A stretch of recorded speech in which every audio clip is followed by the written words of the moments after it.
Morning, Robert. Good morning. How are you guys today? Not too bad. How about yourself? I had a good weekend. Hope y'all did. Oh yeah, definitely. Ready to go at it again. I'd love to get finished today. Yes, definitely. All right, Your thank audio you. video, well, your audio and video sound good to go. Okay, great. Thank you. Thank you.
Good morning, everyone. John, this is Gudrun Thompson. I've had an internet upgrade. I don't expect to be on camera much today, but just wanted to check if you can see and hear me okay. Yes, audio and video sound good. You're good to go. Great, thank you. Sure. McKissick, is the audio seem to be doing okay? Yes, sir. Good. Thank You're you. good to go, sir. This is Grant Meyer. Is my audio okay? Yes, audio and video look good. You're good to go, sir. Thank you.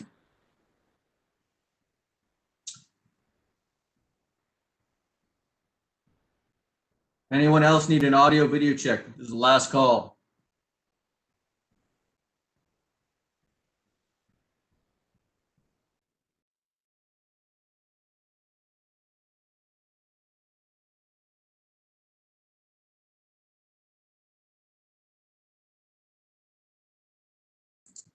John, this is Sean Riley. Can you hear me? Just Yes, sir. Audio and video sound good. You're good to go, sir. thank you. Good morning, Charles. Morning, John. Everything running all right here? Yep, video looks good. Audio sounds good. You're good to go, sir. Okay, thank you. Sure.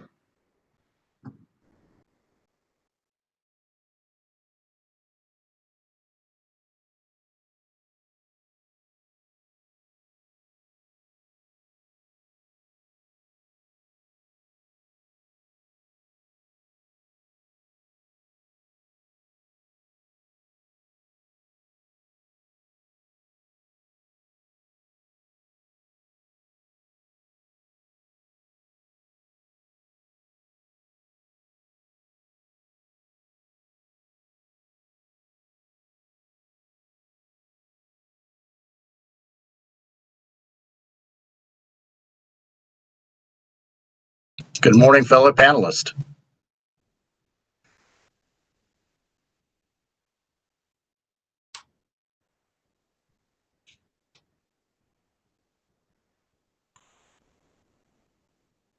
All right, Joanne, just checking in with you.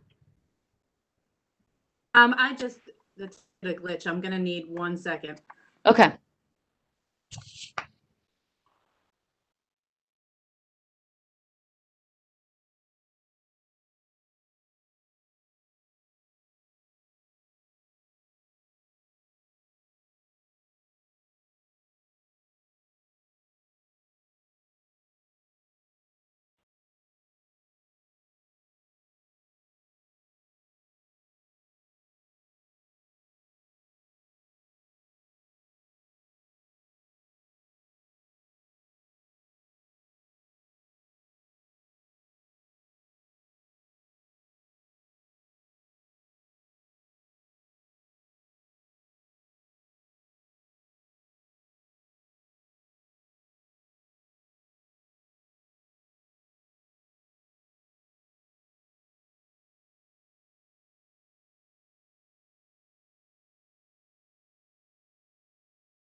I'm all set. Thank you. Appreciate the patience. All right, good morning. It's a little bit after 9 o'clock. Let's go on the record, please. Before we resume with the public staff panel, I will entertain motions or questions if there are any from council.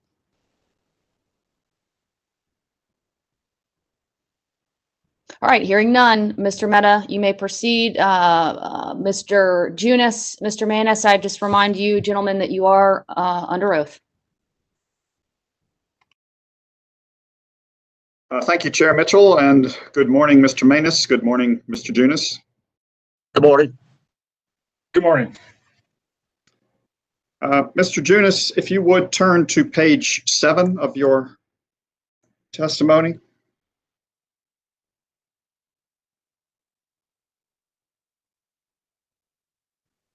I'm there. And you indicate on line 11 that there are 10,940 groundwater exceedances confirmed by DEC's groundwater monitoring data, correct? Yes, sir.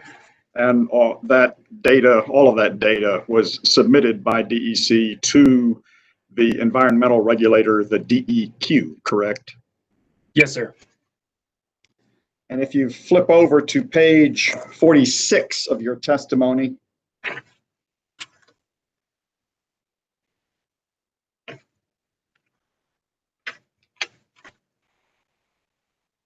I'm there. and again on page 10 and 11, you indicate that the cumulative total of groundwater, quote, violations has reached 10,940, correct? Yes, sir. And those are specific to the North Carolina sites. And I think that is one of the key differences, as we talked about on Friday, between the records of Dominion and Duke, in that there is this plethora of data that is confirmed groundwater violations in violation of the 2L standards, that degrading the natural quality of the groundwater. All right, and I'm looking at footnote 57, and you indicate that of that 10,940, it looks like 3,091 were located or discovered or reported, or whatever word you want to use, in the prior case, correct? That's correct. And then and 10,940 is the cumulative total, so it would include that 3,091, correct? Yes, sir. And what that represents, Mr. Junis, the 10,940 number, it represents the number of sampling events across the entirety of DEC's ash basins, the whole groundwater system across the ash basins, in which the monitoring results exceed the 2L standards. Did I get that correct? Yes, the around the North Carolina basins, those are violations of the standard in exceedance of also the background at or beyond the compliance boundary. Mr. Junis, I want you to imagine a groundwater plume that covers an area near one of these basins, and we'll say it's one of the retired basins. So it's been dewatered. There's no longer any hydraulic head that you were talking about earlier, and that Mr. Hart talked about the other day, and I think Mr. Quarles too.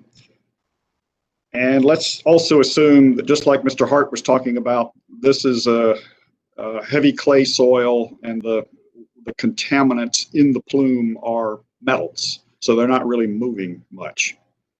Are you with me so far? I don't think you can assume that they're not moving much because they're clay soils, because a lot of these basins have been in service for decades. And so those attenuative properties, or the capacity of those soils to retain those metals can be exhausted.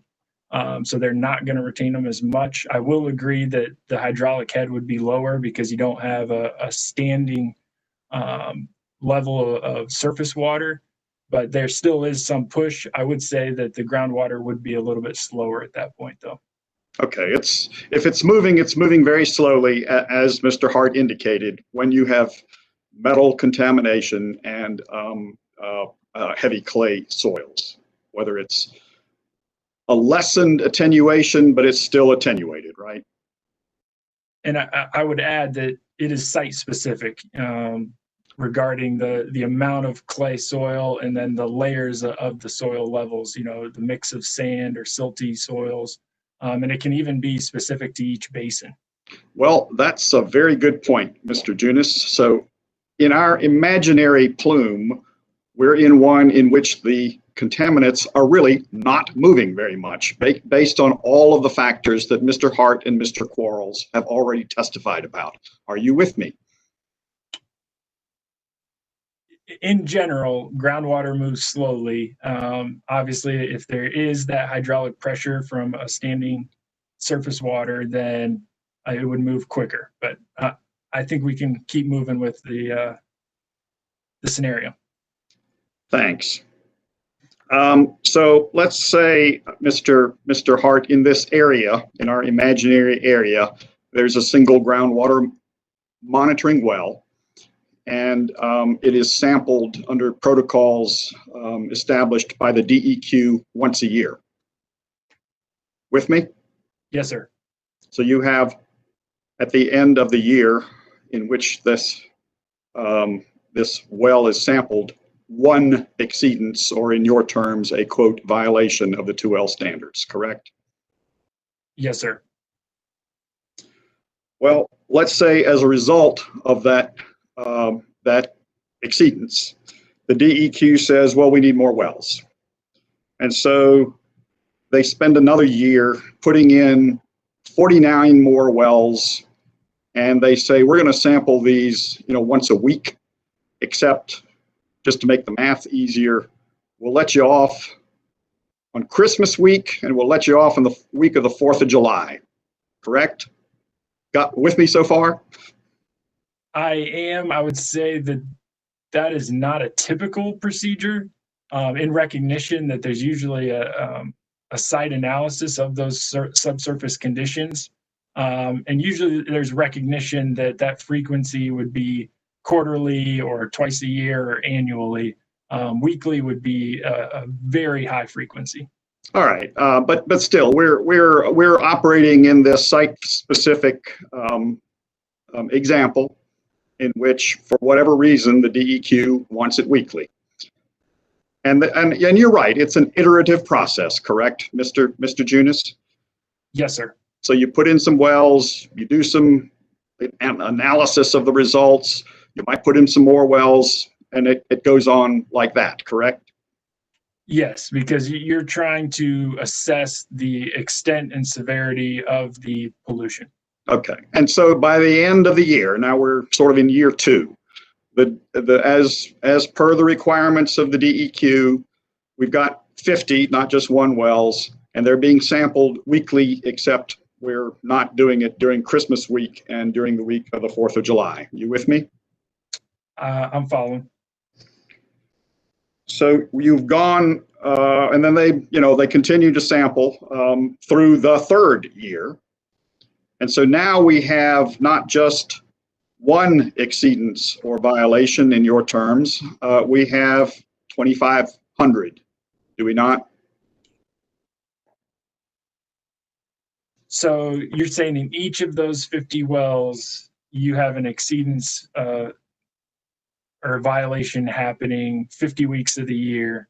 So in 1 year, yes, you would rack up 2,500 violations. Okay. And so basically you have a 2,500-fold increase in the number of, quote, violations, but the plume is basically exactly the same as it was 2 years ago. Is that right? I would not characterize it like that, that you have now much more defined the extent of that plume, because you're not going to put all 50 wells on top of each other. You are going to spread them out to determine, are there other pathways for these pollutants to travel? And because that groundwater is constantly moving, sometimes slower than others, you are sampling new contaminants. This is not the same column of water. So that is recognition also that if you've put them farther out, has this plume increased in size, but it is more defined in terms of shape and also the severity in terms of the concentration of those contaminants. I understand, Mr. Junis, but I didn't tell you how big the area was. Maybe the area is a very large area and it can easily accommodate wells spaced out 50 wells. And so regardless, you still have, under your math, 2,500 violations at the end of year 3, whereas at the end of year 1, you had 1 violation, correct? Well, I would just like to clarify that it's not my math. This is the application of the standard, that if you exceed the standard and background at or beyond the compliance boundary, that is a violation, which is supported by the amicus brief filed by the DEQ. I understand your position on this, Mr. Junis, and maybe I shouldn't use your math. According to the math, you now have 2,500 quote violations, whereas a couple of years before you had 1 quote violation, correct? Yes, sir. So, Mr. Junis, the number of quote violations just by itself is not a meaningful data point all by itself, is it? There's always an important context, and I think that's recognized in the description of what the procedures are within the state, and that you're not just sinking wells right on top of each other. Again, you are trying, the intent is to define the extent and severity of the pollution, and that's what's happening in the past 2+ years.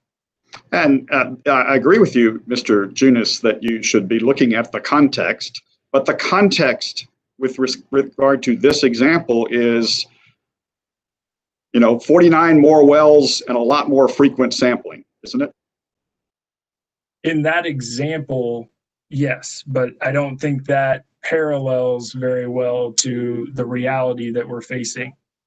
So you don't think that the reality that we're facing includes many more wells at each site and more frequent sampling at each site?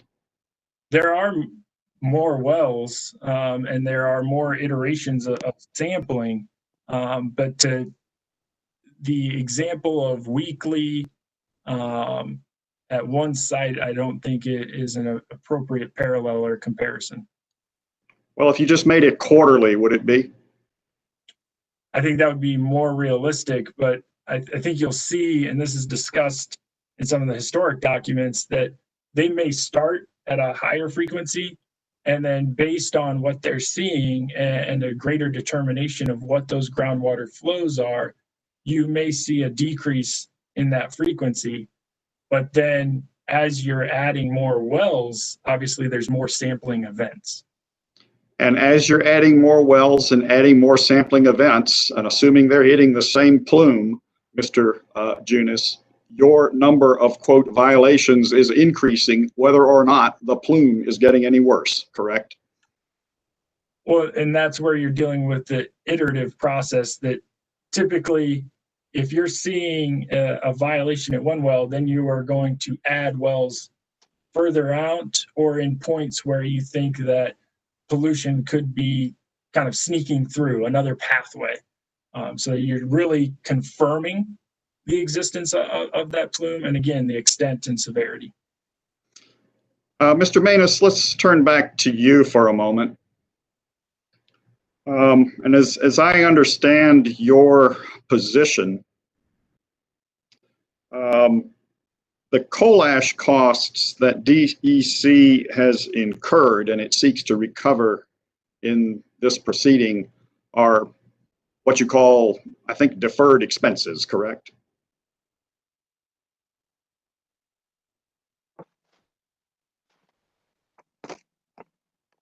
Mr. Manus, you are on mute.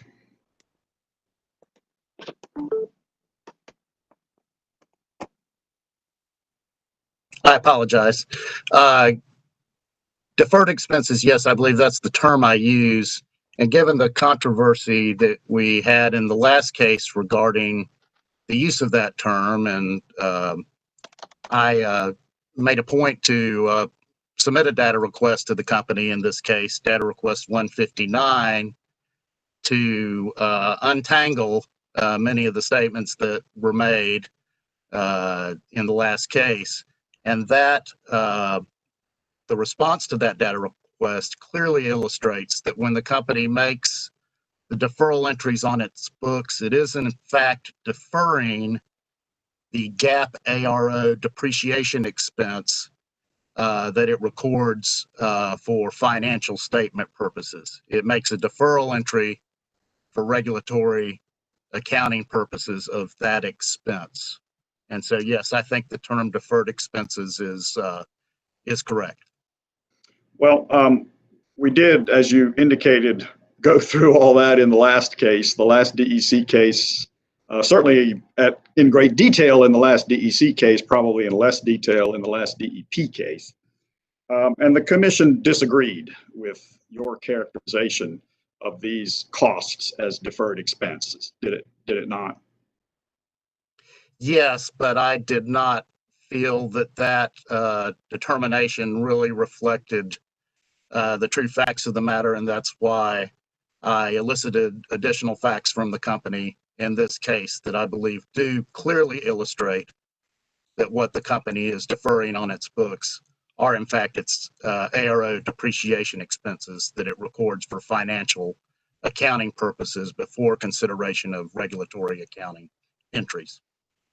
And if you look at page 289 of the prior DEC order, the order issued in docket E7 sub 1146, do you have that with you by any chance, Mr. Manus, or you could pull it up if we... I'm pulling it up. If you can give me the page reference again.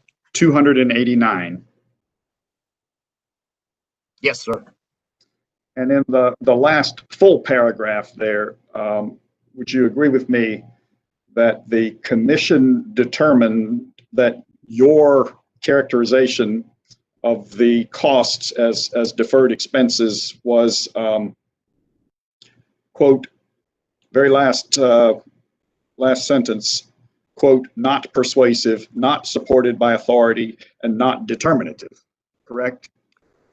Yes, and I guess I would apologize to the commission for not being persuasive in the last case, but when it said that it was not supported by authority, as I said, that was the reason that I elicited additional information from the company in this case that to me clearly demonstrates that that regulatory asset that's recorded on the company's books for North Carolina retail accounting and rate making purposes is in fact a deferral of depreciation, ARO depreciation expense charges that the company makes to account 403 depreciation expense. Okay. And in the very next sentence, Mr. Manus, the commission said, this is the last paragraph on 289 that carries over to the next page. Quote, it is also incorrect as a matter of accounting. Is that what the commission said? It is what it says, and unfortunately, I disagree with that conclusion. Well, Mr. Manus, if you read along, excuse me, I'm sorry. Go ahead. You finish your answer. So if you read along in that paragraph, it says, as witness Doss testified, the company is accounted for these costs as required under GAAP and FERC uniform system of counts. Now, I agree with that, but that only tells part of the story. Of course, if you ignore and pretend it doesn't exist, the regulatory accounting entries that the company has made on its books, you would say that using ARO depreciation expense is in compliance with GAAP and the FERC Uniform System of Accounts.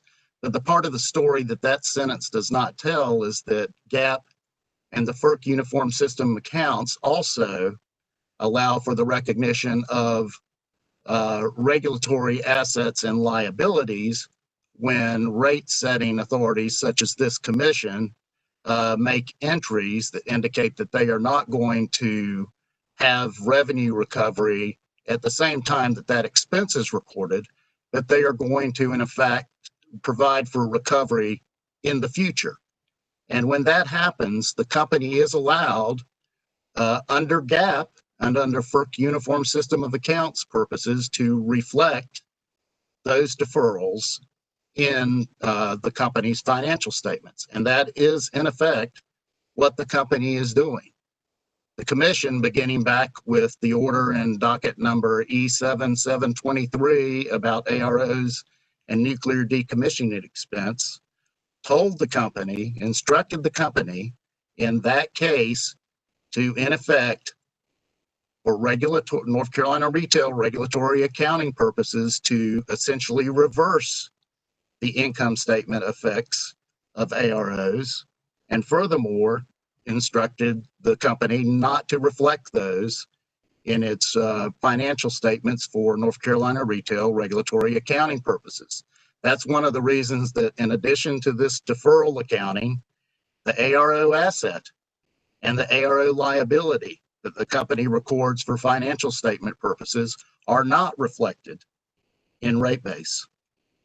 And therefore, I still stand by that my assertion that what I am saying is correct as a matter of accounting, that they make these deferrals of expenses as a result of the commission's order, if not in sub 723 and E7 sub 1110, and that those are in accordance with GAAP and FERC systems of accounts and required principles, and furthermore that those entries themselves have the effect of removing GAAP and FERC ARO accounting from consideration as to how rates are set by this commission.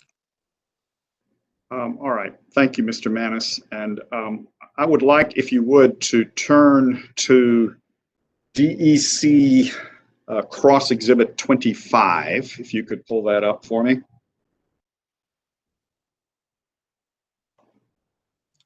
Is that the I think it's a data request 156? Yes, in response to a data request number 156. Chair Mitchell, the document itself is marked as confidential. It is, in fact, no longer viewed as confidential. It was originally marked as confidential because the information contained within the document was sort of between earnings releases, but the earnings releases have now been made, and so the financial information is no longer confidential. And so there does not need to be any special handling with respect to this document or testimony regarding the document. All right, thank you, Mr. Mehta. And I would also note, just the note at the top of the document that appears on each page indicates that the response and the embedded information are no longer considered confidential. So let's go ahead and mark this document if you so choose, Mr. Mehta. Yes, Chair Mitchell, we'll mark it as DEC Junis Manis Cross-Examination Exhibit 3.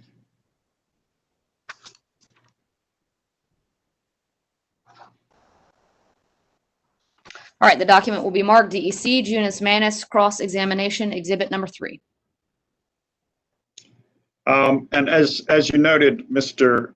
Manis, this document is DEC's response to a data request from the public staff, data request 156-2. That if you look on the second page, I guess, of the document, the request is listed there. Please provide a total estimated cost, including an estimated breakdown of the costs for CCR remediation for each site and for each impoundment pursuant to the settlement agreement entered into by and between DEC and the Department of Environmental Quality. Did I read that correctly? Yes, I'm a little bit confused because there's more than one page that's listed as being the response to 156-2. So I want to make sure I'm looking at the right one. There's page 2 of the exhibit, and then it says it again on page 5. So I just want to make sure I'm in the right place. And you could actually look at either one of them, because I think there was a supplemental response, and the spreadsheets that begin at page 6 of the exhibit are really the spreadsheets that were submitted in connection with the supplemental response. All right, thank you. Now, Mr. Manus, I don't know if you're a fan of alternative history, you know, like what would have happened if the South won the Civil War, or if the Nazis had won World War II, things of that nature. But we're going to engage in some alternative history. And we're going to assume that the commission did not reject your characterization of coal ash costs as expense. And in fact, we're going to call them expense. And if you would, Mr. Manus, take a look at, I guess it's the 7th page of the exhibit. Yes, sir. And of course, this exhibit was submitted back in, looks like January or February. So the column for 2020 is a forecast number. You see that? Yes, sir.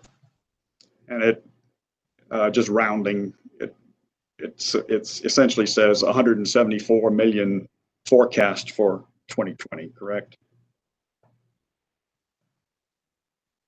Yes, sir. And I want you to assume, Mr. Manus, that your friends, Mr. Garrett and Mr. Moore, have been through these expenses with a fine-tooth comb, and not even they can find anything wrong with them. With me? I could assume that as a hypothetical. I will point out that this particular request was, I believe, submitted by Mr. Junis and maybe Mr. Lucas as well on the technical side. And I presume was used in conjunction with Garrett and Moore's investigation. But beyond that, I really can't make any firm conclusions about anyone's opinions regarding the accuracy of the numbers. Okay, and I'm not concerned right now about the accuracy of the numbers. I'm just going to say, let's assume that the company actually expended essentially $174 million in calendar year 2020. And Mr. Garrett and Mr. Moore have been through those costs, and not even they have found anything wrong with a single dollar of those costs. All right, as you say, those are forecasts, but I will, on that basis, I will accept your hypothetical. Sure. So, Mr. Manus, the company files a rate case on, let's say, April 1st of 2021. And its test year coal ash basin remediation expenses are approximately $174 million. And so Mr. Moore and Mr. Garrett have said to the public staff, those dollars are perfectly fine. There's nothing wrong with any one of them. Would the public staff accept that those expenses should be brought into rates as part of the rate case that is filed in April of 2021? So, Mr. Mata, this is where things get a little bit complex. For GAAP and FERC, financial reporting purposes, before you consider the impact of the commission's or this commission's orders for regulatory accounting and rate making, for GAAP and FERC purposes, that 174 million for 2020 is not an expense. It is simply the cash flow for settling a portion of the ARO liability on the books. So in fact, I think the title says cash flow summary. It doesn't say expense summary. So when you start out with ARO accounting without reflecting yet the impact of this commission's orders, this would not be the expense for the year.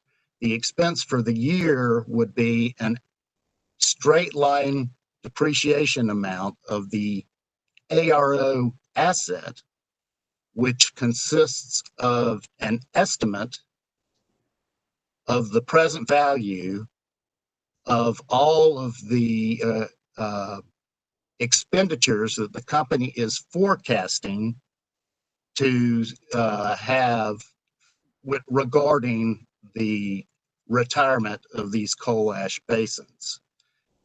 What happens then is that depreciation expense gets recorded as ARO depreciation expense. When they actually spend the cash, that is simply recorded, and I am simplifying here, but generally it's recorded as a credit to cash, as we would call it, and a charge or reduction to the ARO liability. Now, when you consider the commission's deferral orders, that switches the whole thing around. What the company does, as I understand it from their response to data request 159, is that depreciation expense that we talked about just a minute ago is reversed on its regulatory accounting books for purposes of accounting and rate making for this jurisdiction, and is in fact recorded as a regulatory asset. But that entire regulatory asset is not proposed by the company to be included in rate base at this time. What the company does is they look at how much cash is actually spent during the year, and they move that amount from that initial regulatory asset account to a regulatory asset account that they want to put in rate base in this case and amortize over a certain number of years. So the genesis of that regulatory asset account is cash that has been spent. And then they want to take that cash that has been spent and amortize it over a certain number of years for recovery. I Understand. don't know if I need to start over because I know that was a rough explanation, but I think I understand. But and Mr. Manus, you may be perfectly right in terms of the coal ash costs that are being sought for recovery in this case. I'm talking and about. if I could just add to, I'm sorry, but add to the end of that answer is that for regulatory accounting purposes, therefore, when the company amortizes this pursuant to the commission's orders, that is the regulatory expense. So it starts out as a deferred expense from the utilities, I'll say default ARO accounting books.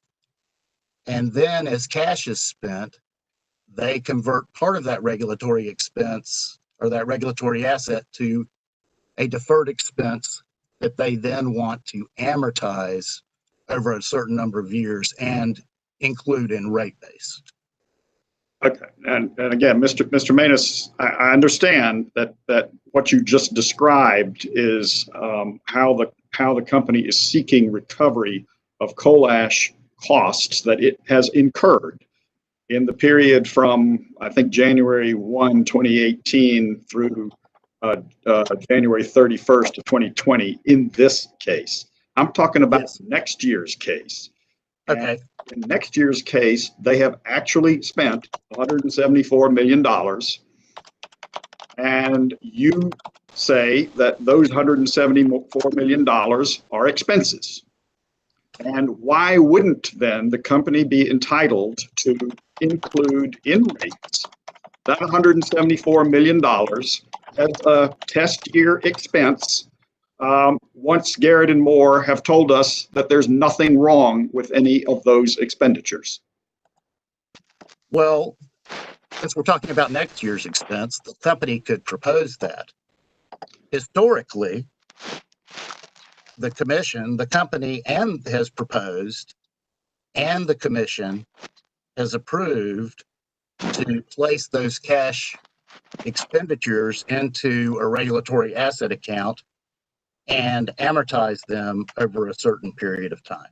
So I think it's clear that the company could propose to do that. All right, Mr. Manis, I'm going to interrupt you. I apologize. Someone is typing sort of furiously here, and they're not on mute, and so it's creating a lot of noise. I think it was Mr. Marzo. All right, well, whomever it is, please check your line and mute it. Thank you.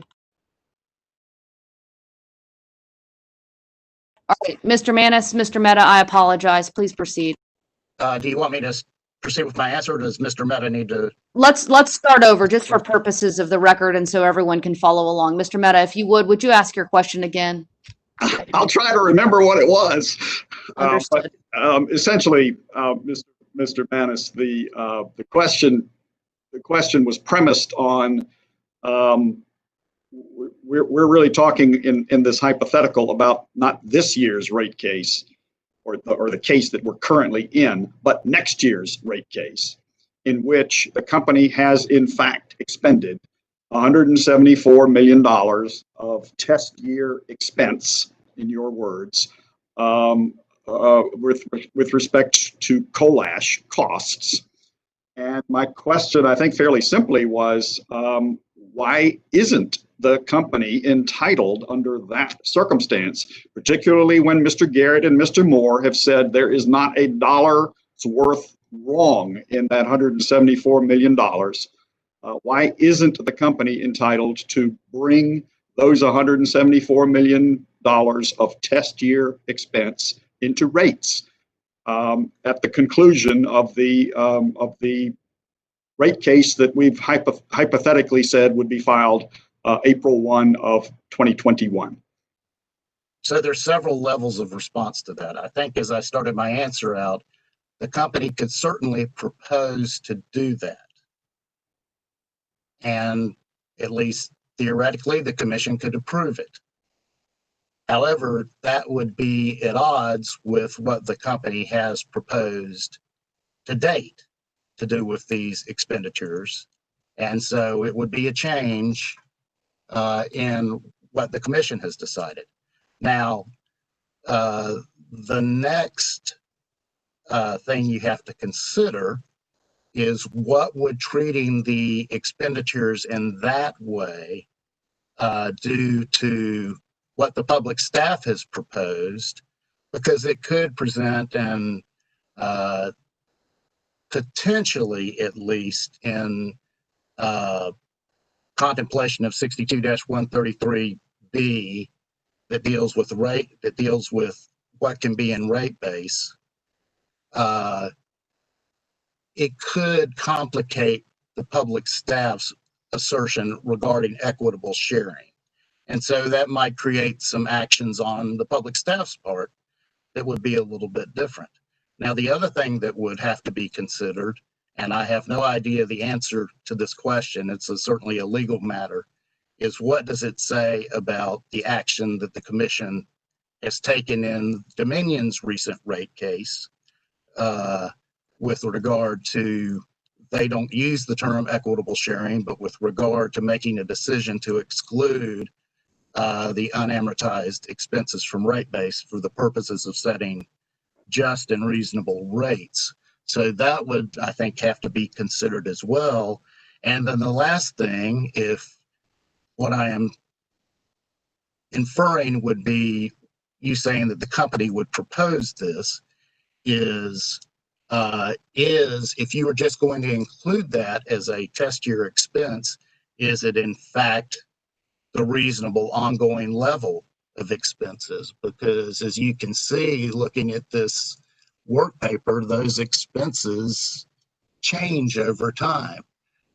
So would the 174 million be the appropriate amount to include on a normalized basis? If you look at this worksheet, it looks like that might be a little low. Would the commission, if they're simply going to set this as test year expenses, would it be within what's permitted by 62-133? Would it be permitted to base its expenses on a forecast? And so if it wanted to normalize the expenses, you'd be looking at, well, for the next 5 or 6 years, we've got forecasted expenses over 200 million. I think the public staff would certainly look at that with great uncertainty as whether that forecast could be used to simply set test year expenses without some accounting methodology to make sure that we're not simply setting rates based on a forecast, which at least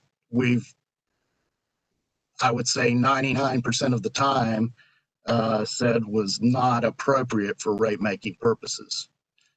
You might also be in a separate situation where the expense might appear high in comparison to what you might be forecasting for future years. And you'd have to consider, well, what do I do in that eventuality? Do I simply say, well, that's too high and some of this expense is not going to be allowed to be put into rates?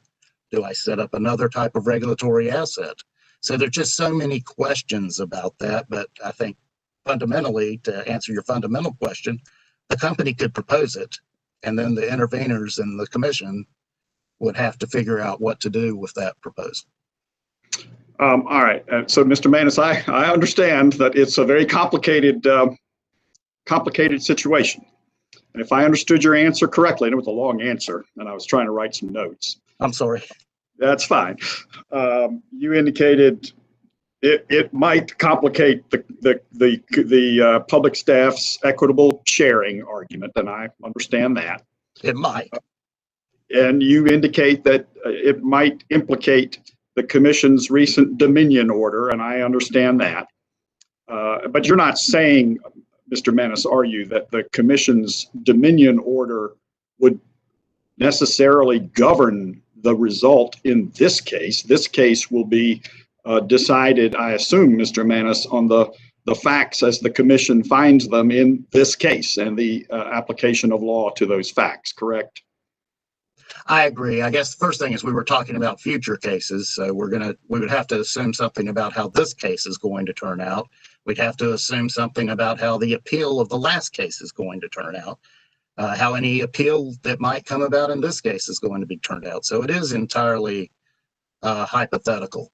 I think the one thing that you didn't mention with regard to the commission that I did is, of course, the commission would, and they certainly have the discretion to do this, they would be departing from the approach that they've taken in, at this point, at least 4 general rate cases, if I'm counting correctly, going all the way back to the DEC rate case prior to the most recent one.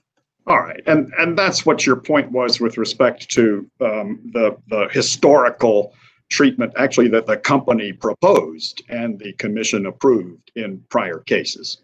Did I capture that correctly? Yes, sir. And what the company proposed is in what we've been calling, I think, for the last few years, the Savoy letter, correct? Well, I think it was the company first stated they were going to follow that practice in the Savoy letter, but then they came back later and actually asked the commission to approve that treatment. Okay, and the Savoy letter, I think if you look at DEC Cross Exhibit 26, That is the Savoy letter, correct? Hold on one second. I got off my exhibit page here. Let me get back to it.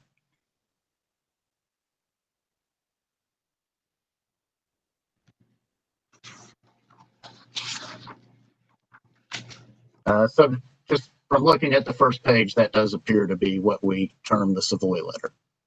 And Madam Chair, I'd like to go ahead and mark what was DEC Exhibit 26 as DEC Junus Manus Cross-Examination Exhibit 4.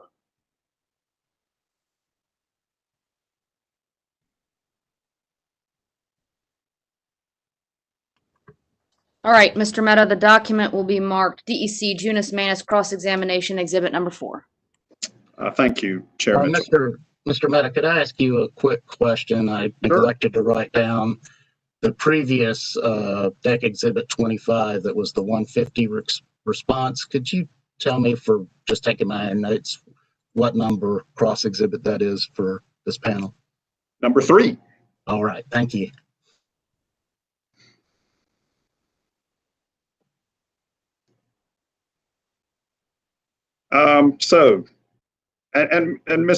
Mr. Manus, we don't have to spend a lot of time with the Savoy letter. The commission spent a lot of time with the Savoy letter in the prior order. But did you hear Mr. Young's testimony? It seems like a very long time ago, but it probably was only a few weeks. I heard parts of his testimony. So yes, in general, I did hear a lot of his testimony. And he essentially characterized the program that DEC has been on really since the Savoy letter as one of spend, defer, and recover. Do you recall him saying something like that? I don't directly recall that, but I certainly will accept it because I agree that that is the program that they have been on. And that is the program that is actually laid out in the Savoy letter, correct? Sometimes I get a little bit mixed up between what's in the Savoy letter, what's in the commission's order approving deferral, which essentially, I guess, for the most part, affirmed what's in the Savoy letter, and then what the commission approved in the 1142 and 1146 general rate cases. I think that the approval of the rate making treatment really didn't occur until those rate cases, but I could be wrong about that. But that's what we assumed would be what the company would be doing based on the Savoy letter and the commission's later approval in E7 sub 1110. Okay, understood. And obviously whatever the commission did in E7 sub 1110, which was consolidated with E7 sub 1146, is a matter of record in the commission's order, approving the deferral and approving the recovery, correct? Yes, sir. And the other thing you mentioned in that very long answer, very long and very complete answer, I must say, thank you, Mr. Manus, was that it's not necessarily true that $174 million is representative of a sort of normal coal ash spend. And so it's not clear whether that's the correct number to be used as the historical test year number. Did I get that more or less correct? Generally, if you get past all the other sort of obstacles and different hairpin curve turns that you might have to take in reaching that point, is determining what would be representative on an ongoing basis. You would get to the point that you would say, well, while it's historical, it might not be representative. Okay.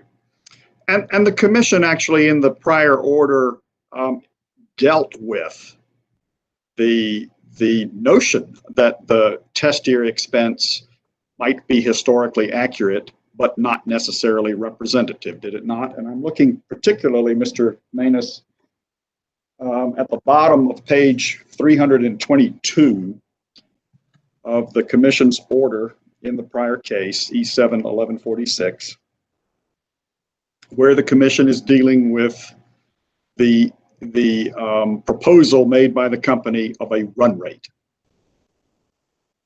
That last paragraph, I can see the term run rate there. Is that where you're directing me? Yes, and let me just read it to you, and you can tell me if I read it correctly. With respect to CCR remediation costs to be incurred during the period rates approved in this case will be in effect, the commission determines that the quote run rate or the quote ongoing compliance costs mechanism advocated by DEC will not be approved. By requesting the creation of an ARO, in addition to the run rate, DEC concedes that treating CCR expenditures as a recurring test year expense is inadequate. So the commission actually agreed with the position you just stated with respect to the adequacy of treating CCR expenses in a given year as representative of what those expenses would be, correct? I agree. Now, when the public staff's opposition to the run rate in the last case was also connected to complications it might present to our equitable sharing proposal. Understood. I'm certainly very cognizant that the public staff is very fond of its equitable proposal. This is Bill Grantmeyer. I don't believe Mike Mann has finished his answer. Well, I apologize, Mr. Manis. Go right ahead and finish it. Well, as you know, Mr. Mehta, I'll never turn down an opportunity to elaborate. As I said, that it was our assertion, our position was partly at least due to a concern that it might complicate our equitable sharing proposal, but I'm not saying that that's my conclusion that it does. I think that would be a legal matter to see if there was a complication. Now, I would also say that a run rate would also present challenging, but not insurmountable accounting and rate making questions from a technical sense with doing equitable sharing or some sort of other reduction in revenue requirements similar to what the commission has done in the Dominion case. All right, and Mr. Manis, just to go back to the prior order, after the commission said that in effect DEC concedes that treating them as a recurring test year expense is inadequate, it goes on to say, quote, future annual costs, the evidence shows, are predicted to vary substantially from year to year. Correct? Yes. And so the commission says that instead of a run rate, quote, CCR remediation costs incurred by DEC during the period rates approved in this case will be in effect, shall be booked to an ARO that shall accrue carrying costs at the approved overall cost of capital approved in this case, net of some deductions, correct? Yes. And those costs that DEC has incurred during the quote period rates approved in the prior case will be in effect are the costs that are now being sought for recovery, correct? Can you, I lost you there a little bit. All right, very top of page 323. Yes, sir.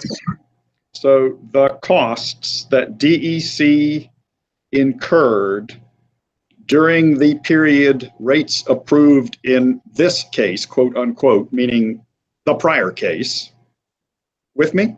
Yes, sir. Thank you. So those costs shall, according to the commission, be booked to an ARO and shall accrue carrying costs at the weighted average cost of capital, correct? Yes, sir. And then the order goes on to say the commission will address the appropriate amortization period in DEC's next general rate case, correct? Yes. And the next general rate case is this case, correct? Yes, sir. And the commission goes on to say, quote, and unless future imprudence is established, will permit earning a full return on the unamortized balance. That's what the commission said in the prior case, correct? That is what they said. Now, I'm not an attorney, but it sounds a little bit like they were trying to bind the commission to a certain decision in this case. So I guess just from my layperson's understanding of how things work here before the commission, I don't know that that actually is a fact. Well, it's a fact that they said what they said. They said what they said, yes, sir. The legal implication of whatever they said is, of course, something that is a matter of law, correct? Yes, sir. Could I make a little tangential point with regard to Mr. Manis, even if I said, no, you can't, you would. So why don't you go ahead? There's something in some of the terminology that I think all of us have used from time to time up here that disturbs me a little bit. And that is to use the term ARO, or asset retirement obligation, for what the commission is doing. Now, the commission is certainly free to call what it is doing, what it thinks is appropriate. What always bothers me a little bit is I think it can be a little bit confusing because ARO is a very gap specific, I guess, a term of art, as you would say. It typically is taken to refer to how the FASB says these sort of costs, these legally required costs of removal should be accounted for. And so it always, I think, can be a little bit confusing to use that terminology for the regulatory treatment. And so I guess I would just like, I would like it if we sort of stayed away from that in the future. But I totally understand, the commission is certainly free to call its defer, as you said, spend, defer, and amortize or recover.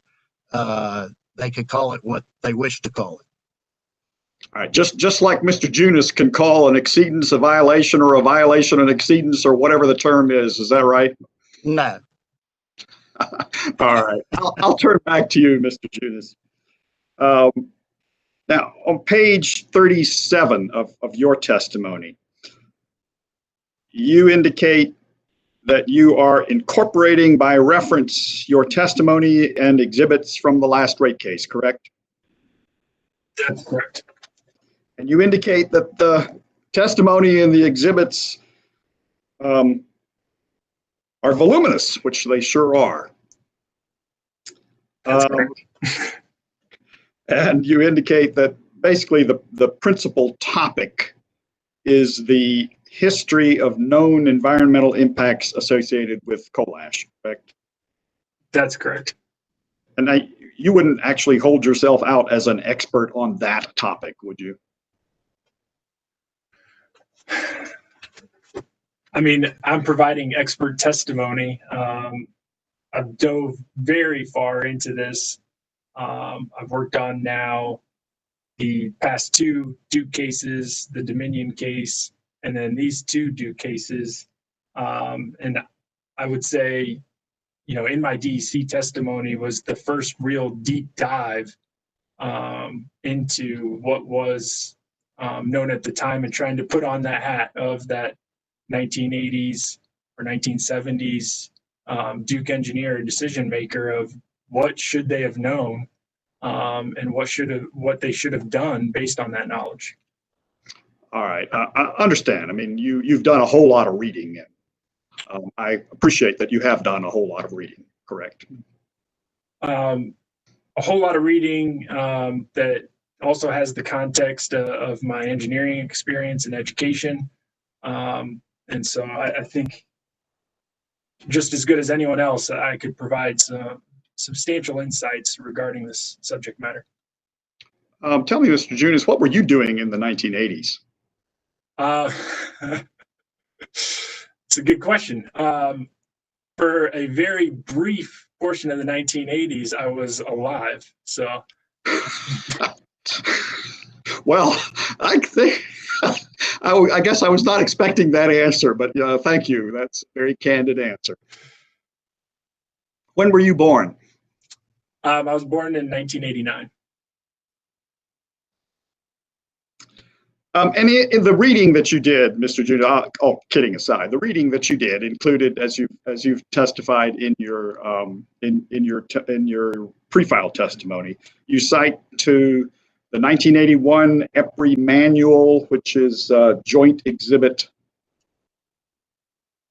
7. Yes, sir. And the 1982 EPRI manual, which is Joint Exhibit 8.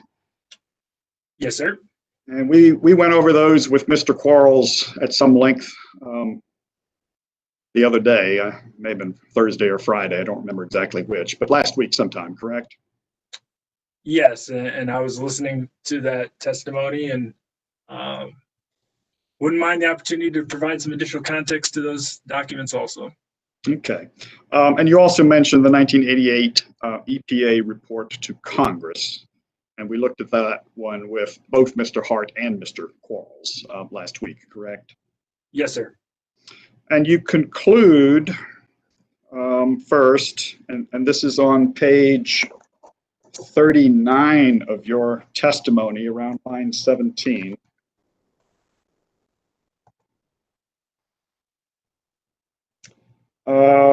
That these studies indicate that the electric generating industry knew or should have known that unlined ash ponds, quote, posed a serious risk to the quality of surrounding groundwater and surface water, correct? That's correct. And what do you mean by a serious risk? Well, conveniently, DEC sent us a data request and we sent them back a definition, and I'd just like to read that to make sure there's no confusion. The public staff understands serious to mean having important or dangerous possible consequences and risk as the possibility of loss or injury. So in the context of my testimony, serious risk means that unlined surface impoundments presented a strong possibility of degrading the quality of surrounding groundwater and surface water. Well, when you said having important or dangerous, what do you mean by dangerous?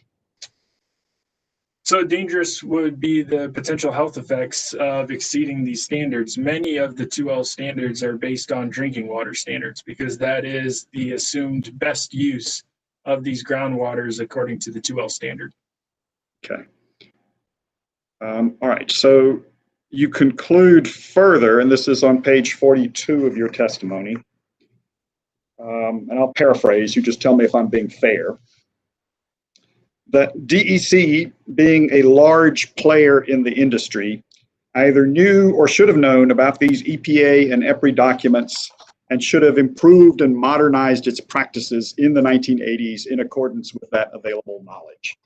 Did I essentially capture what you're trying to say there?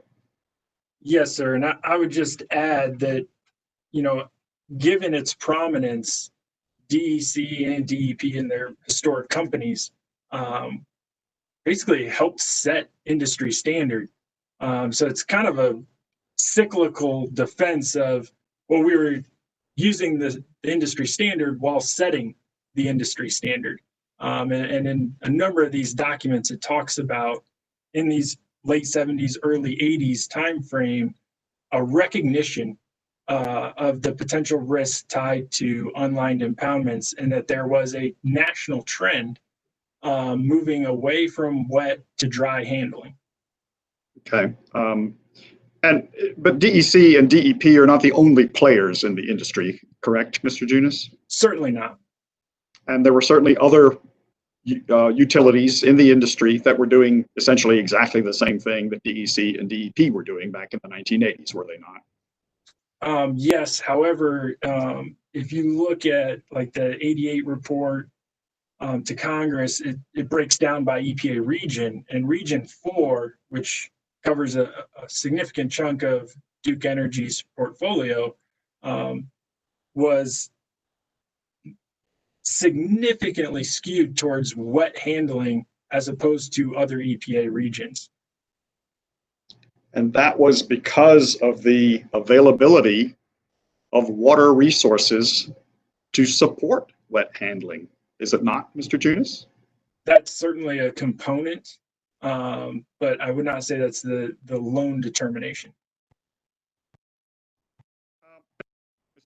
Mr. Junis, I guess maybe to use Mr. Hart's word, you also believe that DEC should have been more proactive with the knowledge that it possessed back in the 1980s, correct? I would say, oh, I'm sorry, I got a little feedback there, but yes, my only kind of recommendation of what they should have done differently is that they should have performed groundwater monitoring and comprehensive groundwater monitoring through an iterative process, because you cannot make any other decisions without that information. That's kind of the starting point that is referred to in the 81 manual, the 82 EPRI manual. It's discussed about the deficiency of groundwater data available to the 1988 report to Congress. And this is a repeated issue. And that's, I know you went into this with Mr. Hart, but the studies at Allen, my main issue with the outcome from that is Duke stopped. They got done with those studies and they stopped monitoring the groundwater there, as opposed to seeing the red flags of certain exceedances, and then drawing those conclusions and extrapolating them to all their other sites, instead of recognizing, okay, for a relatively low cost, we can monitor and know for a fact, is there or isn't there degradation of the groundwater, and they chose not to.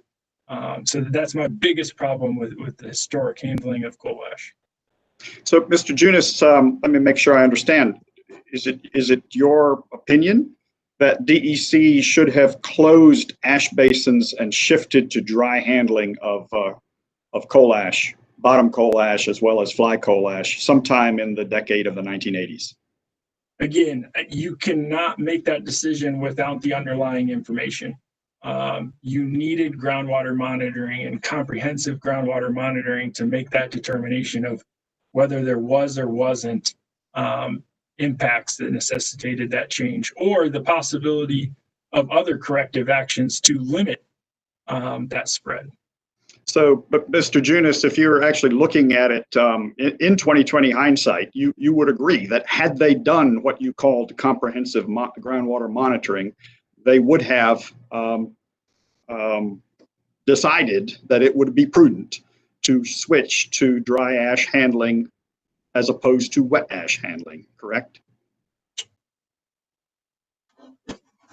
Well, you never want to get into a position of applying hindsight. I mean, that's a key critique of this analysis is you're supposed to provide an alternative based on what was known and available at the time.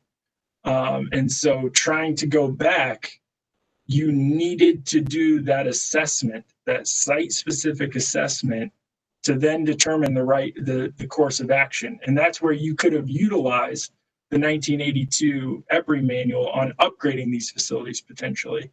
And that it was offering, maybe a slurry wall was the appropriate action, or extraction wells were the appropriate action to help contain this potential seepage and groundwater contamination.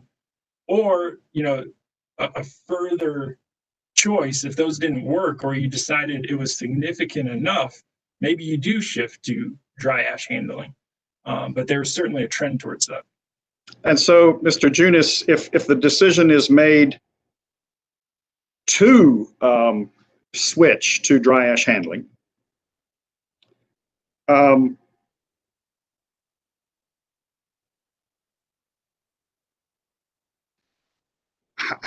that would involve the closure of an ash basin, correct?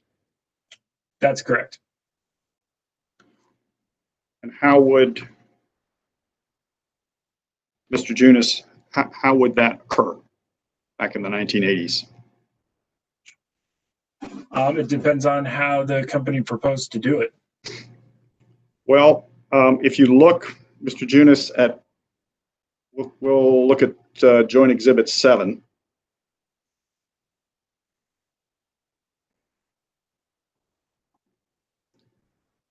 All right.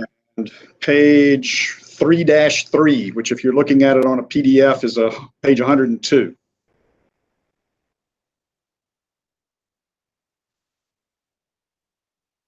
I'm there. The first full paragraph on the page indicates, next to last sentence, site closure normally involves the placement of a soil cover over the pond surface and the diversion of surface water from the site, correct?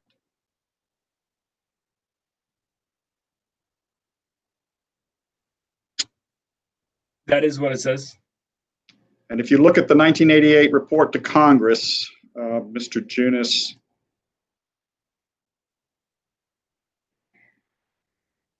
and the page reference is 4-12. All right, give me 1 second while I get that open.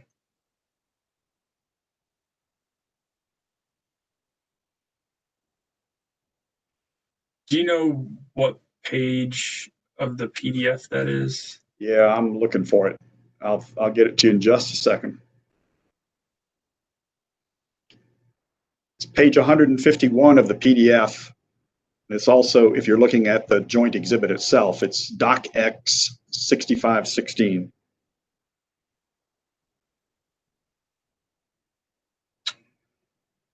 Sorry, I'm on the wrong page. You need to go to page 148 of the PDF, Doc X 6513. Okay, 1 second. All right. And you see here the EPA drew us a picture of what closed disposal pond with waste remaining looks like. It's the lower of the three pictures, correct? Yes, sir. So that is one method of closure. If this closure happened back in the late 70s or early 80s or anywhere historically, there would have been less ash in those impoundments than there is today. But they would still have, if they closed them in accordance with how the EPRI manual said is normal and the EPA is normal, they would have closed or could have closed them with the ash there, covered by soil, covered by a vegetative covering on top of the soil, correct? Correct, and that would eliminate that hydraulic head. You're still going to, if it's just a soil cover, obviously any precipitation is going to soak in and create seepage that could mobilize those contaminants. But I would say that this, while typical, is still one of the options. So for example, at Allen, prior to the study, there was ash that was dredged from one area and moved to another. So you could have closed that impoundment, dewatered it, and then moved the contents of that unlined impoundment into the new lined landfill for dry ash handling. And Mr. Junis, the what's depicted at the lowest picture, the third picture on the EPA report to Congress, page 4-12, is in fact what happened with respect to the inactive basin at the W.S. Lee site, correct?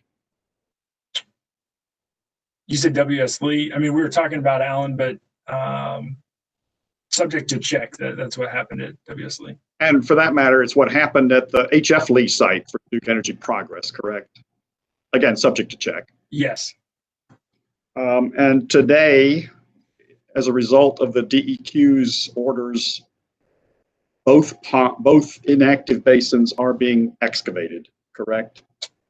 Yes, sir, but that's where I do want to emphasize what I said before, that quantity in those retired ponds is less if you had retired them earlier instead of meeting the capacity. If you had recognized, okay, there is a risk and there is groundwater degradation, if we stop using this, that quantity could have been significantly less. Mr. Junis, you're speaking of all this from the standpoint of a utility engineer, correct? Not a hydrogeologist, which you're not, correct? That's correct. Okay. Just want to make sure I understand where you're coming from in your testimony. And you mentioned the landfill at Allen. Today, Mr. Junis, the landfill at Allen is being excavated in accordance with the settlement agreement between the company and the DEQ, correct? Can you refer to that? Because I was not referring to the Allen landfill. I was referring to that impoundment area was broken down into areas A, B, and C, and ash was moved or dredged from area B into A prior to the use of area C.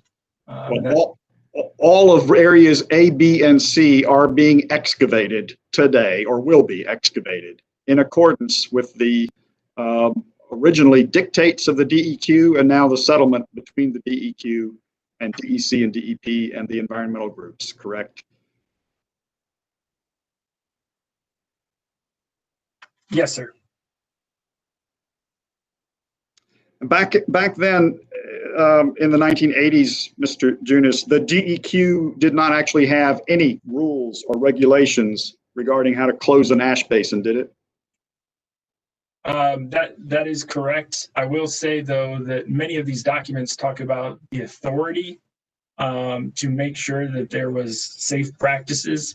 And so with the existence of 2L, with the existence of the Clean Water Act, with the existence, at least beginning of RCRA, even though they were not included for a period of time, there were laws in place to allow the regulator to make sure that this was a safe practice and a prohibition of the degradation of groundwater, which the company had a duty to adhere to.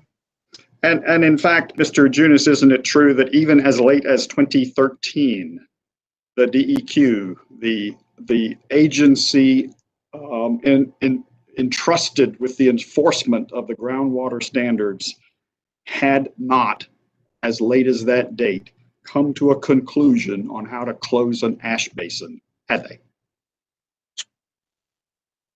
That's correct, that they did not provide strict guidelines or instructions of how you were supposed to do it, but they still had those laws to have the authority to make sure that the current practice was appropriate. And Mr. Junis, if you just look at DEC Exhibit 8, Cross Exhibit 8.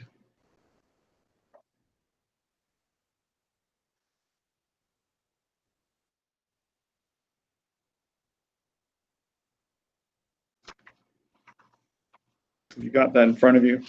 Yes, I do.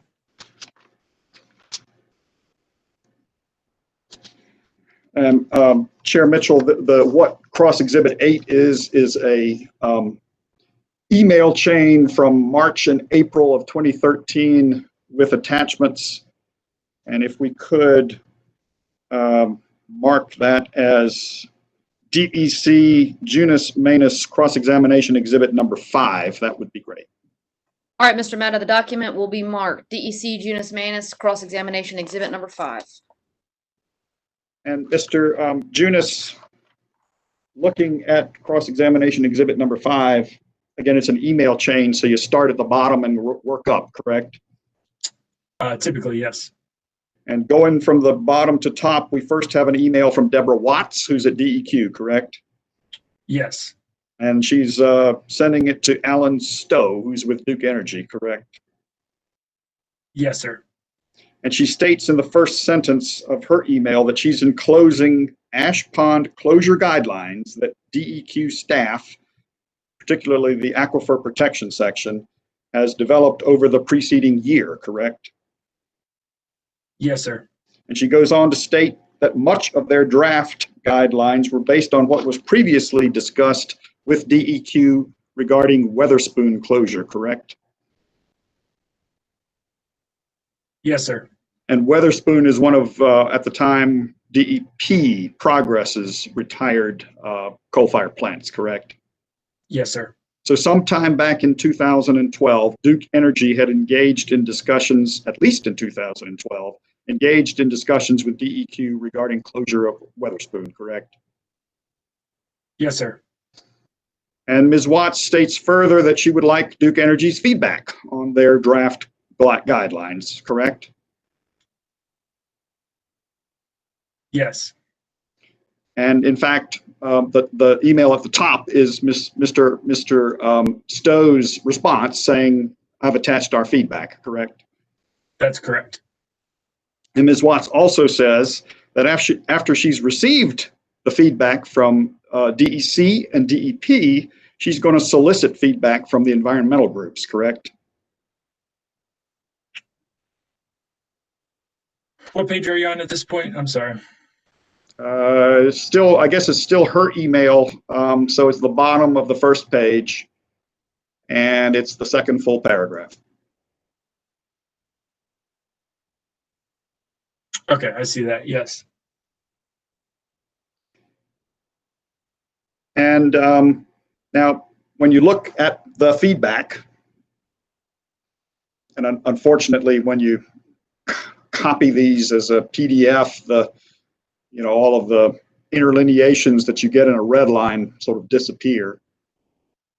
But if you just go to page 3 of 4 of the draft guidelines, which I guess is the 5th page of the PDF.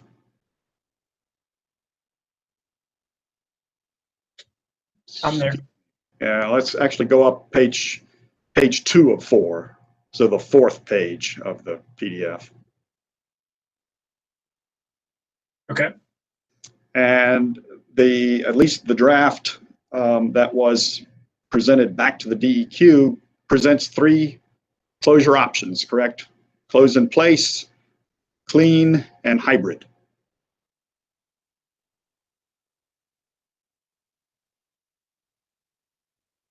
Yes, sir.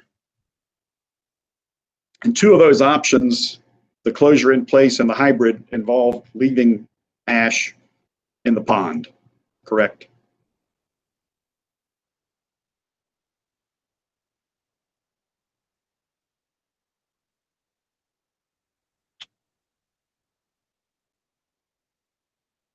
Yeah, so there's actually 4 options listed. There's closure in place, clean closure, hybrid closure, and then any other closure methods as approved by the Aquifer Protection Section Chief that must be demonstrated to be effective at protecting water quality. All right, but the 3 that are on page 2 of 4, 2 of them involve leaving ash in the basins, correct? Correct. It doesn't take a rocket scientist to surmise, Mr. Junis, that the environmental groups would not agree to that, would they? I'm not going to speculate for the environmental groups, but I think everyone's concern, including the regulator and hopefully the company, would be that would be safe closure, that there is direct evidence, both scientific and engineering, that shows that can be protective of the environment. Well, the position of the Sierra Club in Duke Energy Progress and Duke Energy Carolina's last rate cases was leaving ash in the basins would not be protective of the environment, correct? That is my understanding, yes. And it's certainly was their position in the Office of Administrative Hearing challenge by both DEC and DEP to the DEQ's order requiring full excavation of all of the ash basins, correct? Yes, based on my understanding, I would agree. So let's see, Mr. Junis, I guess we're in the spring of 2013, so not quite a year before the Dan River and a little over a year before the passage of Kama, correct? Will you repeat that? I'm sorry, I lost you there. This email chain is the spring of 2013, right? Yes. So not quite a year before the Dan River incident and a little over a year before passage of the Kama legislation, correct? That's correct. And at that point, DEQ not only had no finalized set of rules regarding basin closure, but also no real prospect of achieving consensus regarding finalized rules. Would you agree with that?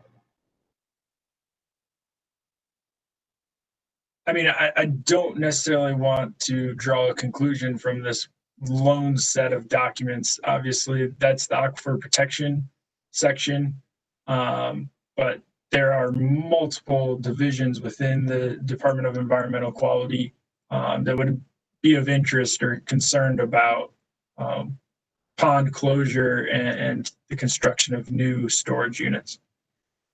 But certainly the aquifer protection section was in that position, correct, Mr. Yunus? Yes. Does it wonder then that in enacting Kama?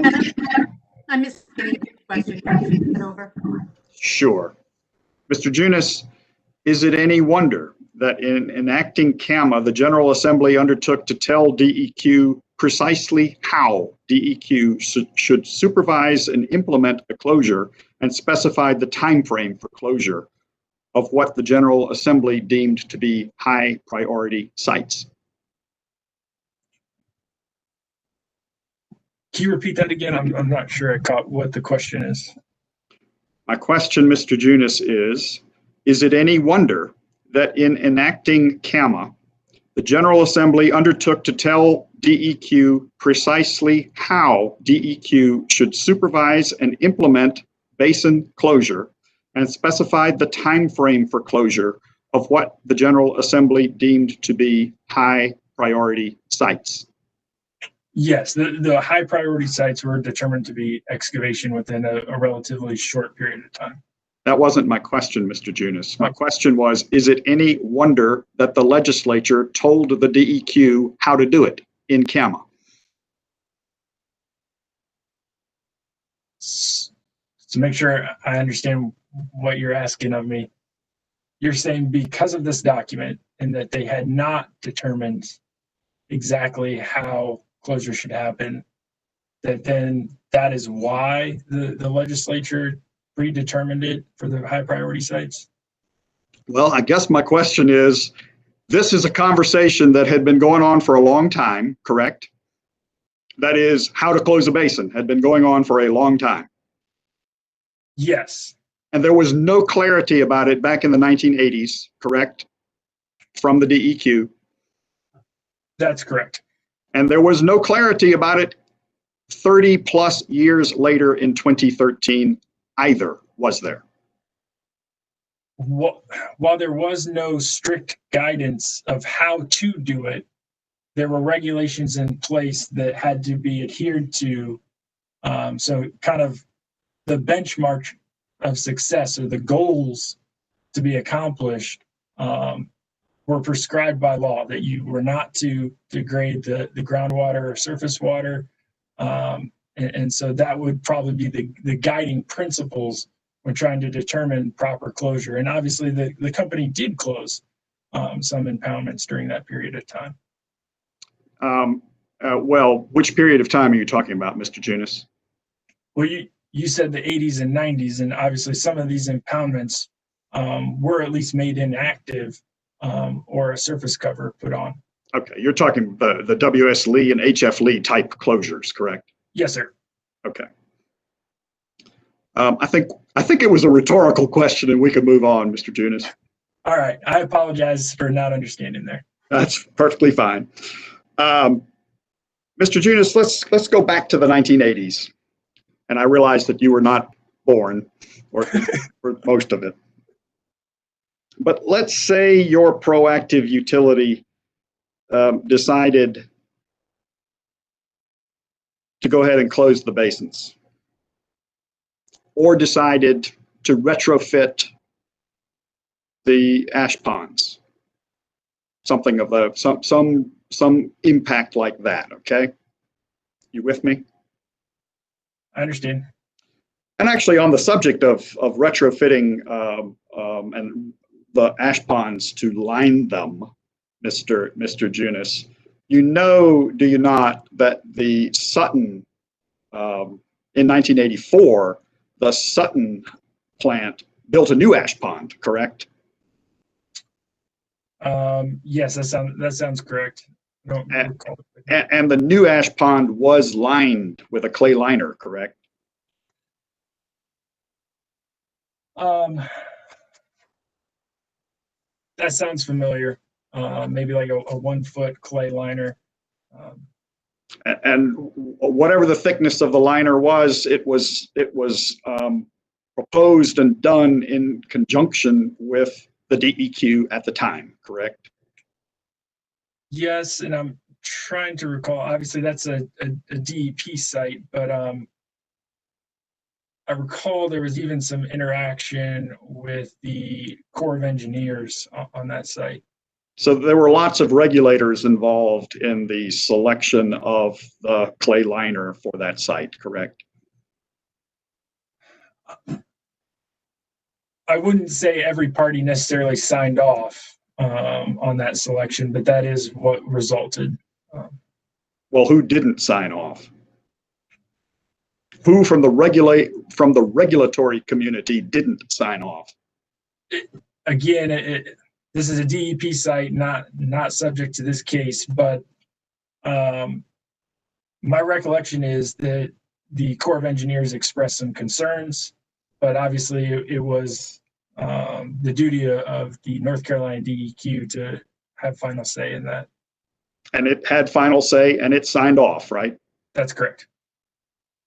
And 30 years later, Mr. Junis, DEP is required to excavate the Sutton ponds, all of them, including the one that had the clay liner, correct? That is correct.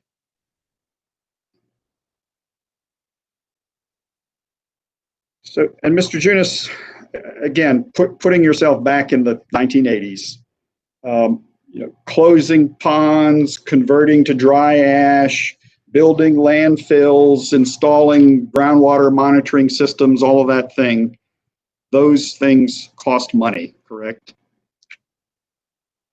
Those certainly do cost money. And if your proactive utility back in the 1980s had incurred those costs and then went into a rate case to try to recover those costs, it's the public staff that would be the guardian of the wallets of the using and consuming public, correct? That's correct. And the commission is also trying to balance and protect customers and the company. And the first thing that the public staff would have asked that proactive utility is, have you investigated your own ponds, correct? I mean, I certainly think that would be a question asked if I was in that position at that time. We would certainly want to know, is this a reasonable and prudent business decision necessitated by the science and engineering evidence? What is the basis for that decision? And the answer, Mr. Junis, would have been, why, yes, we DEC have investigated our own ponds, and not only us, but a contractor contracted for by the EPA and a contractor contracted for by EPRI have investigated at least the Allen ponds, correct? All right, so are we still talking a hypothetical situation, or now are we talking specifically about Allen? Well, what I'm asking you is, if the public staff had asked the question, have you investigated your ponds? The answer would be yes. We have, Duke Energy Carolinas, plus the EPA through Arthur D. Little, plus EPRI, correct? They investigated the ponds at Allen, not every single Duke site. And the ponds at Allen were assumed at the time to be representative of other Duke sites, were they not? That was a key assumption in the conclusions made by those reports. And I think that was a faulty assumption, especially given how so many documents referred to a site-specific analysis. Even the Duke witnesses in this case, Mr. Wells, Ms. Williams, and Ms. Bednarsik, have all referred to my knowledge, site-specific, the necessity of site-specific analysis to determine the right course of action. And I would also add that the Allen study, if you look at the analytical methods used for that groundwater analysis, those were pre-filtered samples. That's actually a practice that is prohibited by the CCR rule and was prohibited in the state prior to that, because you are then quantifying, and the commission is very familiar with this from discussions in the aqua rate cases. You get into soluble and insoluble, or what is dissolved and suspended. And so they were pre-filtering out those insoluble or suspended constituents, which would under-quantify the total concentration level of those constituents. So while there were exceedances that were identified in the Allen studies, those could have been higher and for more constituents had the sampling been done differently. In addition, if I may. No, go ahead. I thought you were finished. It's all right.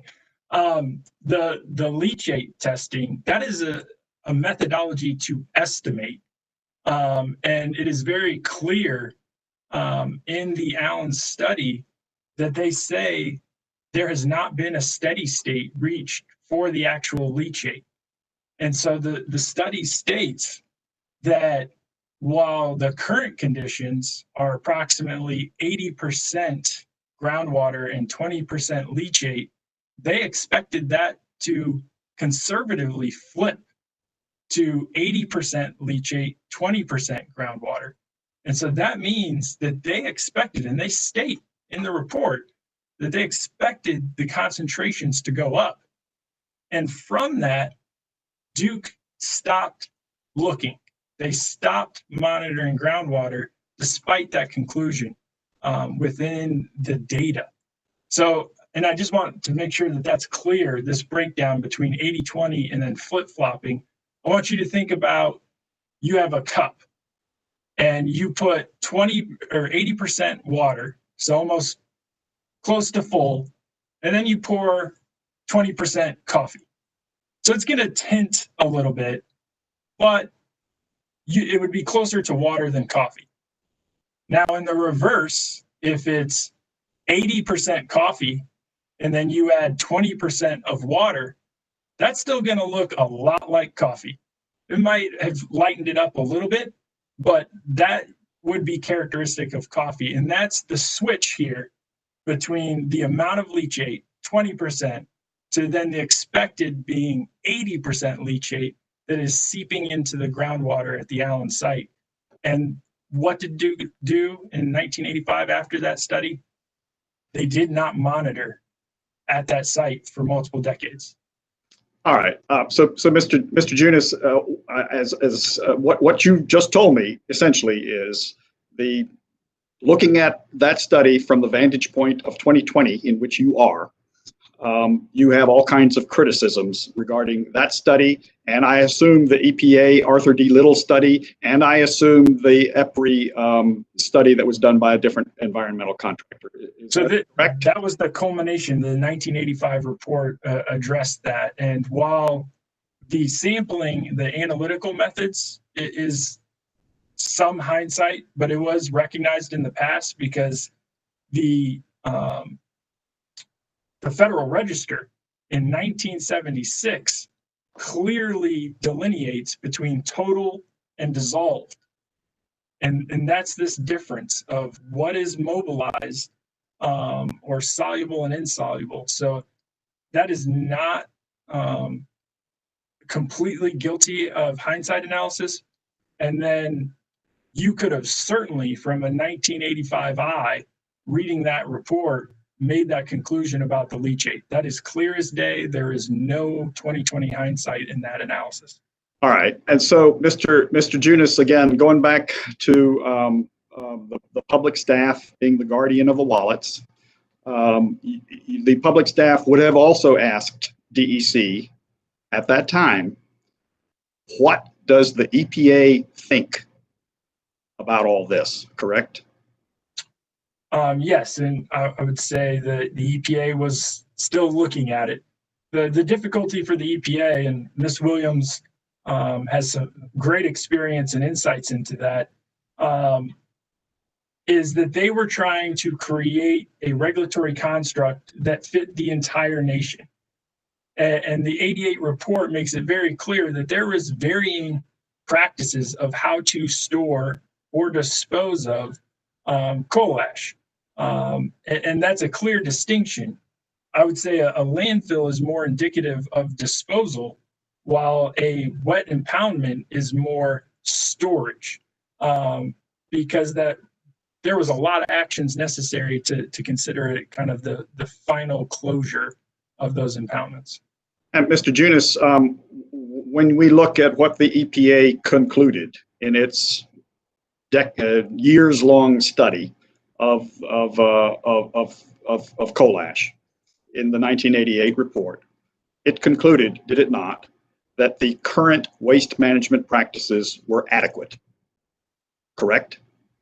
Can you point me to where it says that? If you look at page 7-11, and I'll try to get you the PDF page in just a moment. Appreciate that. All right, Mr. Mehta, just for purposes of the record, which document are you looking at right now? Joint Exhibit 13, Chair Mitchell. All right, thank you.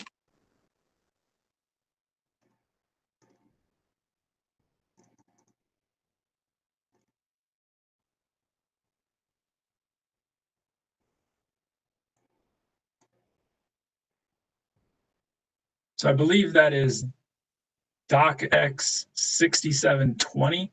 I believe that is correct. You're right. Okay. And doesn't it say there, the EPA reaches a conclusion that current waste management practices are adequate to protect the environment?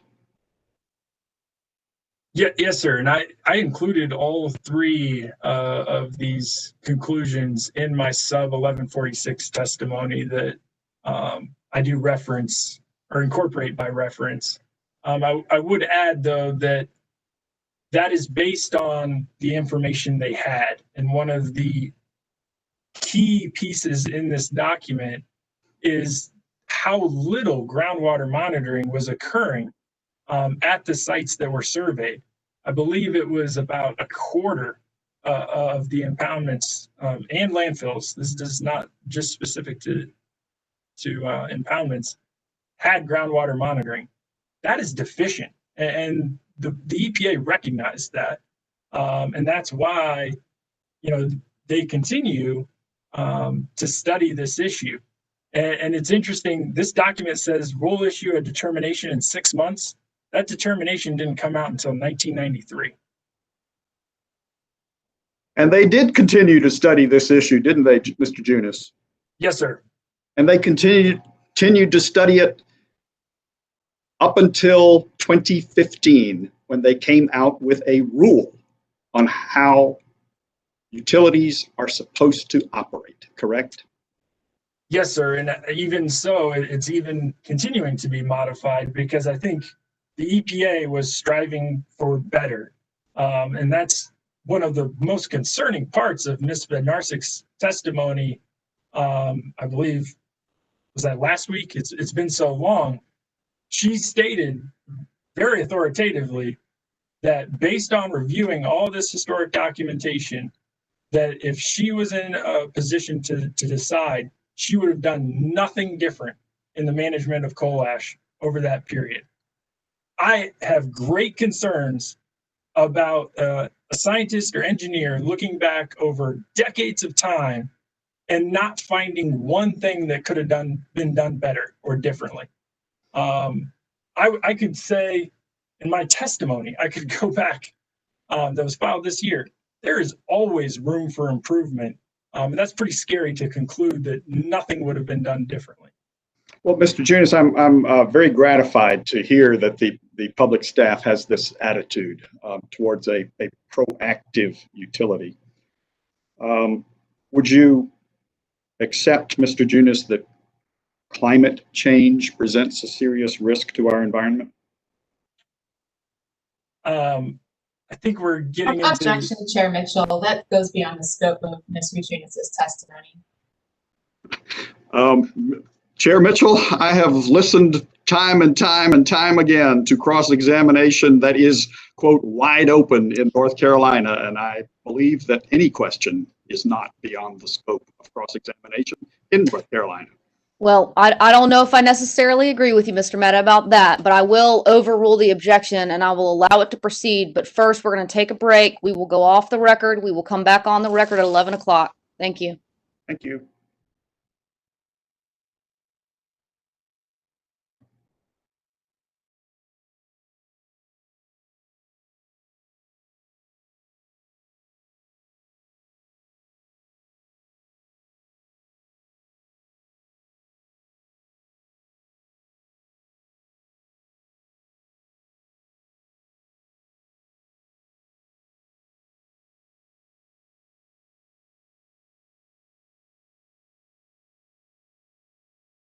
Please turn off your video.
All right, Joanne, checking in with you. Okay. All right, let's go back on the record, please. Mr. Mehta, you may proceed. Thank you, Chair Mitchell. Mitchell. Chair Mitchell, I'm sorry. This is Diana Downey, if I might. All right, Ms. Downey, you may proceed. Chair Mitchell, we had two pending motions to excuse of Mr. Metz and Mr. Thomas, and wanted to know if there was an update on those. Yes, Ms. Downey, we have been working to get an order out, and to the extent that it has not yet been issued, public staff witnesses Thomas and Metz have been excused. All right, Ms. Downey, you're on mute.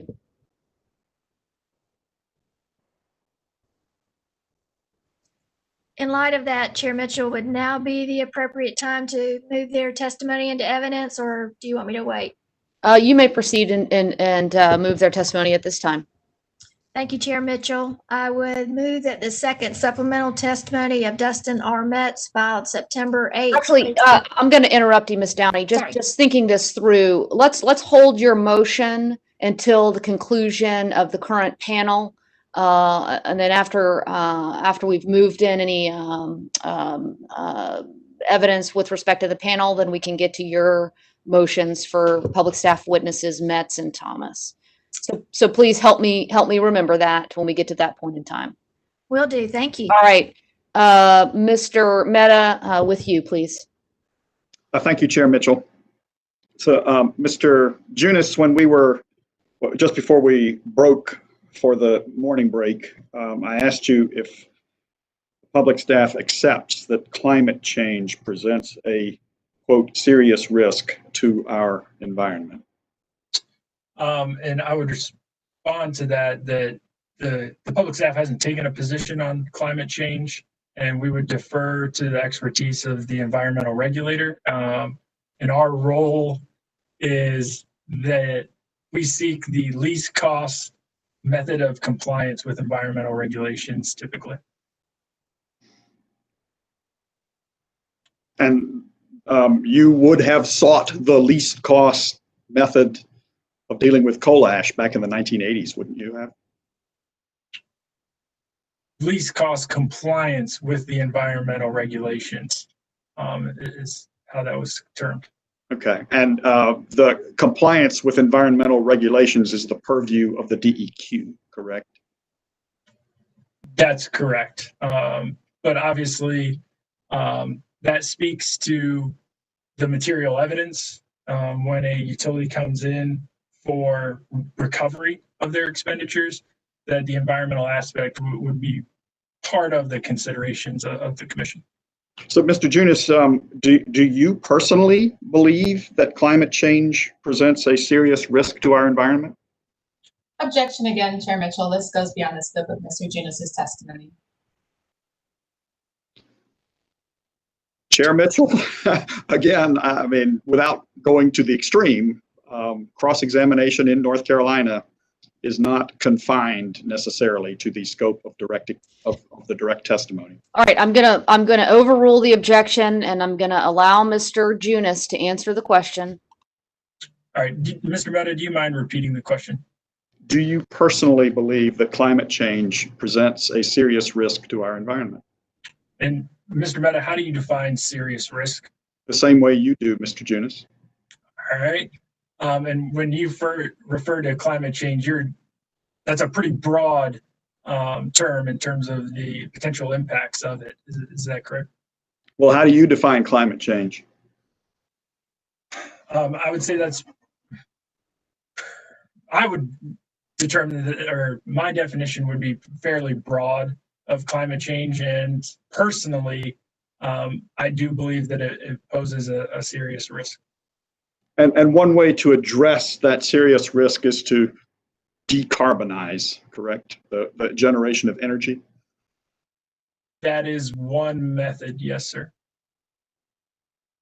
So why, Mr. Junis, does the public staff oppose the increased depreciation expense associated with early retirement of DEC's remaining coal plants in this case?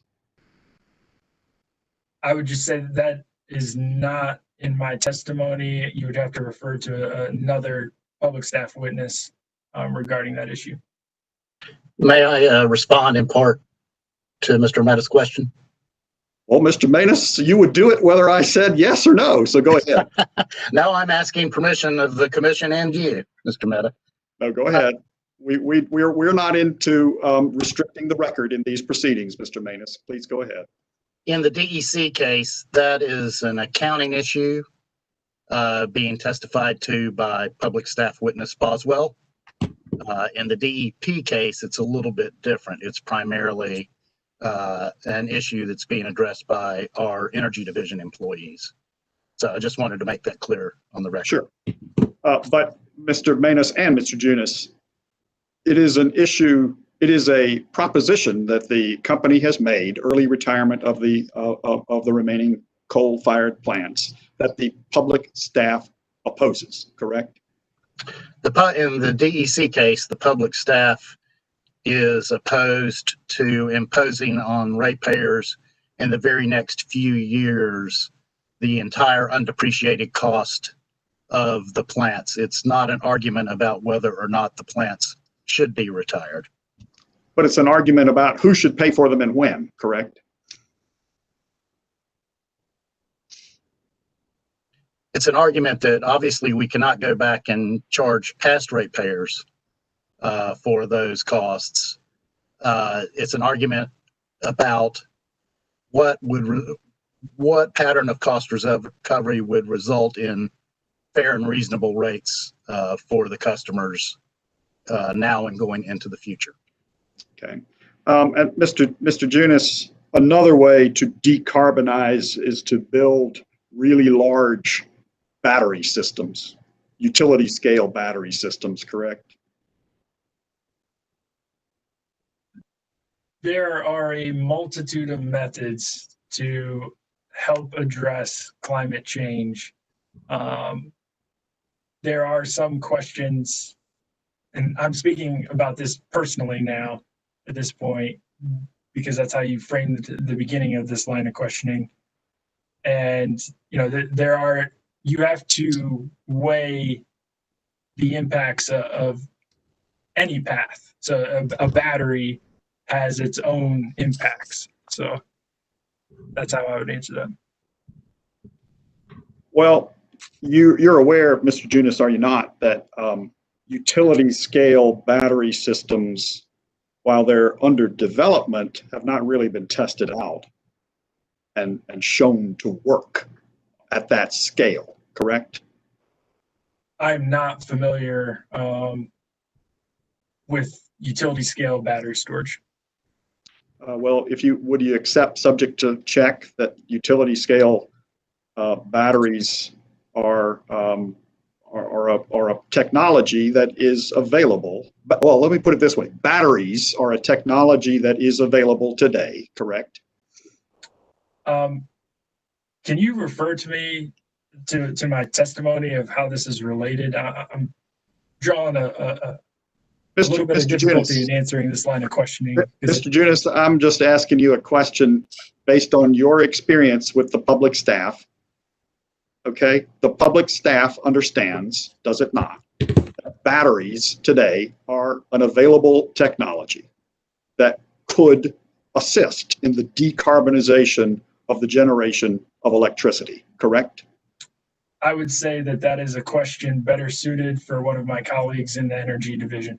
Do you know or not? You personally, Mr. Junis. Chair Mitchell, this has been asked and answered. Mr. Meta. Well, I'm not quite sure that it in fact has been answered, which is why I've asked it. All right, Mr. Junis, answer the question, please, sir. All right, Mr. Meta, do you mind repeating that question? Do you, Charles Junis or Chuck Junis, know whether or not battery technology is available today to assist with the decarbonization of the generation of electricity? To my knowledge, and this is, again, my personal knowledge, and it depends on also how you define battery, because there's storage of energy in different forms, be it in compressed air, compressed water, in the movement of water, or in a more typical battery, that is one tool available to utilities. Okay. And do you know, Mr. Junis, you personally, whether the battery, and I'm really talking about the latter battery that you mentioned, the more quote typical battery. Do you know whether that technology, while available, has been proven out at utility scale? I do not know that. Okay. Would you accept, subject to check, that it has not?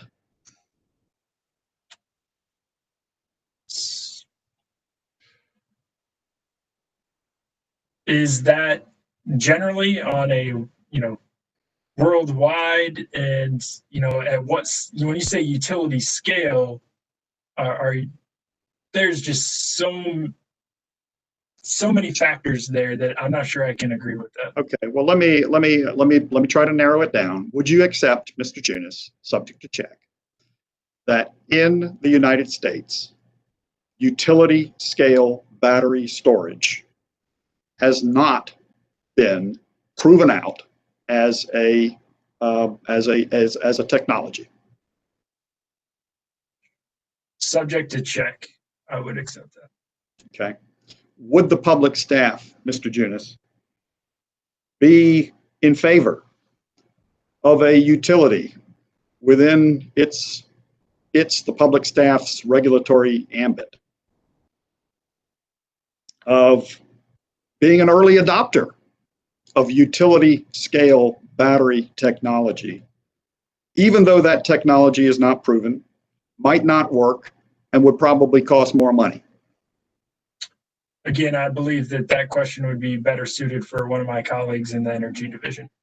You can't answer that question? You asked me to answer that question regarding the public staff's opinion, and I'm not comfortable making that determination. That is more suited to one of my colleagues in the energy division. Okay. Chair Mitchell, I have no further questions of this panel at this time. All right, any additional cross-examination for the panel?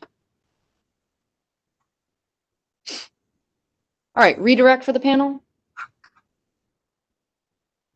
Thank you, Chair Mitchell. I have several questions for Mr. Junis. Mr. Junis, counsel for DEC asked you about your comparison of the environmental compliance record of Duke Energy Carolinas with that of Dominion. Do you recall that? I do. And have you had the opportunity to refresh your recollection with regard to the public staff's investigation during the Dominion rate case? Yes, I have. So let's start with the discussion you had with Mr. Mehta about the Dominion complaint and consent order, which he introduced as DEC Genus Manus Cross Exhibits 1 and 2. Yes, and let me make sure I have those pulled up.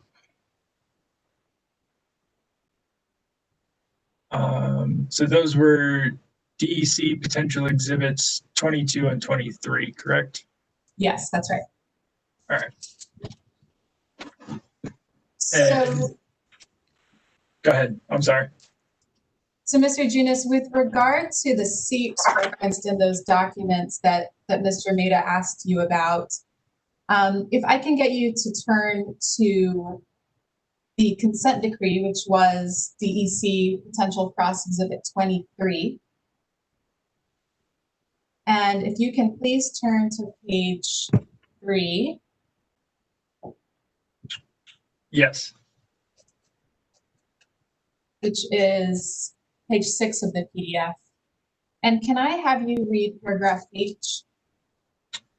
Yes. On July 21st, 2017, the Virginia Department of Game and Inland Fisheries identified an area of groundwater seepage along the James River shoreline adjacent to defendant's Chesterfield Power Station and subsequently notified both DEQ and defendant of the same. Defendant investigated and later determined that the groundwater seepage identified by DGIF, which is the Virginia Department of Game and Inland Fisheries, which contained elevated concentrations of constituents and was daylighting to the James River, originated from an existing coal pile. In addition, on May 11th, 2018, Dominion self-reported to DEQ its observation at low tide of a small area of groundwater seepage south of a coal ash impoundment at the Chesterfield Power Station, which contained elevated concentrations of constituents and was daylighting along the James River shoreline.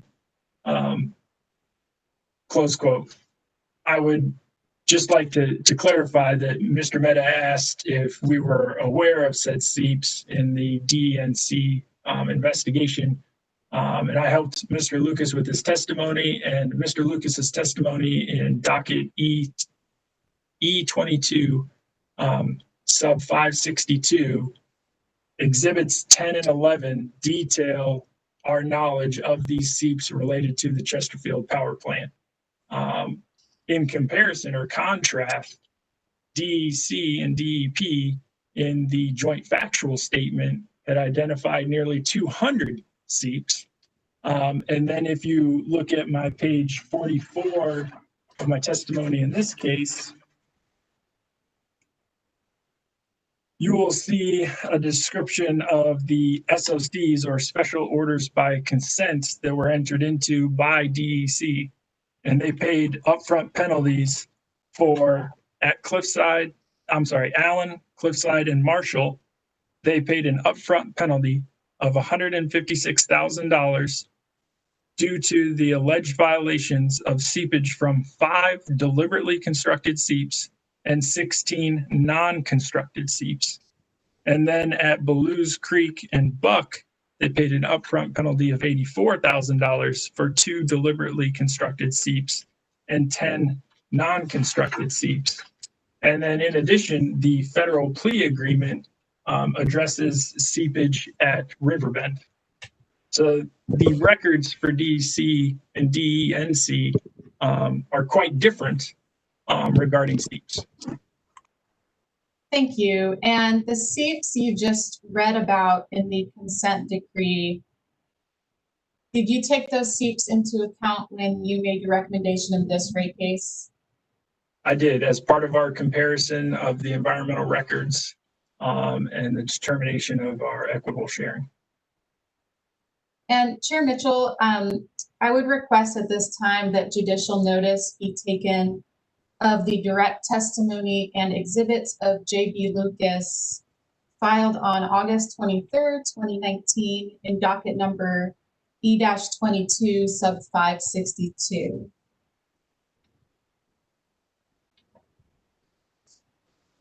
All right, hearing no objection, the commission will take judicial notice of the Lucas testimony filed in E-22 sub 562 on August 23rd, 2019. Thank you. And Mr. Junis, taking a step back, you and Mr. Mehta had discussed the public staff's overall investigation into the environmental compliance record of Dominion during the Dominion rate case. Can you briefly describe the public staff's investigation? Yes. So I want to be very clear, and when we talked about this trying to be better. So you had significant coal ash closure costs in the 2017 DEC and DEP rate cases, and DEP was filed first in that iteration. And so we progressively improved our discovery. And I'm sure Ms. Morris and Mr. Robinson are very aware of all these data requests, but we tried to refine that process. And so we went from the Duke cases into the Dominion rate case, and we used a lot of the same questions, perhaps changing obviously the state involved in certain circumstances and the company name, but we're asking for a lot of the same information. For example, regarding seeps, we sent a data request asking Dominion if they had seeps of unauthorized discharges or unpermitted discharges of wastewater from the coal ash impoundments. They said no. We sent a follow-up data request that actually widened the scope of the request. And again, they said no. And then we followed up as an additional step, which should not be necessary. We followed up with the Virginia DEQ, and they informed us of the seeps at Chesterfield, which were in fact addressed to Mr. Williams, who was the environmental witness for Dominion. So that is the level of investigation that we're doing, not only for Duke, but for Dominion also, regarding coal ash costs. Thank you. And would you describe your comparison between Duke Energy Carolinas and Dominion, the comparison between their two environmental compliance records as being qualitative or quantitative? So it would be qualitative because of the complexities and challenges of a quantitative comparison. If you just looked at, well, who has more exceedances or who has more seeps and didn't look at the context or weight those factors, such as, you know, the federal plea agreement that Duke entered into regarding Dan River, regarding Riverbend, that was criminal negligence. So that would be weighted pretty significantly. But you had to do that in a qualitative manner because it is so complex, and the differences of the regulatory regime in the two states, and the history of the sites and the number of sites. Thank you. And along those lines, do you recall counsel asking you whether Duke Energy Carolinas had entered a guilty plea with respect to groundwater violations? Yes, I do recall that. While it is not a guilty plea in the plea agreement, groundwater exceedances are addressed in the joint factual statement.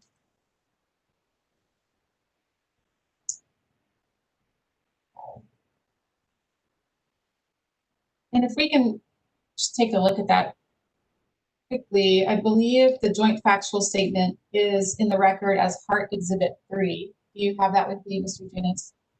Yes, give me 1 second to pull that up.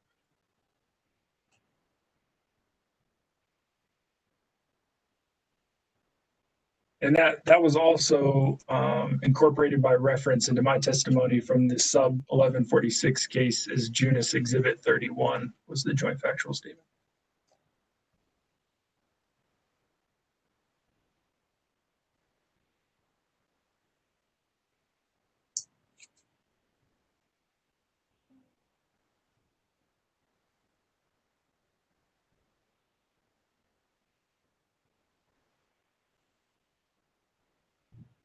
Just let me know when you have it. Yes, I have it. I'm sorry. If you can turn to page 43, and I'm at the bottom of the page looking at paragraph 138. Yes, I have it.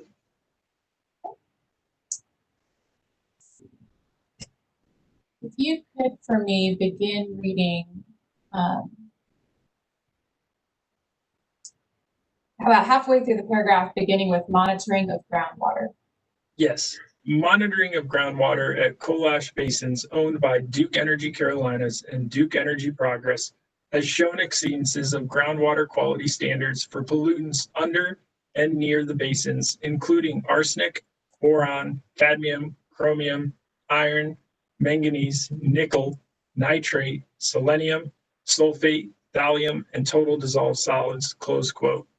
And I would just add, you know, based on my understanding, not as an attorney, the joint factual statement is the basis of the criminal conduct that then resulted in the plea agreement. So this is all the information that was agreed to by both Duke entities and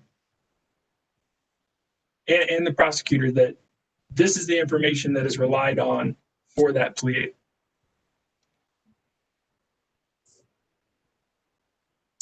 Thank you. And moving on, Mr. Mehta presented you with a scenario regarding groundwater testing at a hypothetical facility. Do you recall that?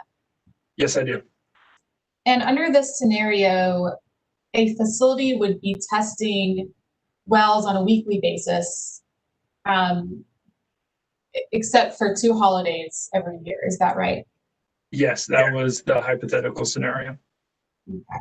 Do you know if DEQ typically requires testing on a weekly basis? That would not be typical.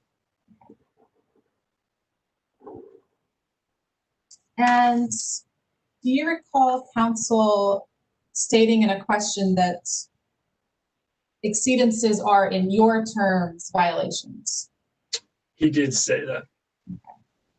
Do you know whether DEQ considers them to be violations? It is my understanding based on the amicus brief that DEQ agrees. Okay. And let's just quickly refer to that amicus brief, which is Public Staff Potential Redirect Exhibit 31. And Chair Mitchell, let's see, I'd like for Public Staff Redirect Exhibit 31 to be identified as Public Staff Junus Manus Redirect Exhibit number 1.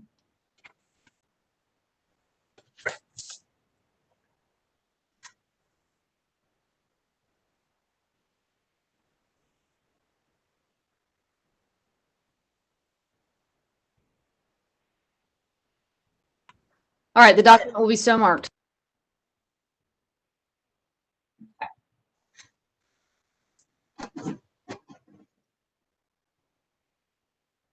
And Mr. Junus, are you, well, let's start with the document. This is an amicus brief filed by DEQ on September 25th, 2019 in the current appeal before the North Carolina Supreme Court from the 2017 DEP and DEC rate cases. And are you familiar with this document?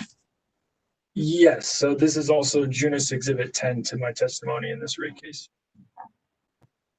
And can you please turn to page 7, which is, well, page 7, let me know if you need the PDF page number. Page 7, according to the numbering at the top of the page. Yes, the top middle of the page. Yes, I'm there. And can you read for me the sentence beginning with accordingly, and it's the 3rd paragraph on the page? Yes. Quote, accordingly, a violation occurs at a permitted facility if the permitted activity causes contaminant levels at or beyond the compliance boundary that exceed the 2L standards. For an unpermitted activity, a violation occurs if the activity results in an exceedance of the 2L standard anywhere, close quote. Thank you. So based on DEQ's amicus brief, does it appear that DEQ also believes that a exceedance is a violation of the 2L rules? Yes. Thank you. Mr. Maida also asked you if other industry members throughout the 1980s were doing the same thing as Duke Energy Carolinas with respect to coal ash management. Do you recall that question? He did. Okay.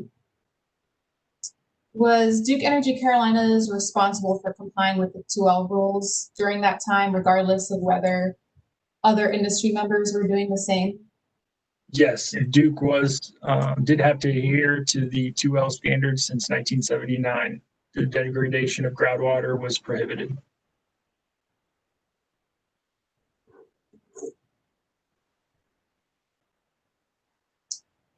And I believe Mr. Maida also asked you whether you believe Duke Energy Carolinas should have been more proactive in the 1980s, 1990s time period.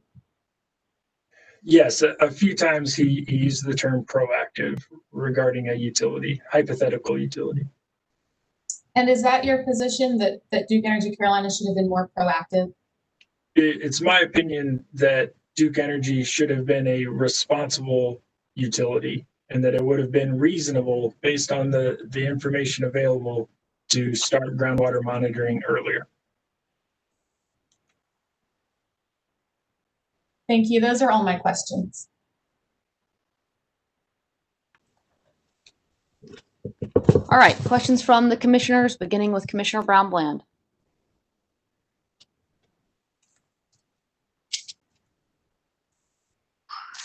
Yes.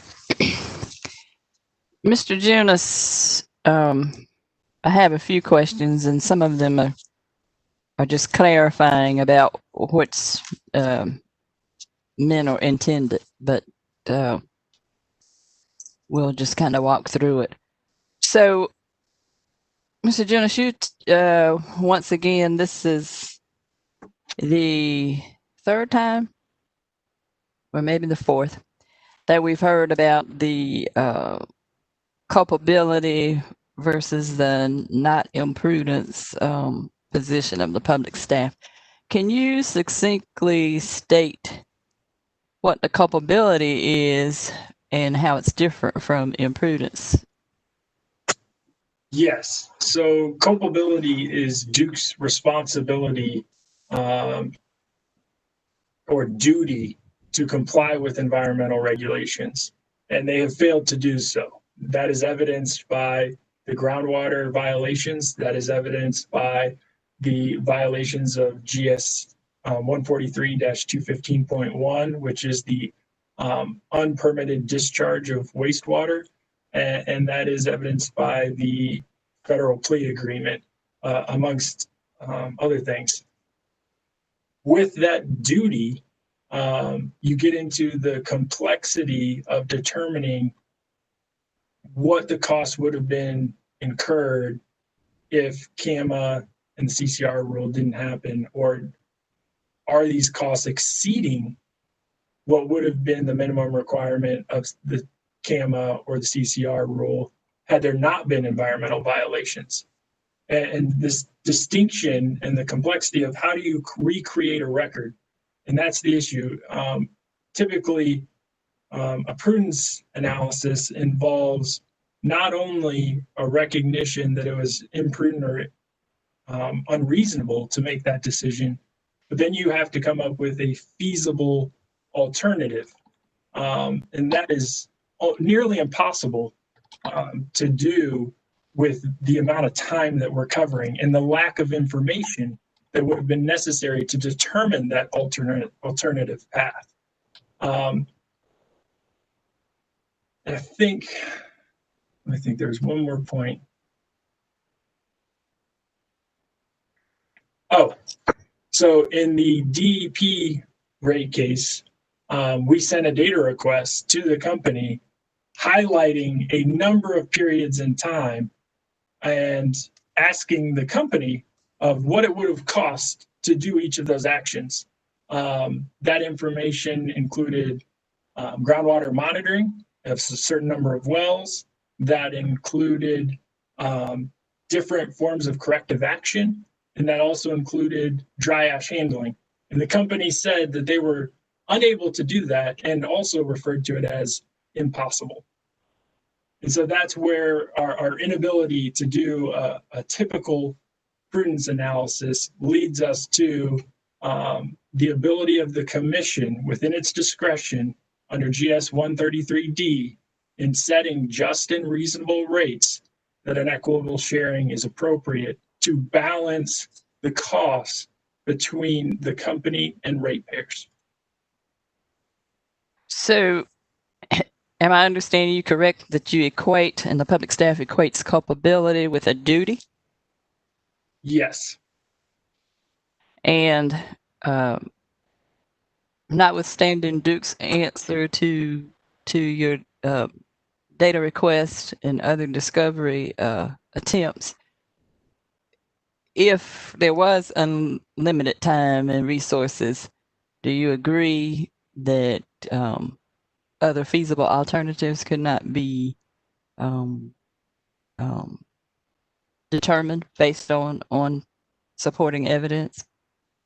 That's correct. That you cannot materialize or create this information that would have been necessary to properly develop and plan an alternative course of action. And then you don't know how that would have been effective. So the 1982 EPRI manual talks about typically corrective action is not going to be one method, one shoe fits all, and then the problem is solved.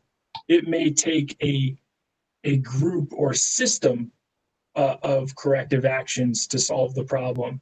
And one of those solutions is always close the impoundment and create a new storage unit. So you agree with Duke's characterization as impossible or as impossibility, regardless of time, resource that you might have?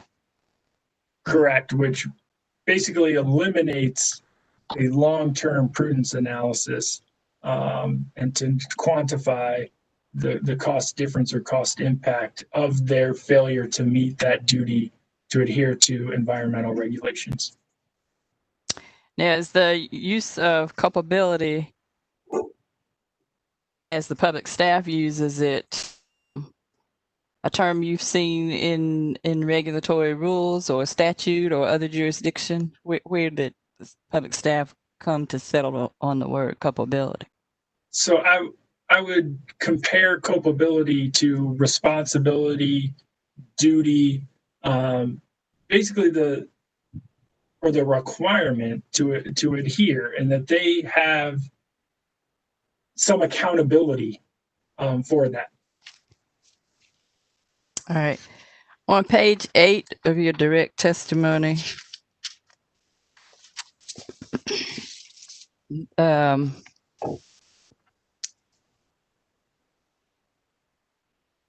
see if I can point you to a line.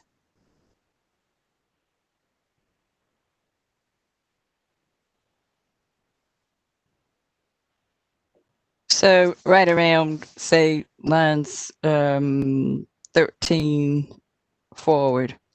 Mm-hmm. Are you distinguishing there between remediation and corrective costs versus the actual closure, removal activities relative to basins and landfills? So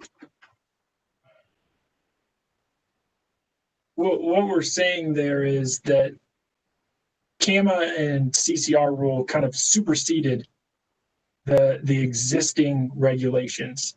And so what we're saying is there was going to be corrective action required without those new regulations. But now you can't delineate the costs and impacts of those two different regulations because CAMA and the CCR are kind of superseded, and that excavation and closure kind of already addresses some of those issues. But is it the case that, or is there a case to be made that remediation goes beyond just removing removing coal ash and closing an impoundment or a landfill? Yeah, there's something more. Oh, I'm sorry. Go ahead. Yeah. Oh. All right. Is it all right if I answer? Yes. Sorry, I didn't mean to cut you off. For example, we were able to delineate the cost of extraction and treatment at Blues Creek. That is an example of remediation that would not have been required without the existence of groundwater violations, because otherwise you would be extracting and treating clean water. But because there are violations, it was necessitated, and that was an accelerated corrective action at Blues Creek. Did remediation and corrective action type activities, do they somehow equate with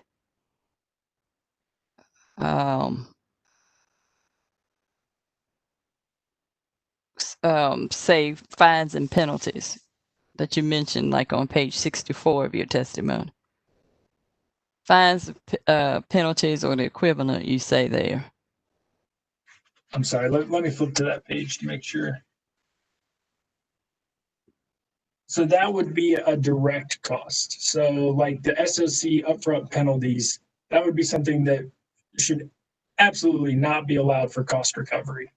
But remediation and corrective action can also be, like I talked about, extraction and treatment, slurry walls, and functionally, again, tying back to CAMA and CCR kind of superseding, the excavation and closure of these sites that otherwise, had you continued to use these and you had these violations, other costs would have been incurred. And who knows, DEQ may have already required the closure and excavation of these sites had they been allowed to progress without the creation of CAMA and the CCR rule.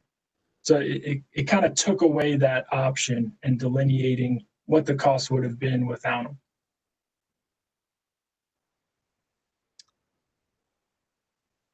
So if there were no closure and closure and removal at issue here, if it was more some, more run-of-the-mill remediation efforts that you see oversight that DEQ does, is there some notion that doing the remediation itself is part of the, I don't mean to say the punishment, because I don't think the cleanup is intended to be punishment, but is it part of the enforcement? I missed that last word. Yeah, Commissioner Brown, will you ask the question again, please, ma'am? Is it part of the enforcement part? Is the remediation and the cleanup part of the enforcement, without regard to whether we're talking about actual physically shutting down an impoundment? If it was remediation to clean up water, some effort, some running of some air, whether it's extraction, whatever might be the corrective action, is that part of enforcement? I think that's part of the accountability of the company, that you created or caused this degradation of the natural environment, and now you are required to remediate or correct that. And that's why we would likely, if it was a more traditional imprudence analysis, recommend disallowance of those costs for, like, the extraction and treatment at Blues. So, and another piece of it is after closure, cap in place or total removal, whatever it may be, after that basin or landfill is completely closed, no longer in use, but there's still contamination of groundwater or surface water. There would still be separate remediation efforts. That's part of the hard part of delineating. But for example, if you look at their corrective action plans the companies filed with DEQ, like at Allen, they are proposing 87 vertical extraction wells and 76 clean water vertical infiltration wells. So functionally, they are going to pull out the contaminated water and then put back in clean water.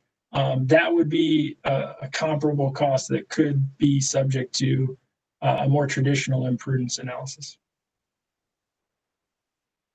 So yes, I hope I answered that question. Yes, there will continue to be costs that fall into this category. And so going back to your testimony on page 8, is that part of what you, and correct me if it's not, your way of seeing it, but what you would deem to be unfair, in that there's remediation that is the responsibility of the company that goes beyond mere closing and shutting down of facilities? Yes, and I hope I'm being clear that some of these are not clearly delineated from the requirements of CAMA and the CCR rule.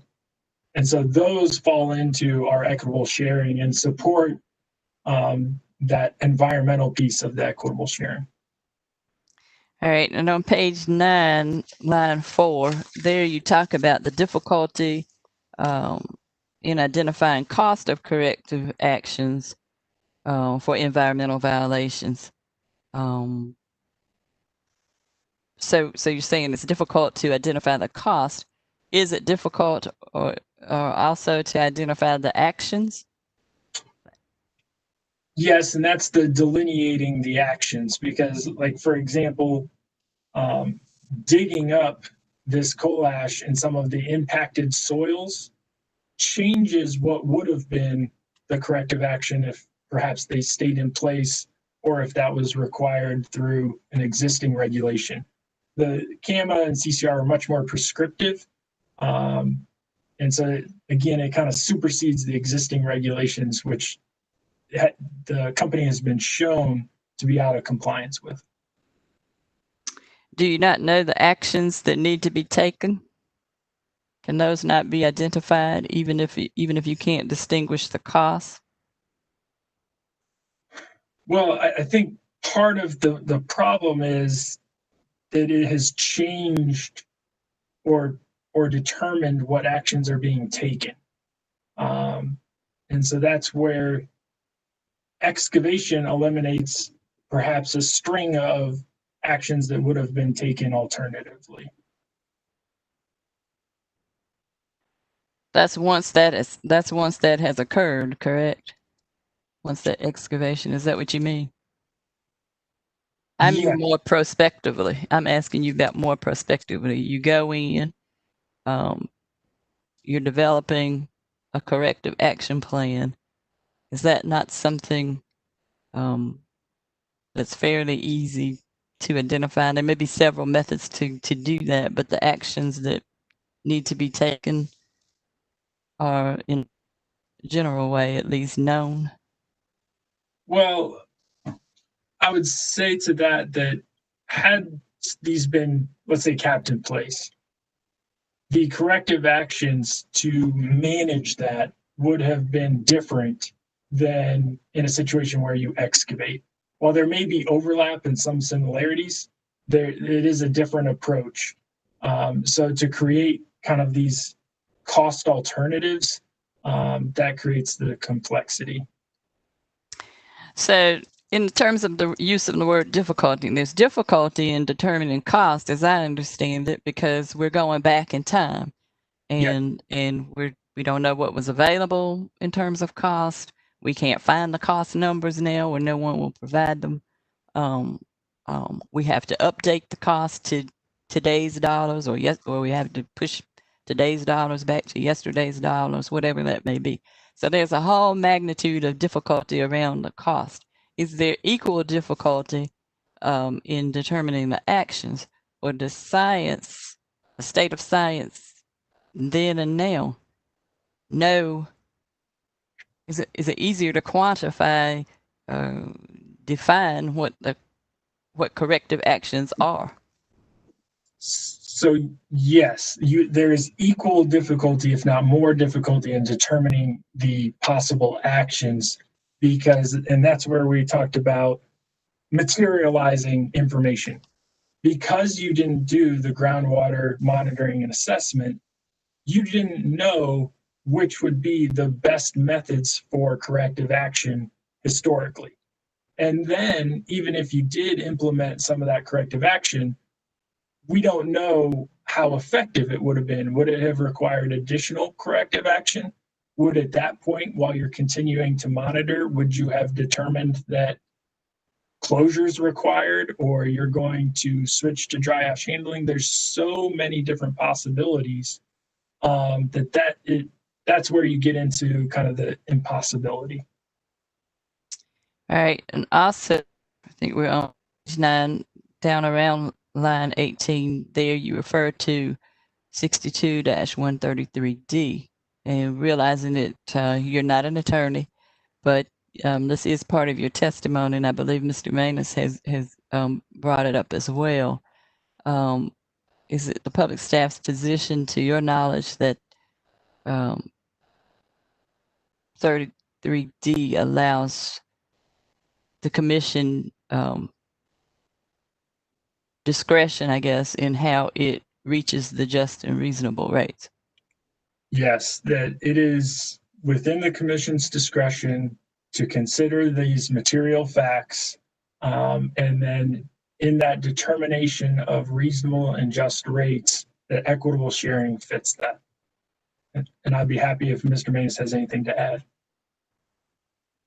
I agree with what Mr. Junis has said. But in doing so, the commission always has to be mindful, do you agree, of any constitutional requirements against unlawful taking of property? Is that a limitation on the community's discretion? So I recall a discussion about that in the motion for reconsideration, I believe, by Dominion. That is certainly a consideration that the commission has to take. Obviously, in our equitable sharing, it is the recovery of the costs, except it is a disallowance of the return on that, and a certain amortization period. So I just want to say they're still recovering the full amount of the coal ash expenditures. Right. Now, is your 50-50,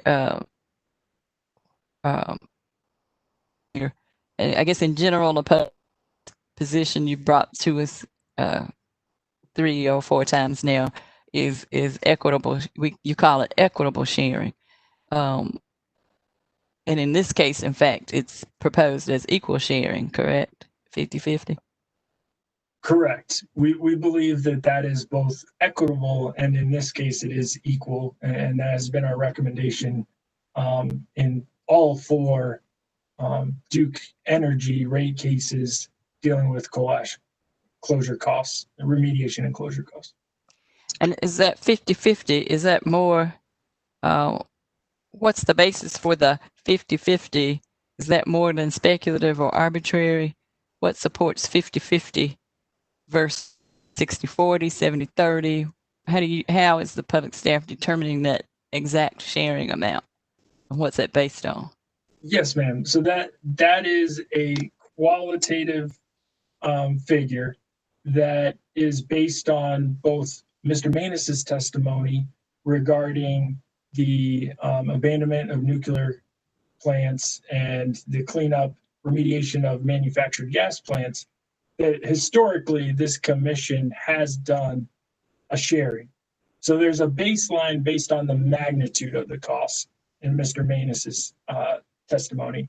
And then we are adding a piece to that regarding this environmental culpability for their non-compliance. And that's how we get to the 50-50. And then with the difference of the environmental records of the companies, you see this shift. And in Dominion, we recommended a 40-60.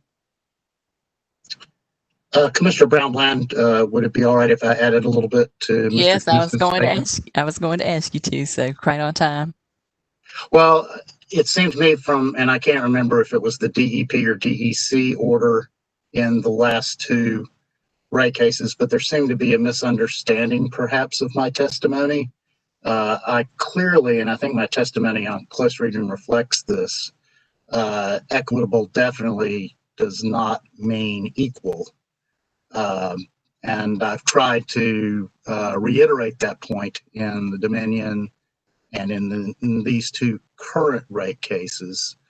In fact, if you look back in the history of the commission orders dealing with the nuclear costs, abandonment costs, there have been many references to the commission's decision in those cases being equitable or to equitably share. And in those cases, it used the 10-year amortization with no return on rate base, which in those days, with those rates of return, was somewhere in the neighborhood of a 30% sharing to the being imposed upon the shareholder. So it can differ from case to case depending on the nature of the facts and circumstances in each case. And it is a judgment. It is not something that can be defined by a mathematical formula. It is by necessity a qualitative judgment, but it's one that the commission has used many times in the past. And so when you say there's a judgment to both you and Mr. Junis,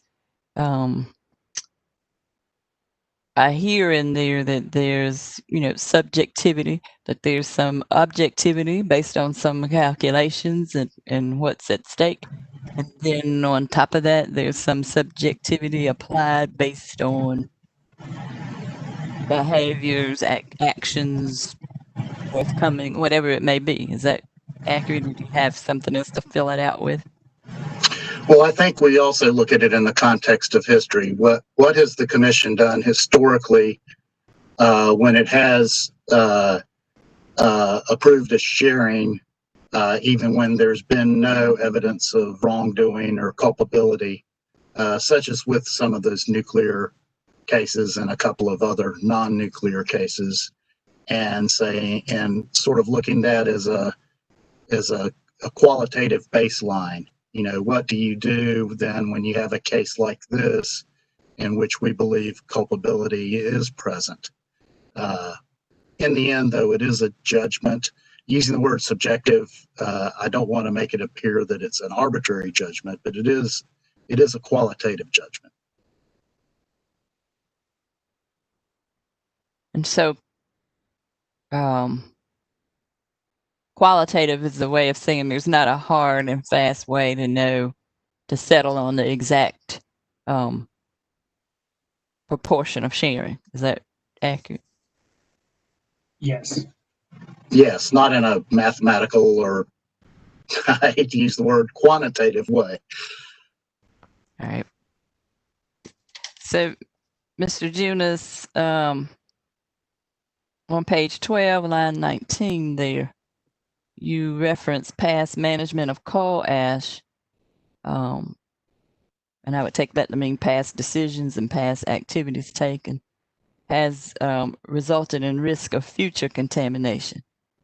I take it that addresses the ongoing nature, the contamination continues. Yes, and so that sentence is regarding the framework.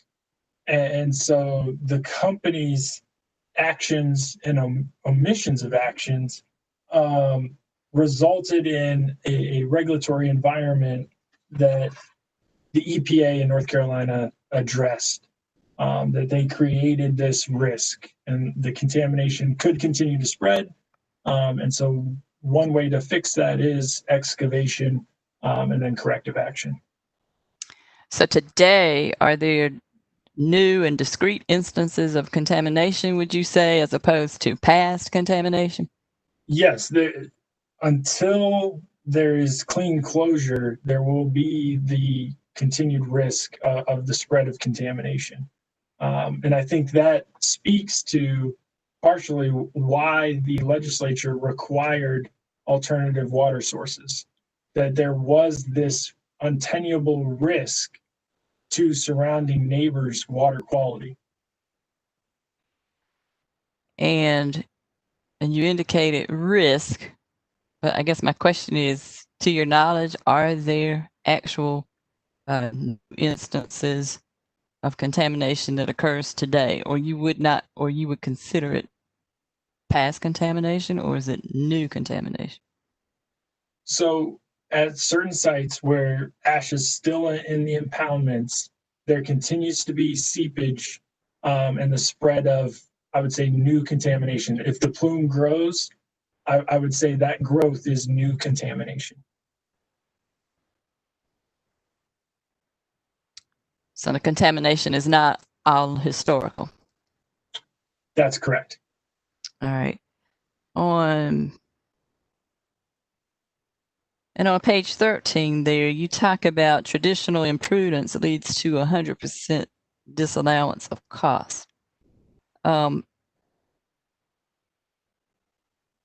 is that 100% disallowance for instances? In other words, in this situation, we have, a global big picture of coal ash handling and activities. Could it be that there are instances within that? Is that what you mean when you say 100% disallowance? Yes, discrete disallowances of costs. So traditional imprudence would not require that that all the global costs be disallowed. Correct. So that if you found discrete instances that you could address and show imprudence, it would be 100% of that discrete piece that would be disallowed. But other portions of remedial cleanup and those kinds of things, if they weren't found to be imprudent, they would still be allowed. Is that correct? Correct. And I think this is more catered to just the big picture view of the complexity of identifying the costs and actions and the potential alternatives. And so we're saying we didn't have that opportunity to make the imprudence adjustment on a significant portion of these costs. And so that's where we've then relied on the equitable sharing. All right. And on page 66 of your testimony, somewhere on there you refer to surface water discharges as violations. And my question is, when you say that, are you referring to specific discharges that have been discussed somewhere else in your testimony or in your incorporated testimony, or are you referring to something else? So you're referring to the sentence that starts on line 4 of page 66. For example, there are violations of NC Gen Stat 143-215.1. Yes. Okay, those would be seeps specifically. So those are the engineered, deliberately constructed seeps. Those are the non-constructed seeps. Those are surface discharges, unpermitted surface discharges of coal ash wastewater. And those that relate to surface water, as opposed to speaking to groundwater, those are in your testimony or in the record. Yes, and then you have the complexity, which you might have insinuated intentionally or unintentionally. The Hawaii case before the Supreme Court dealing with seepage into the groundwater that then reaches surface water. That is not accounted for in our testimony because that was still a very, lack of better words, fluid situation. And back for a minute to the concept of imprudence. So cost of cleaning and remediation, the actual activities that are necessary to do that, the cost associated with it could be reasonable in that not a single cent spent was improper or unnecessary to do the job, correct? Correct. So I would say the Blues Creek extraction and treatment was necessary to correct that groundwater contamination. And they appropriately incurred that cost, but it was imprudent from the very beginning to have created a situation where that was necessary, that remediation. All right, so imprudence is about both the cost and the actions or the decisions. Yes. One could be prudent, but the other imprudent. They don't have to be the same. All right. I agree. Mr. Manus, on page 18 of your testimony there, you use a phrase of speculative to some degree. Hold on, let me, if I can pull that up. Hold on just a second. Sure.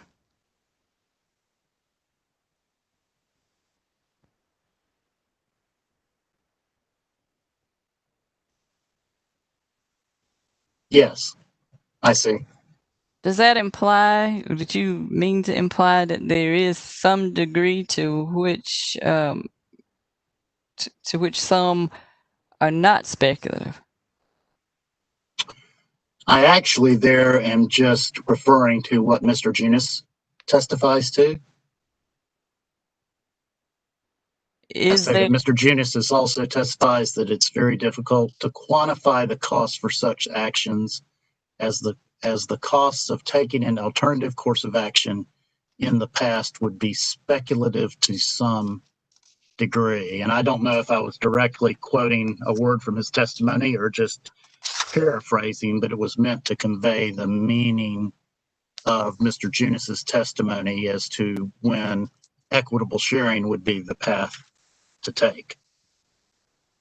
I believe, and Mr. Junis can correct me if I'm wrong, but I believe in general his testimony was said more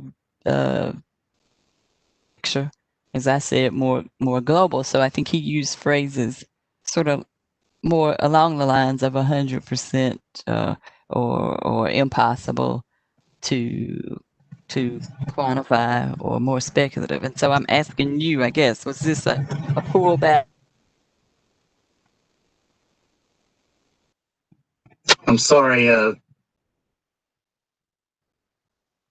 Commissioner Brown Brown-Bland is frozen on my computer. Commissioner Brown-Bland is having a connectivity issue at the moment. Let's give her a few seconds. It may resolve itself.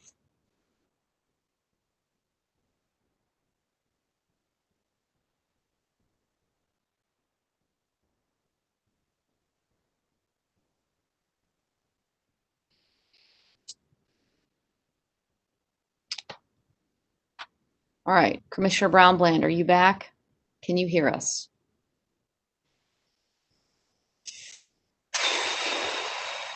Okay, at this point in time, let's proceed with Commissioner Gray. Questions from you?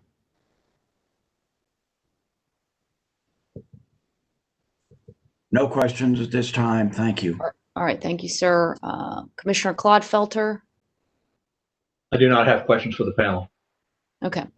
Commissioner Rachel, I apologize for interrupting.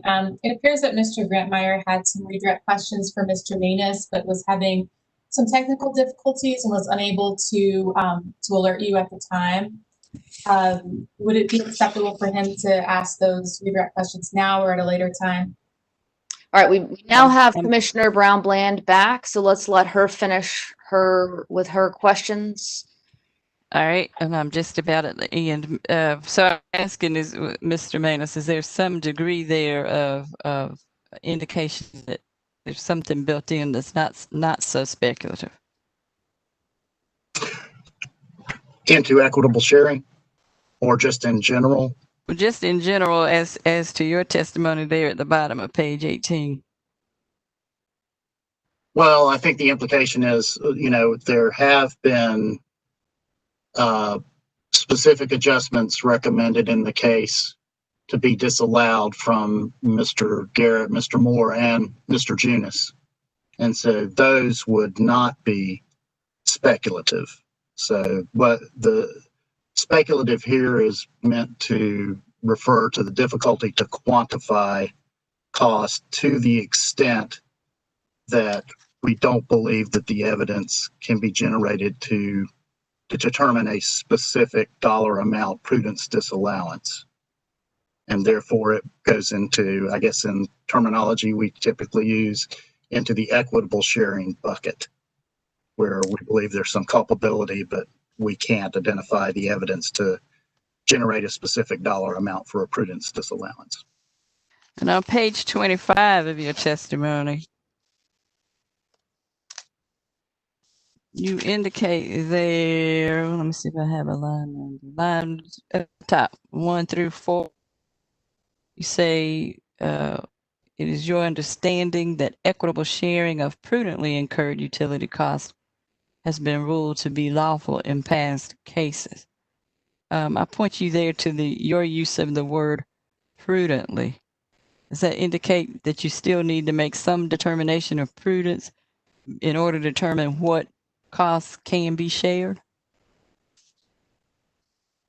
Yes, and I think I would point to the nuclear abandonment cases.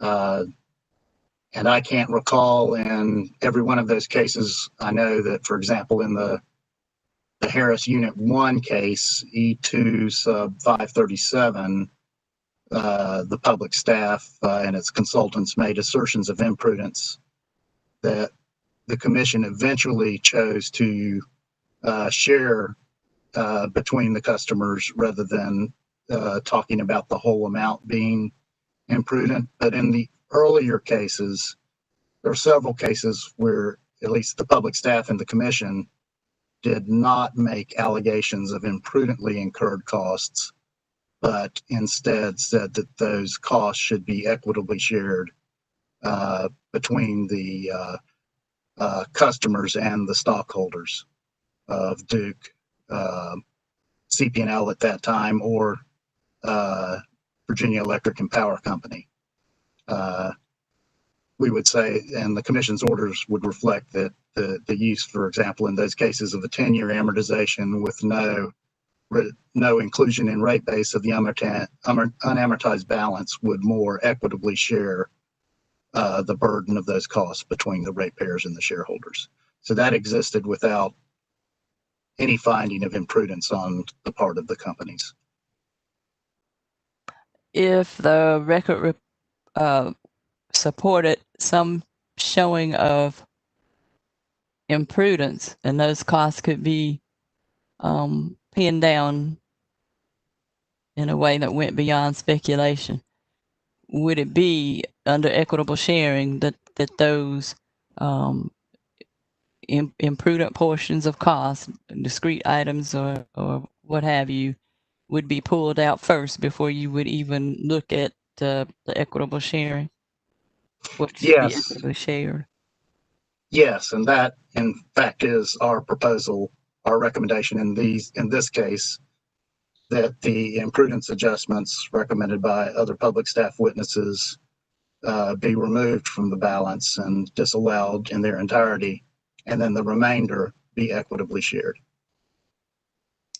All right, that's all my questions.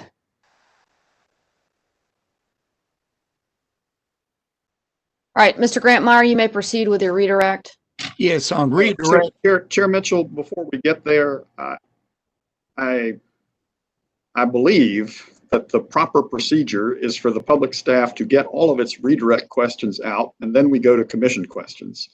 And I can certainly appreciate that somebody can have technical difficulties, but there's lots of people on the public staff that could have drawn this to the commission's attention much earlier than right now. And I believe it's improper for Mr. Grantmeyer, having heard a whole bunch of questions from Commissioner Brown Bland, to now go into redirect.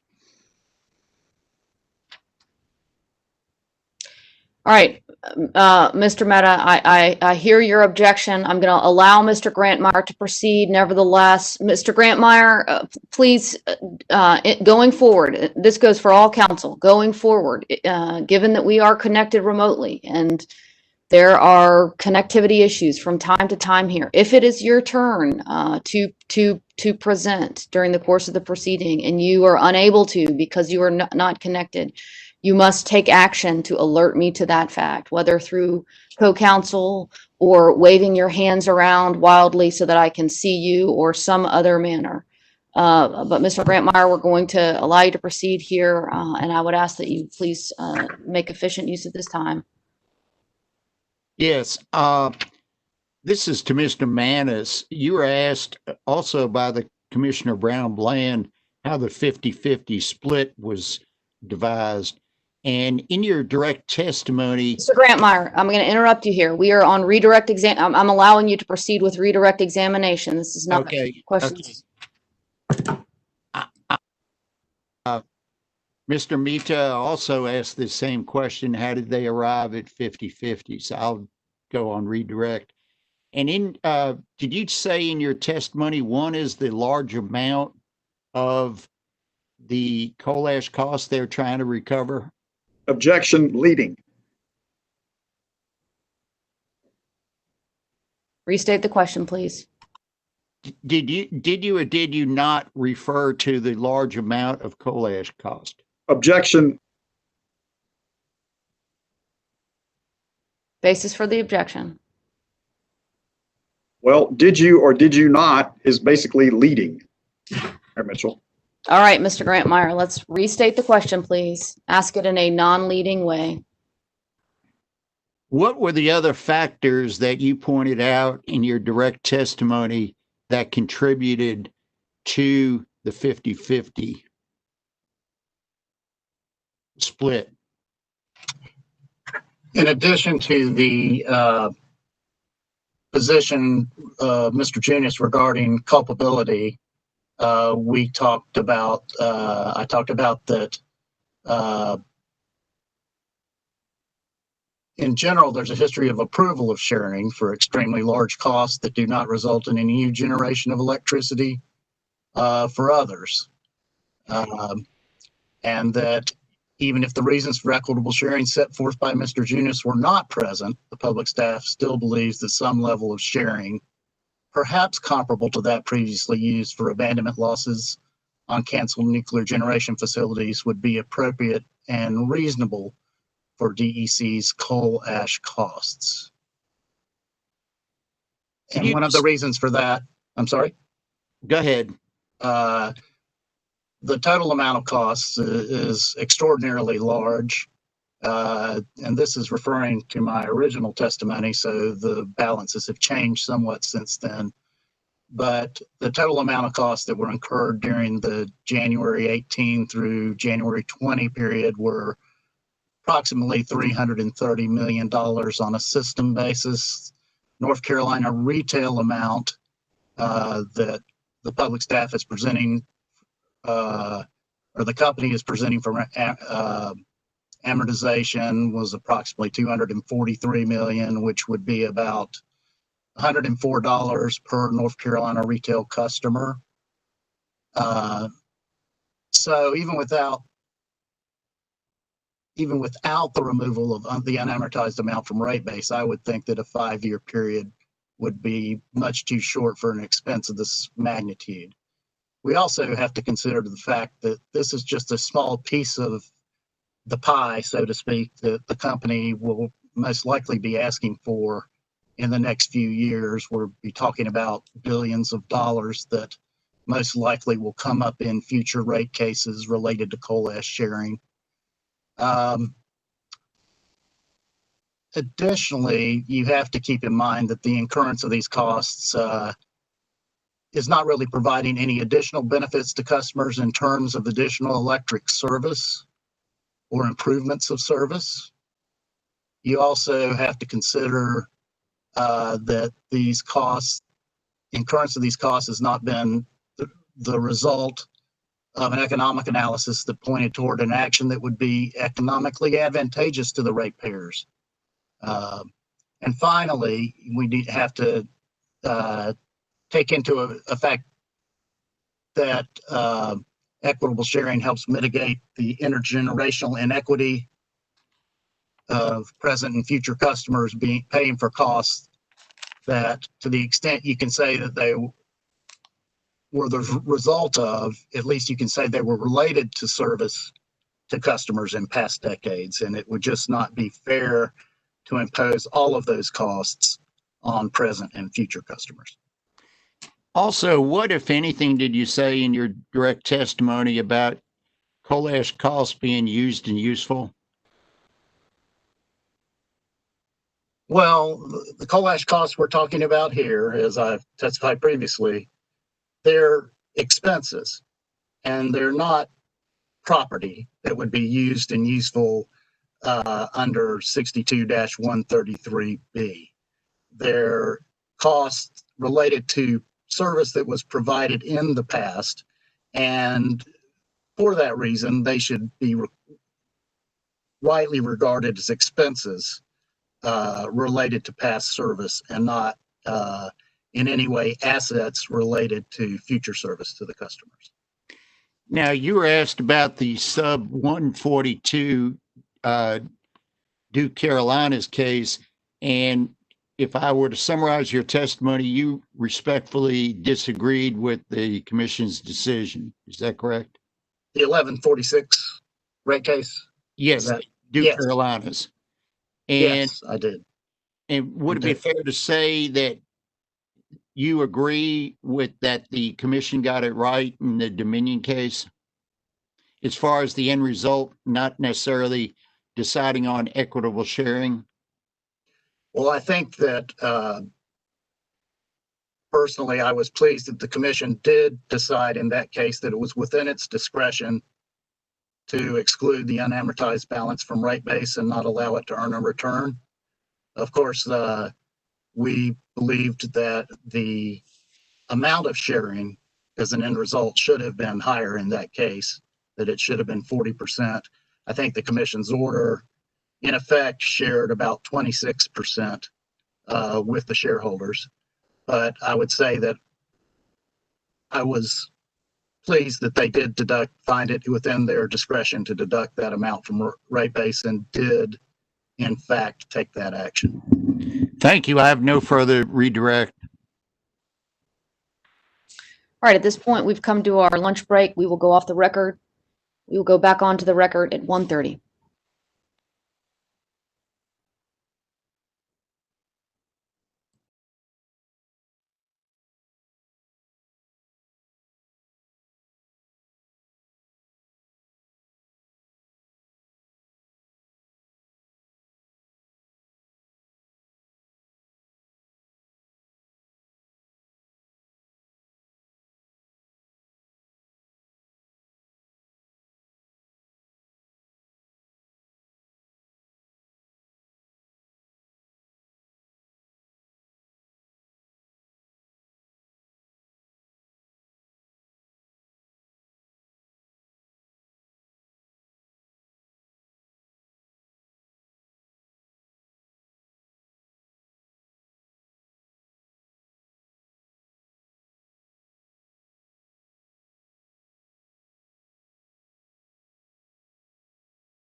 Hey, John, this is Mike Manus. Just wanted to check and see if I was looking all right.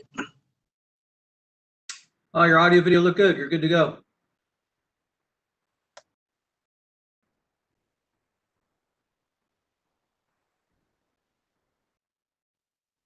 Hello, can anybody hear me?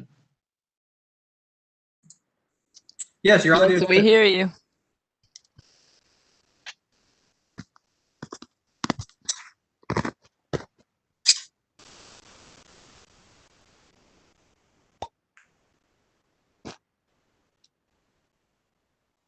It might help if I remember to put my earbud in.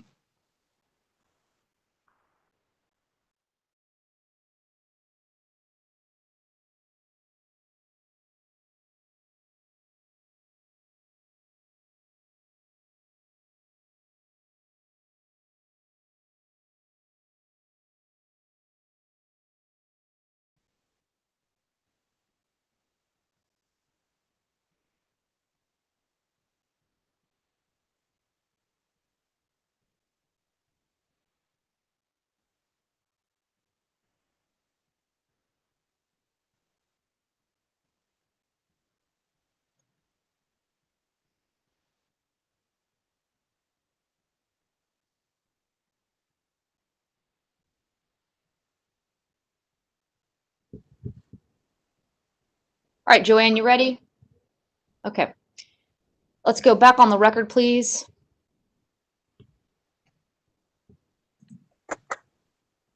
We are going to resume with questions by commissioners. We are at Commissioner Duffley. Good afternoon, Mr. Manus. Most of my questions will be for you today. If I could have you turn to your second supplemental testimony, please. And specifically page 7.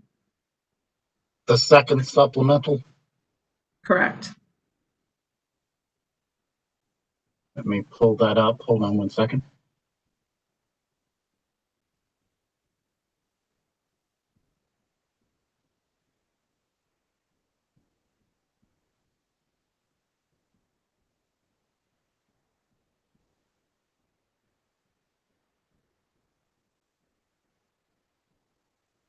I apologize. I have the first and third up, but not the second. Let me grab it real quick. That's okay.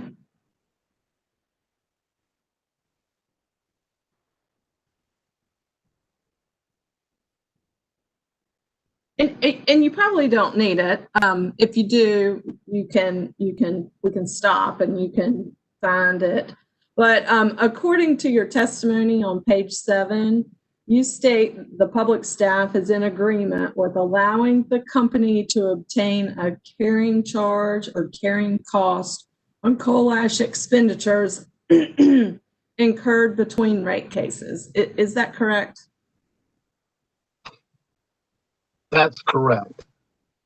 And in the present case, the public staff is in agreement with the sum of approximately $26 million, which represents the carrying charges for coal ash cost incurred between January of 2018 through January of 2020. Is that correct? Yes, approximately 26 million.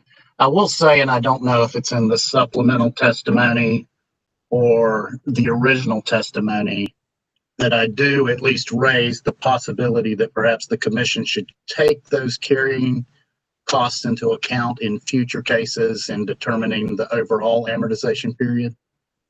Correct. And you came to my next question, which is that a new request from the public staff from the last rate case? Yes, I don't remember if we made that recommendation in Dominion or not. I'm thinking not, but definitely it's new for the DEC and DEP cases. Okay. And going back to the 26 million, and if the commission defers the future ARO coal ash costs beginning in February of 2020, the public staff is in agreement for allowing a return or this carrying cost between this rate case and the next rate case. Is that correct? if I stated that, I think I did state that starting from the new point that we would be, but we would want it potentially taken into account in determining, looking at the amortization period.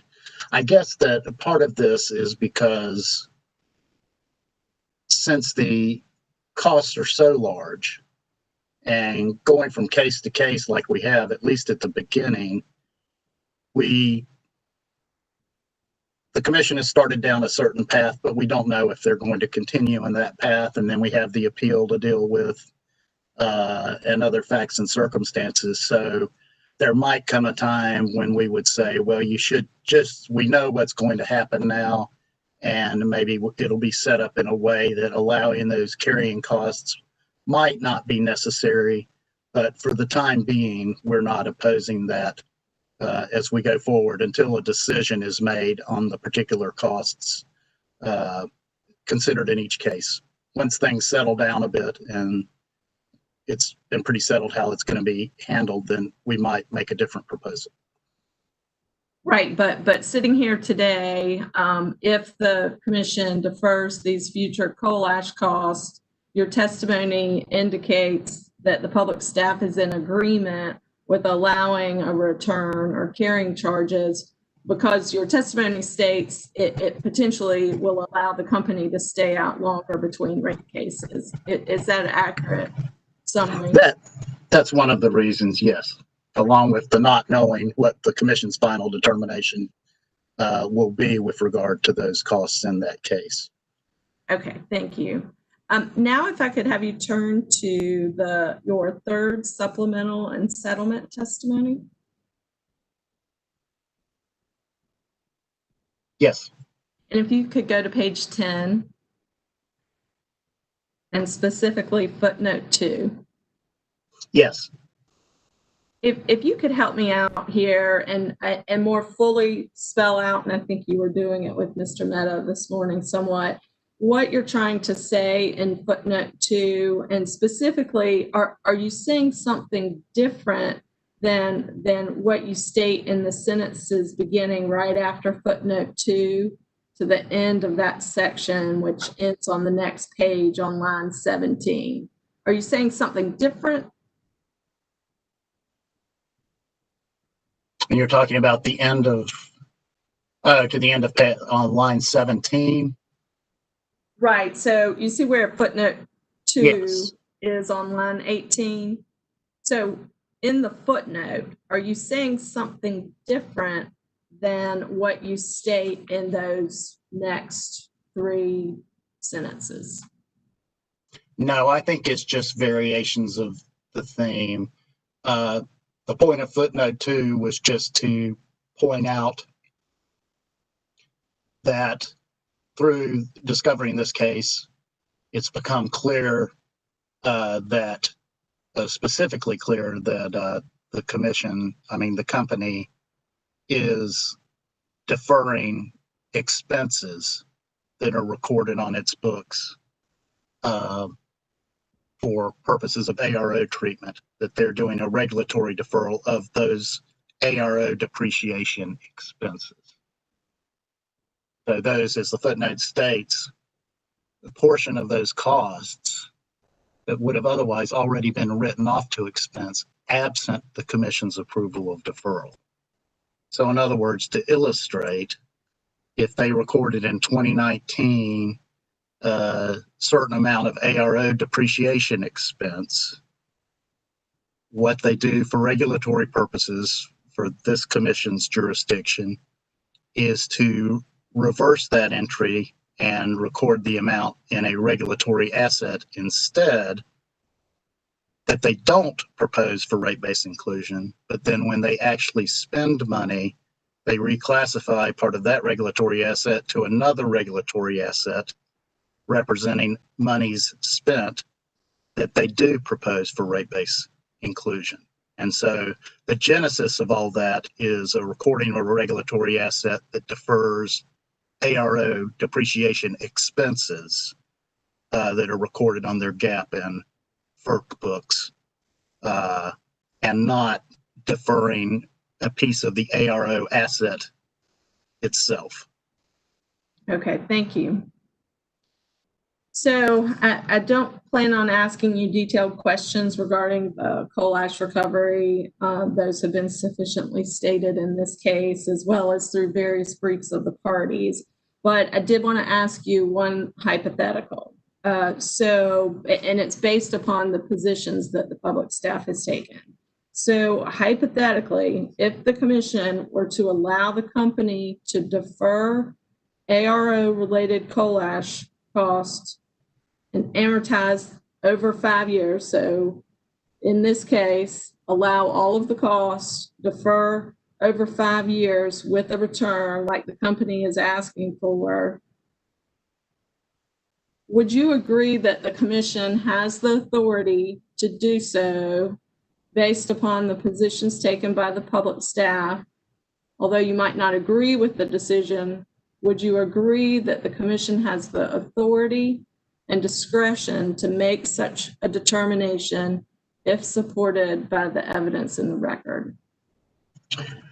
I believe so. From the point of view of being a regulatory accountant, I believe so.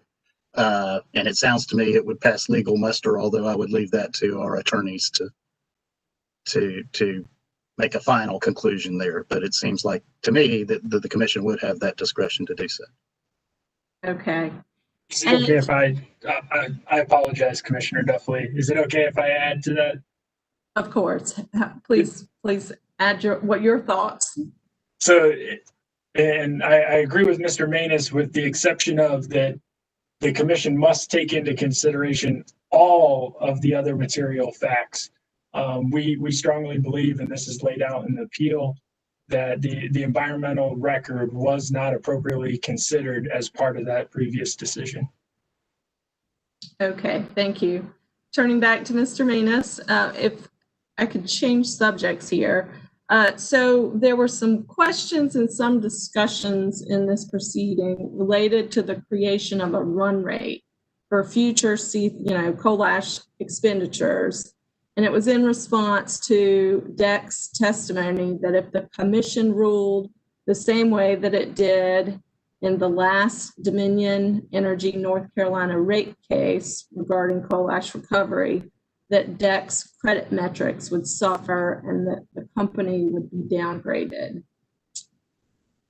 In the last rate case, the public staff was opposed to the run rate because of the uncertainty of cost involved. And I've also heard you state this morning with Mr. Mehta, it would complicate the equitable sharing position of the public staff. Do you agree that the cost or the coal ash cost and future expenditures are more certain now than at the time of the last rate case? With regard to future expenditures? Correct. Well, I'm certain that there's probably still a degree of volatility. We have had some legal decisions by DEQ that have maybe made it a little more certain, but I hesitate to say it's a whole lot more certain because we still don't know what we're going to run into in terms of technical and maybe legal issues in future years. But at the time of the last rate case, we did not know the closure plans for any of the basins, correct? We did not know whether it would be cap in place or some other type of closure plan or excavation, correct? I think there have been some preliminary decisions made, but those were still subject to change and in fact have been changed since that last case. And since the last case, Duke has entered into an agreement with DEQ, correct? Yes. Okay, thank you. So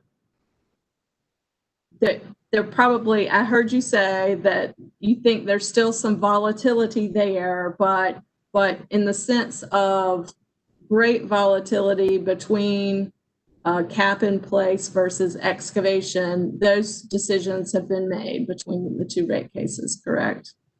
I think that's generally true. That would still leave volatility over time as different projects get started and finished.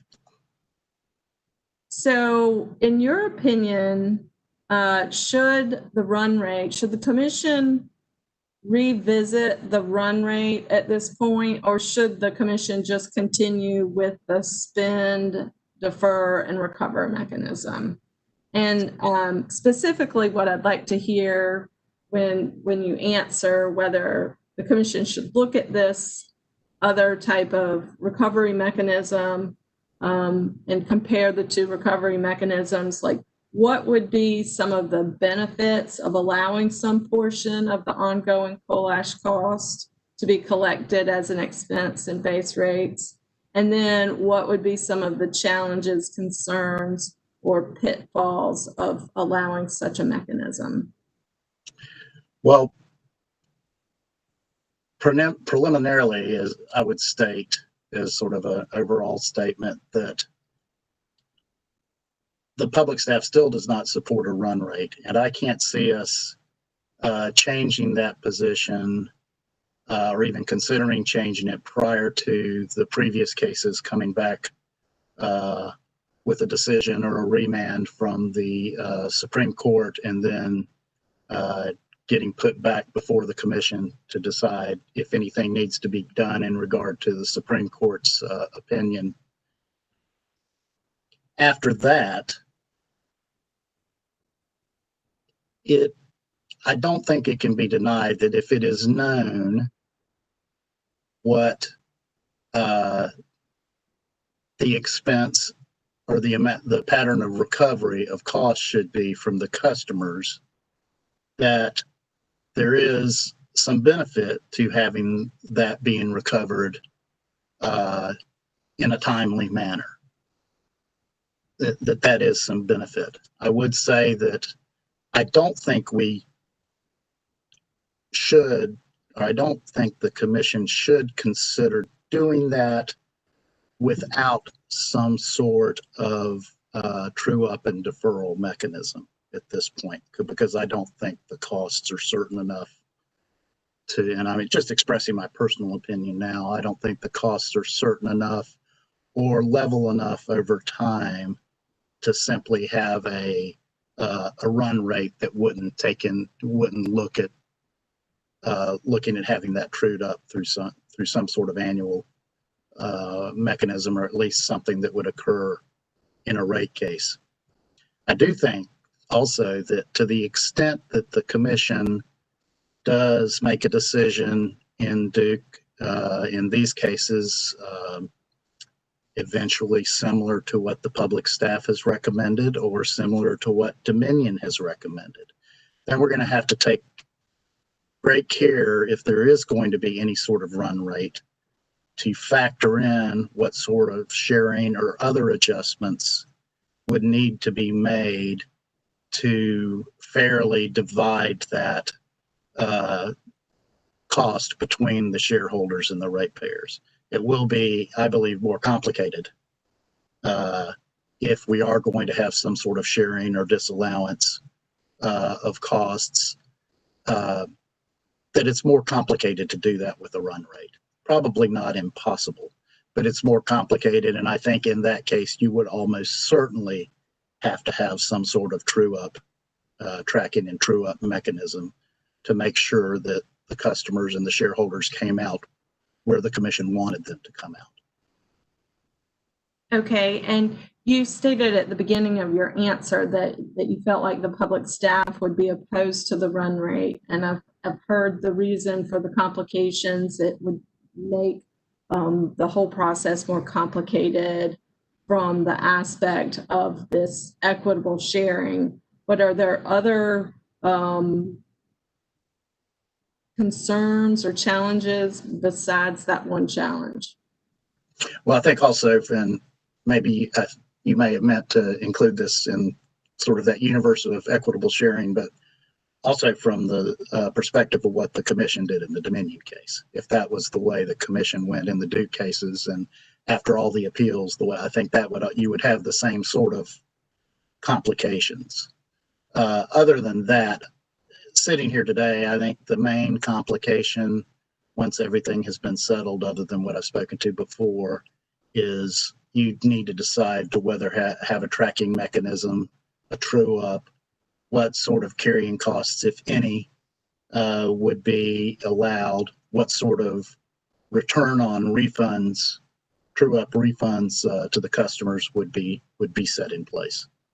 None of those I think are insurmountable, but they are issues that the commission and the interveners would have to deal with.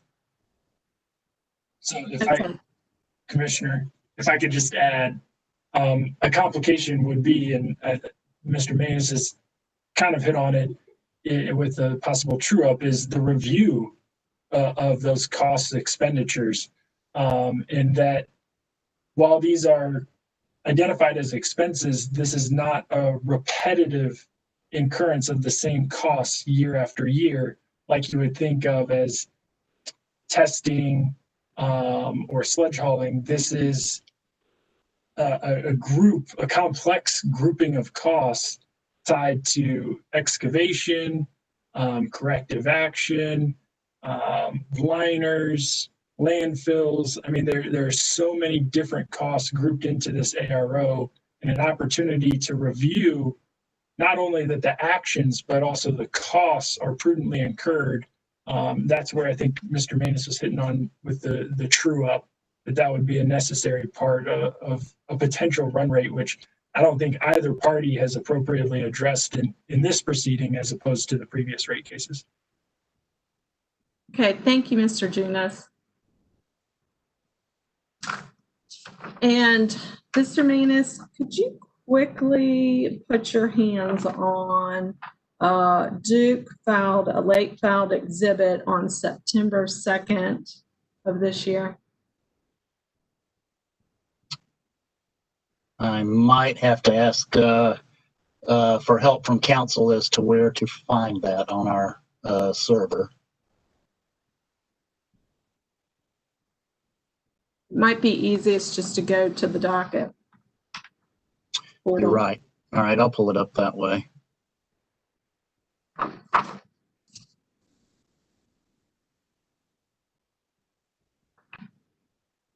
And it was filed September 2nd. All right, hang on just a minute.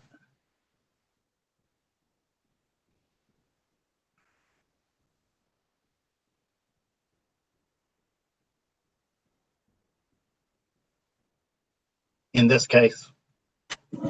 Correct.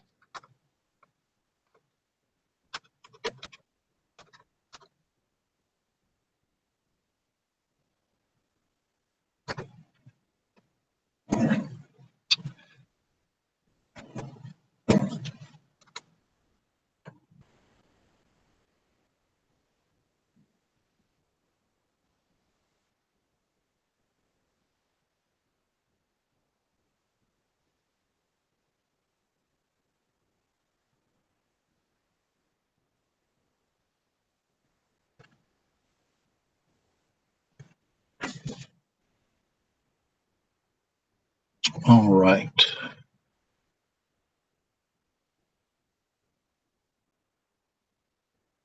Late filed exhibit number 1.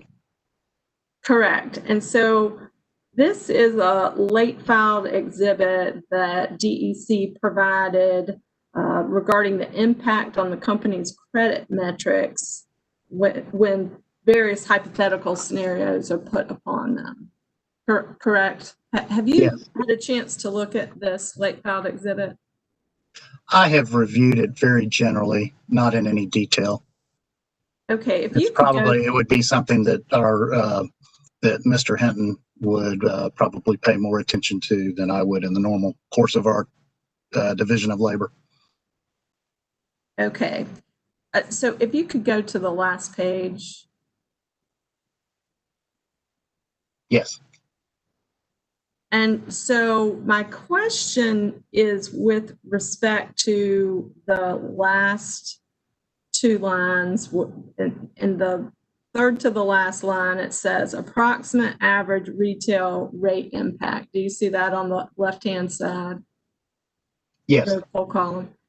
And it has for DEC and DEP. And then across the top, there are 5 different scenarios. The first is the existing, as Mr. Mehta called it, spend, defer, and recover mechanism. Yes. And it looks like the impact to the customer, or sorry, retail rate impact is 2% for DEC and 3% for DEP. I see that, yes. And then it goes across. So and as you see with the second scenario, there's a run rate component, and the third scenario is a run rate component, and you see how those rate impacts, retail rate impacts, pretty much double. And then the very last scenario is the Dominion scenario, where there's a 10-year no return, and you see the rate impacts there. So I'm asking this of the public staff. You represent the using and consuming public, and I guess you said there was some benefit to allowing these rates to be part of ongoing payment versus a deferred scenario. But in looking at these, how do you feel about which scenario seems that the public staff understand? Your scenario is not on here, but the scenario that works best for the using and consuming public? Well, I'm assuming that what we're seeing here is that 5.1 and 6.0 and 5.0 and 6.1 is, and I don't know what, one of the things that was interesting about this was there seemed to be some sort of counterintuitive impacts on credit from having a run rate, and I don't know what. Well, there it is. I see that. Well, right. It's yeah. But it looks like the credit metrics remain above the downgrade threshold for each of them, except for scenario number 5. Okay.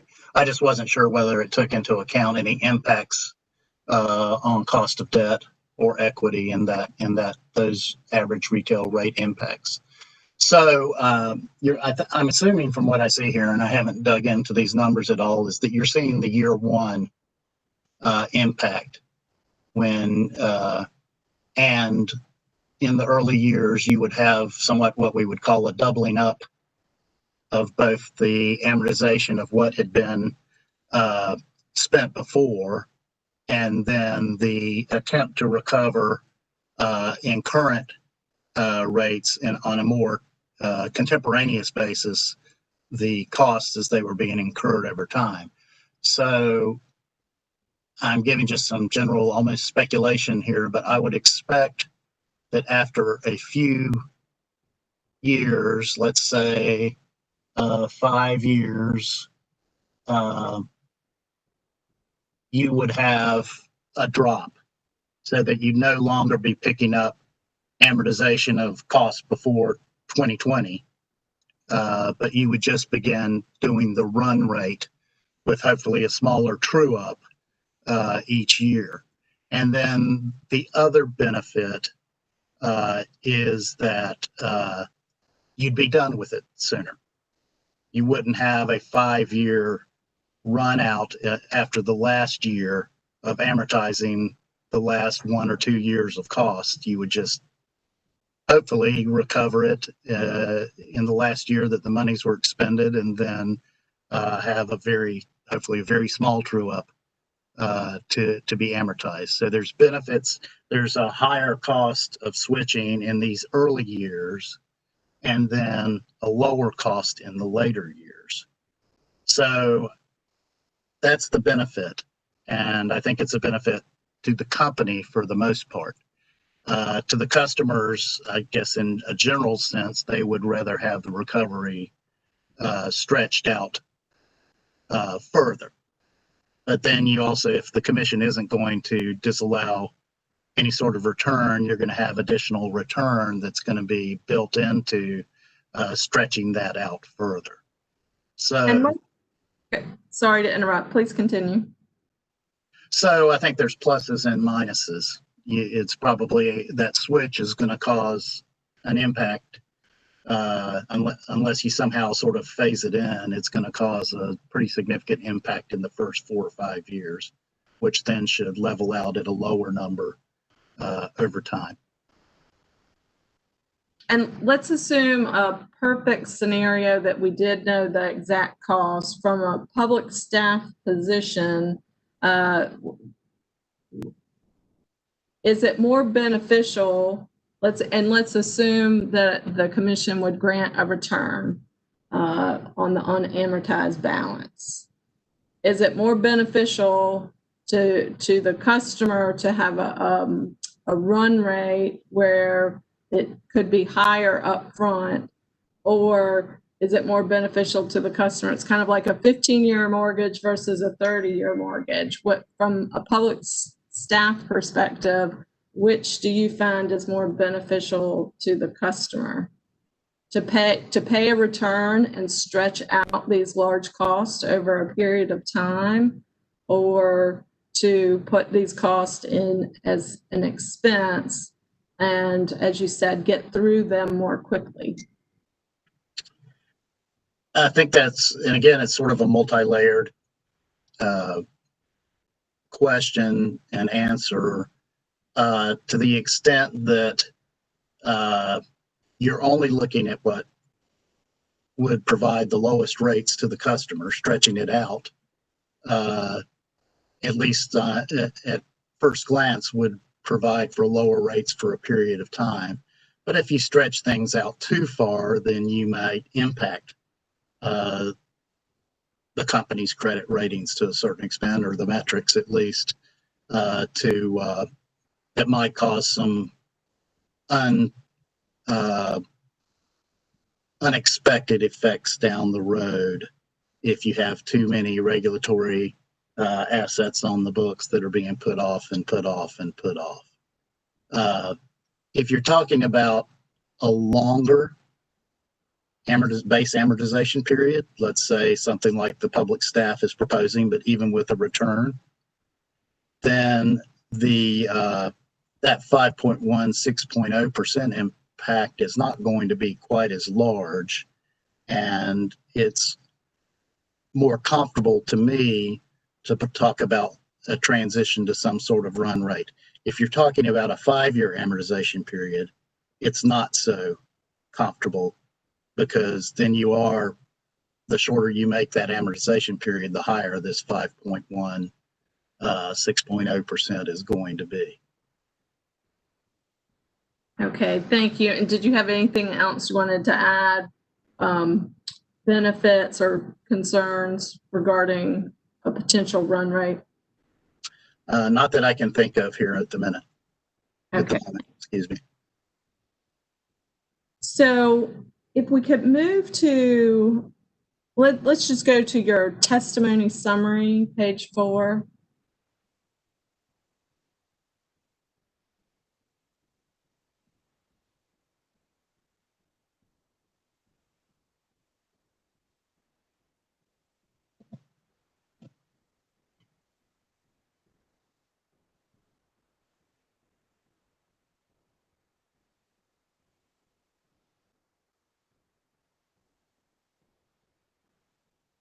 Okay. Okay, so on page 4, you state the automatic right to defer capital cost associated with these non-ARO projects should not continue. And you continue and you say, and if you could help me understand, you say that the non-ARO related deferral requested in this case is more similar in nature to other requests that have been brought forth frequently in the past related to new generation projects. And my questions are, which request are you referring to, and what costs were being sought to be deferred, and did the commission grant these deferral requests? So you're saying which request you're referring to, where I refer to other generation projects? Correct. In the past. Right. You're stating that these these non-ARO costs are more similar to that type of deferral request that you've seen in the recent past related to other generation projects. So which, I'm just trying to figure out which projects, which deferral requests are you speaking of, and what were the costs that were sought to be deferred, and what was the commission's decision? I don't have a list in front of me.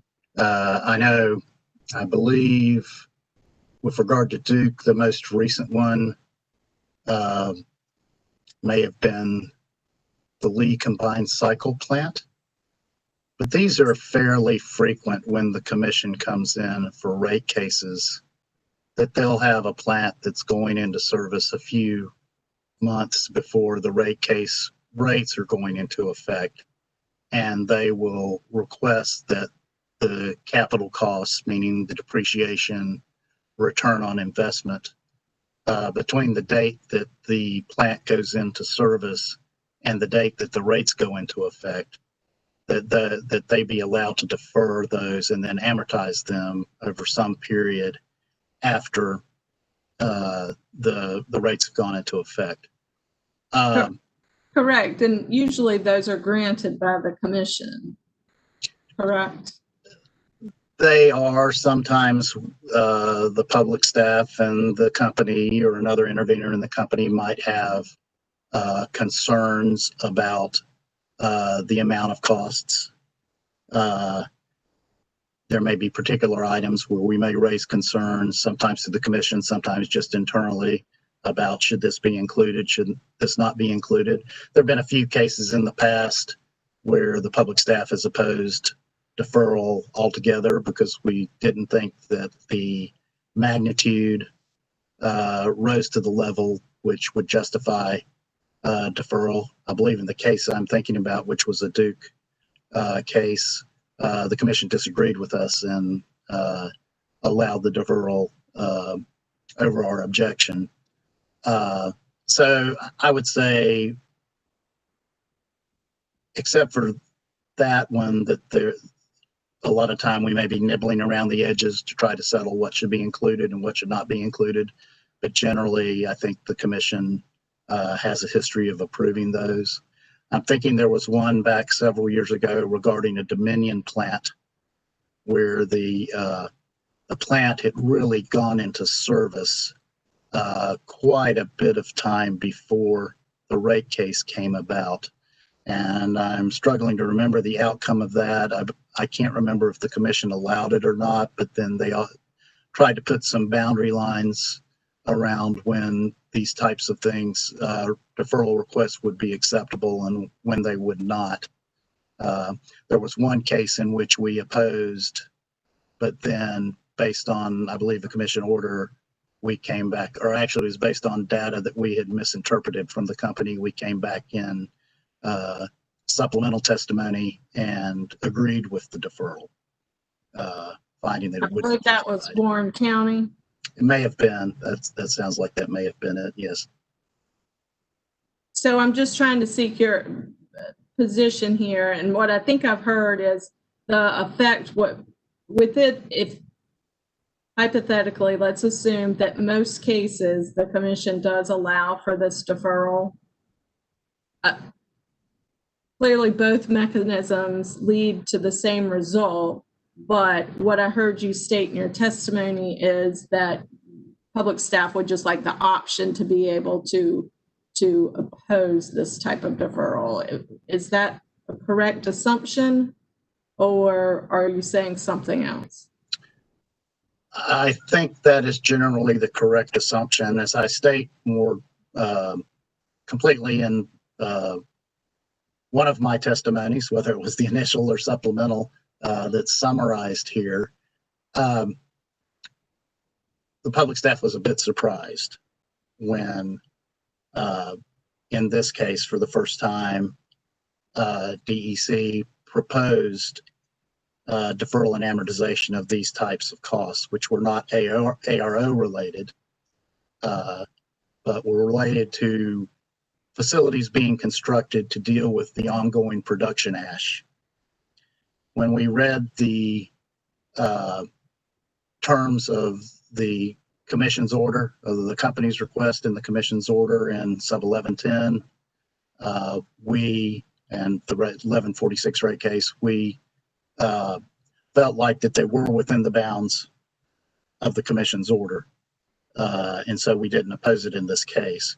But we would like action by the commission to say that non-ARO projects should in the future be considered like other generation and deferral requests, where it wouldn't be automatically covered by the commission's order in sub 1110 and 1146. Okay, and that is all of the questions that I have. I will give you, public staff, the opportunity to file a late filed exhibit. I don't need to see all of the cases like Warren County where that deferral was granted by the commission, but if there are any cases out there where the commission did not allow for the deferral of those types of expenses, feel free to submit those as a late filed exhibit. Thank you, Chair Mitchell. And thank you. If I could just clarify, Commissioner Duffley, that would be cases where the commission disallowed the request for deferral in its entirety. No, well, it would be the cases to which you were referring as support to your position that these non-ARO costs are similar to requests that have been brought forth frequently related to new generation projects.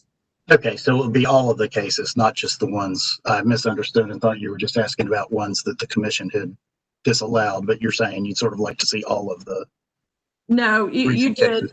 You did hear me correctly. I don't need to see the ones where the commission granted the deferral. Okay. All right.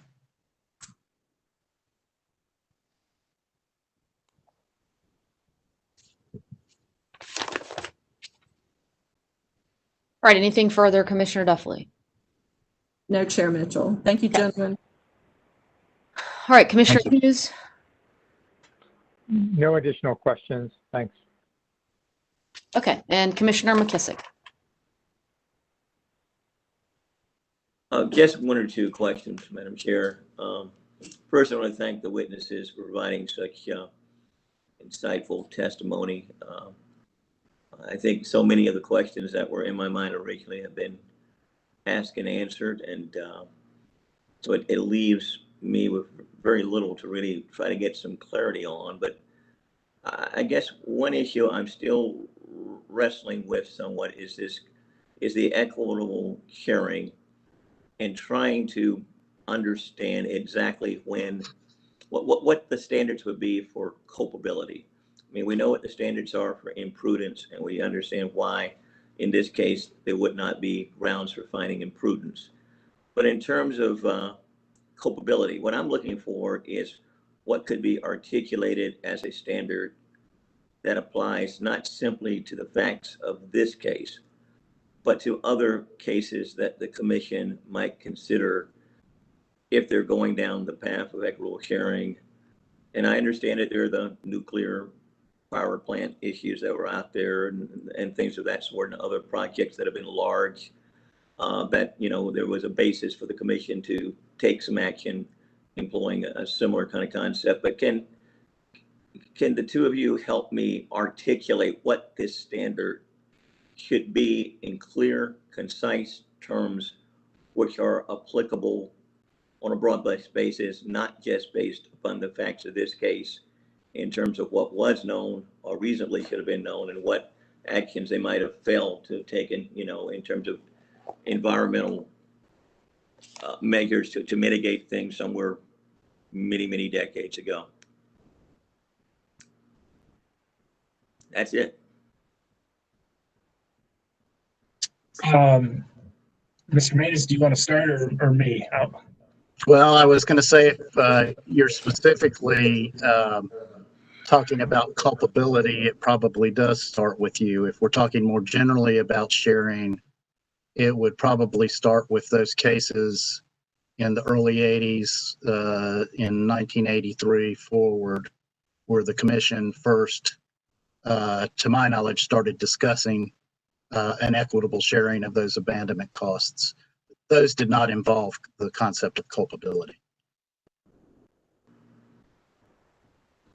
And Commissioner McKissick, if I understand, your question is geared towards culpability. Is that correct?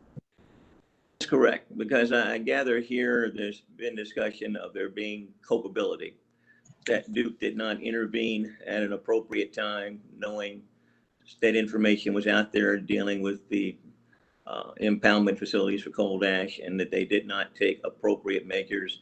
There were the expediencies that were out there. There was the reports that were being done.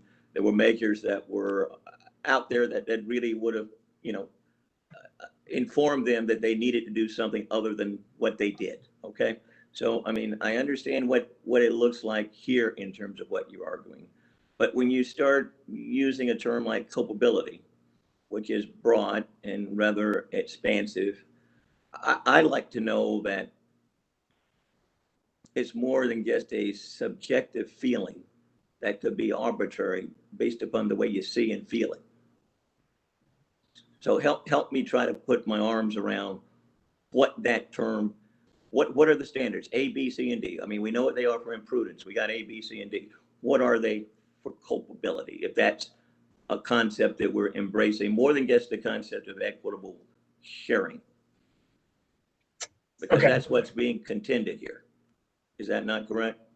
Correct. So you have a kind of baseline sharing that Mr. Main has covered, dealing with the magnitude of the cost. And then you have kind of further adjustment, this qualitative adjustment based on culpability. And this may require some refinement, but on the spot here, I think the true key is that there were environmental regulations in place. The company violated those regulations. And with that, they were going to incur costs tied to these impoundments to correct this issue, that there were already in place corrective action measures required by 2L. There were already regulations in place that did not allow the unpermitted discharge of wastewater. Those impacts tied to that non-compliance drives up costs. And like I said, would have required some corrective action or remediation. And now you have this overlap with these new laws and regulations regarding the actual closure of these impoundments. And that's where this becomes complicated. And we've talked about impossible or speculative, that you have kind of precluded a traditional imprudence analysis because this covers such a long period of time.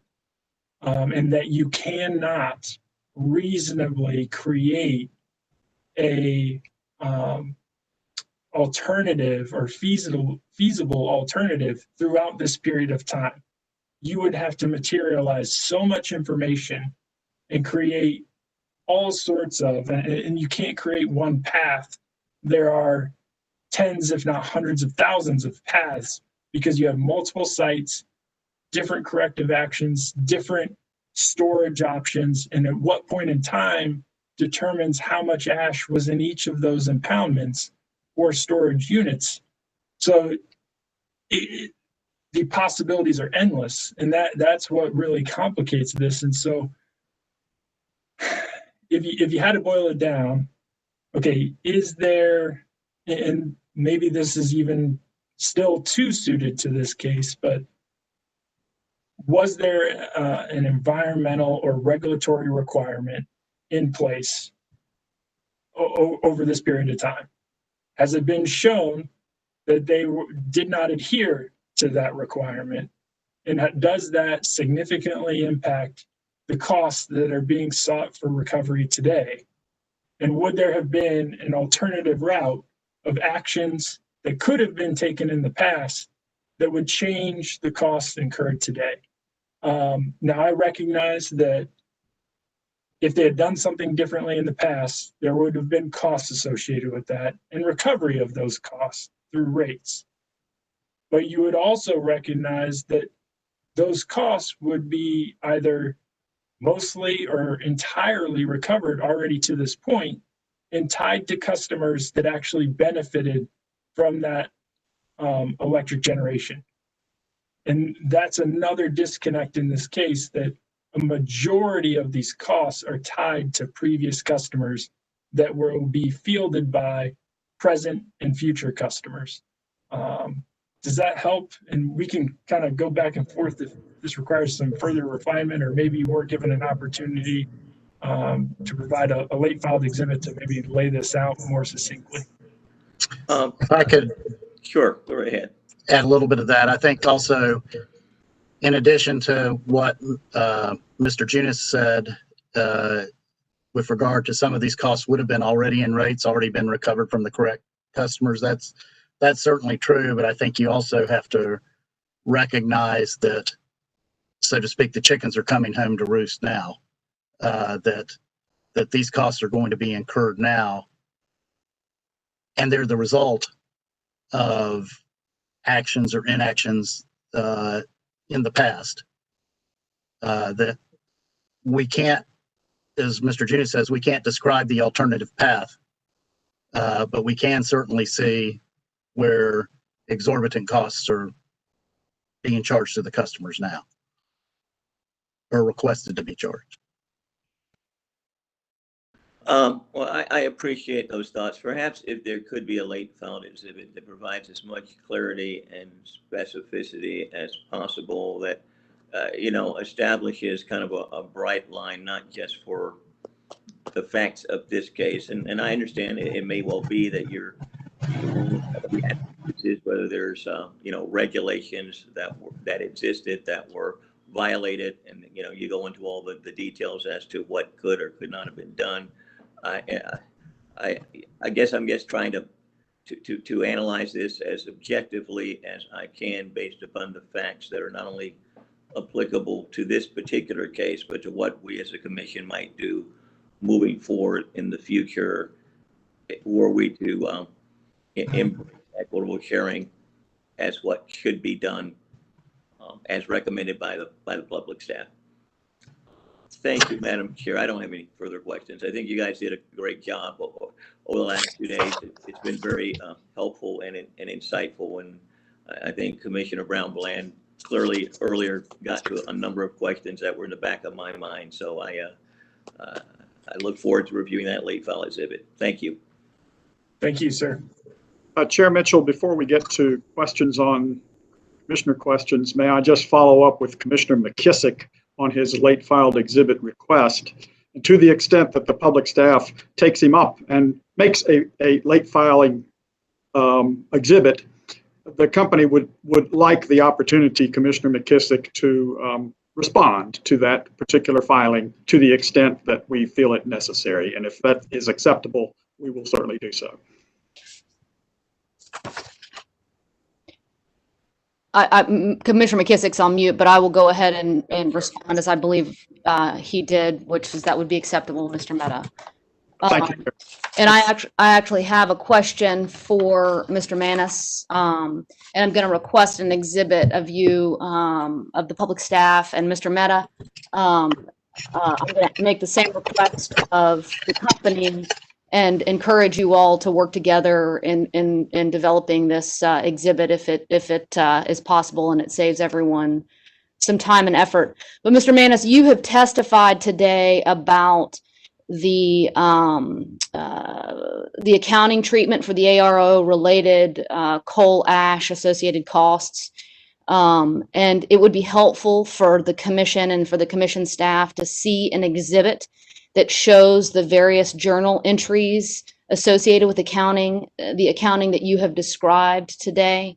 We don't need to see actual dollar amounts, but rather just sort of an illustration of how the entries have been made. An example, just to be a little bit clearer, an example that shows the debits and credits to the applicable FERC accounts from the original recordation of the ARO to the ultimate recovery of these amounts. Let me know if you have any questions about what I've asked for. And again, I'll make the same request of the company. So to the extent that it makes sense for y'all to work together on that, please do so. I think it does, Madam Chair, I do think it does make sense. We've gotten some information from the company of this during discovery, and I'm confident we could get together and provide that. Okay. All right. Thank you very much, Mr. Manis. I agree with Mr. Manis, Chair Mitchell. I'm sure we can work together on that. Okay. Thank you, Mr. Mehta. All right. We are now, we will turn to questions on the commissioners' questions. Questions from any of the interveners. All right. Questions from Duke? No questions. Okay. Any questions from the public staff on commissioners' questions? No questions from Grantmeyer. No questions for me. All right. At this point in time, witnesses may step down. I will entertain motions from council. Chair Mitchell, for Duke Energy Carolinas, I would move the admission into evidence of DEC Junis Manus cross-examination exhibits 1 through 5. All right, Mr. Mehta, hearing no objection to your motion, it is allowed. And Chair Mitchell, the public staff would move that the exhibit attached to the pre-trial testimony of witness Junis be entered into the record and marked for identification as pre-marked, and that public staff Junis Manus redirect exhibit number 1 be entered into the record as marked during this proceeding. All right, Ms. Lee, hearing no objection to that, to the motion, your motion will be allowed. Chair Mitchell, this is William Grantmeyer. The public staff would move that the exhibits attached to the pre-filed third supplemental testimony of witness Manus be entered into the record and marked for identification as pre-marked. That is Manus exhibits 1 and 2. All his previous testimonies, it's my understanding, and exhibits have already been entered into the record as evidence. You are correct, Mr. Grantmeyer, and I will allow your motion, having heard no objection to it. All right, gentlemen, you may step down. We appreciate your testimony this afternoon. Ms. Downey, we have another housekeeping matter to attend to. Ms. Downey, see, I have lost you, Ms. Downey. Here I am, there you Chair are. Mitchell. Okay. So is this the appropriate time to move in the testimony of Mr. Metz and Mr. Thomas? All right, yes, please do. Chair Mitchell, I move that the second supplemental testimony of Dustin R. Metz filed September 8th, 2020, consisting of 6 pages and an Appendix A, be entered into evidence. All right, hearing no objection, Ms. Downey, the motion is allowed. And I would also move that the supplemental testimony of Jeff T. Thomas filed September 8, 2020, consisting of 10 pages, be entered into evidence. All right, Ms. Downey, hearing no objection to that motion, it is allowed as well. Thank you. All right, thank you, Ms. Downey. All right, Ms. Holt, you may, before we get to the next witness, any additional procedural matters for my consideration before we proceed? All right, hearing none, Ms. Holt, you may call your witness. Thank you. The public staff calls Michelle Boswell.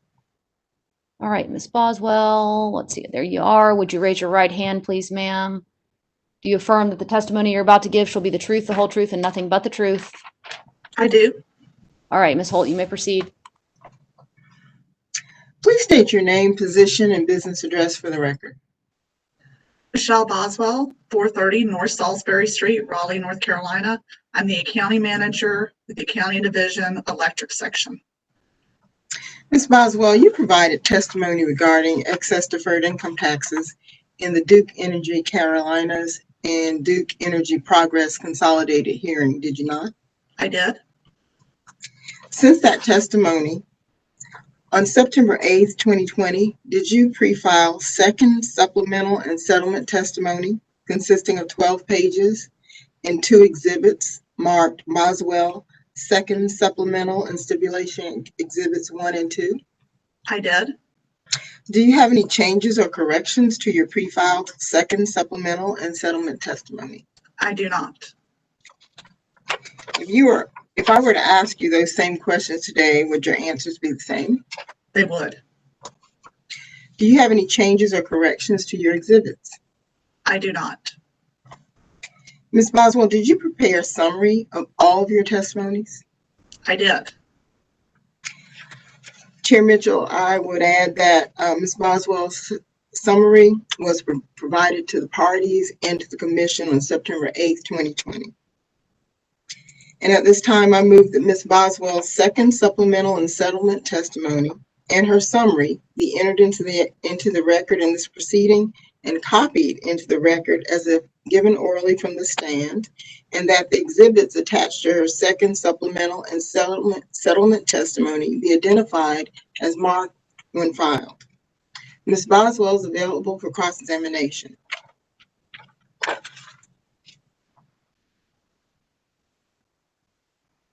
No questions from the Attorney General. All right, Ms. Holt, I heard no objections to your motion as to Ms. Boswell's testimony and exhibits, so your motion will be allowed. We will proceed with cross-examination. I've heard that the Attorney General has no questions for Ms. Boswell. Any other cross-examination for the witness? Chair Mitchell, this is Molly Jagannathan. No questions from Duke. All right, thank you, Ms. Jagannathan. All right, any questions from commissioners for the witness, beginning with Commissioner Brownbland? I do not have any questions. All right, Commissioner Gray? No questions. Commissioner Clodfelter? Nothing from me. Commissioner Duffley? I have no questions. And Commissioner Hughes? No questions. And Commissioner McKissick? No questions. All right, Ms. Boswell, you got off easy this afternoon. All right, Ms. Holt, any additional motions related to this witness? At this time, I move the admission of Ms. Boswell's second supplemental and settlement testimony exhibits 1 and 2. All right, hearing no objection to that motion, Ms. Holt, it is allowed. All right, Ms. Boswell, you may step down. Thank you very much. All right, my notes indicate that we are now with SIGFR's witness Phillips. Chair Mitchell, Yes, Ms. Downey. now that we've concluded the public staff's case out of an abundance of caution, and to the extent not done so already, we would move that all of the public staff's testimony exhibits introduced during the consolidated hearing and this hearing be entered into the evidence in this case. All right, Ms. Downey, there's been no objection to your motion. We will take care to ensure that all the public staff's testimony and exhibits will be admitted into the record of evidence in this case.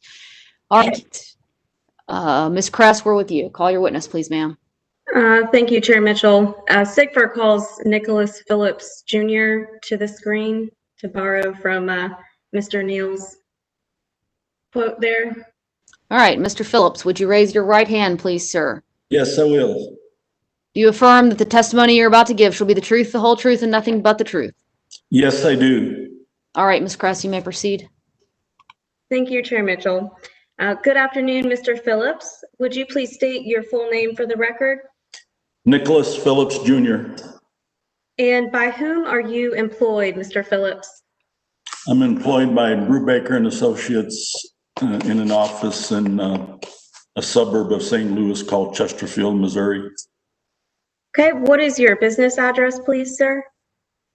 It's 16690 Swingley Ridge Road, Chesterfield, Missouri. And on whose behalf are you testifying here today? I'm testifying on behalf of SIGFR. Okay. And did you on February 18th, 2020 cause to be filed in this docket pre-filed direct testimony consisting of 47 pages and an Appendix A, as well as 4 exhibits identified as NP Exhibits 1 through 4 to your direct testimony? That is correct. That was my testimony and exhibits. And did you, on September 10th, 2020, cause to be filed in docket number E7 sub 1214A a summary of your pre-filed direct testimony? Yes, I did. And pursuant to the commission's order, you are not going to read that order today, or that summary rather, today, but it has been provided to the commission and to the parties. Is that right? That's my understanding, yes. And did you also cause to be filed in this docket on September 8th, 2020, an errata sheet indicating 1 change to your pre-filed direct testimony? Yes, that's correct. And would you please identify that change for us? Yes, on page 16 of my filed direct testimony, I removed the very last sentence on lines 15 through 17. Okay, and do you have any other changes to make to your pre-filed direct testimony? I do not. And so if I were to ask you here today the same questions with that 1 correction that you've already spoken to, would your answers be the same? Yes, they would. Okay, at this time, Chair Mitchell, I move that Mr. Phillips' pre-filed direct testimony consisting of 47 pages to include 1 appendix and 4 exhibits, as well as Mr. Phillips' errata sheet and his witness summary, be entered into the record in this proceeding and copied into the record at this time as if given orally from the stand, and that his exhibits attached to his pre-filed direct testimony be marked for identification and admitted into evidence as Phillips Direct Exhibits 1 through 4. All right, Ms. Kress, hearing no objection to your motion, it is allowed. Okay, Mr. Phillips, how long have you been in the field of public utility regulation? A long time. I worked for a utility as a young engineer for Detroit Edison, designing distribution circuits overhead and underground, and then moved into their rate department. I then became a consultant. At that time, it was Drazen Brubaker, and subsequently changed to Brubaker and Associates.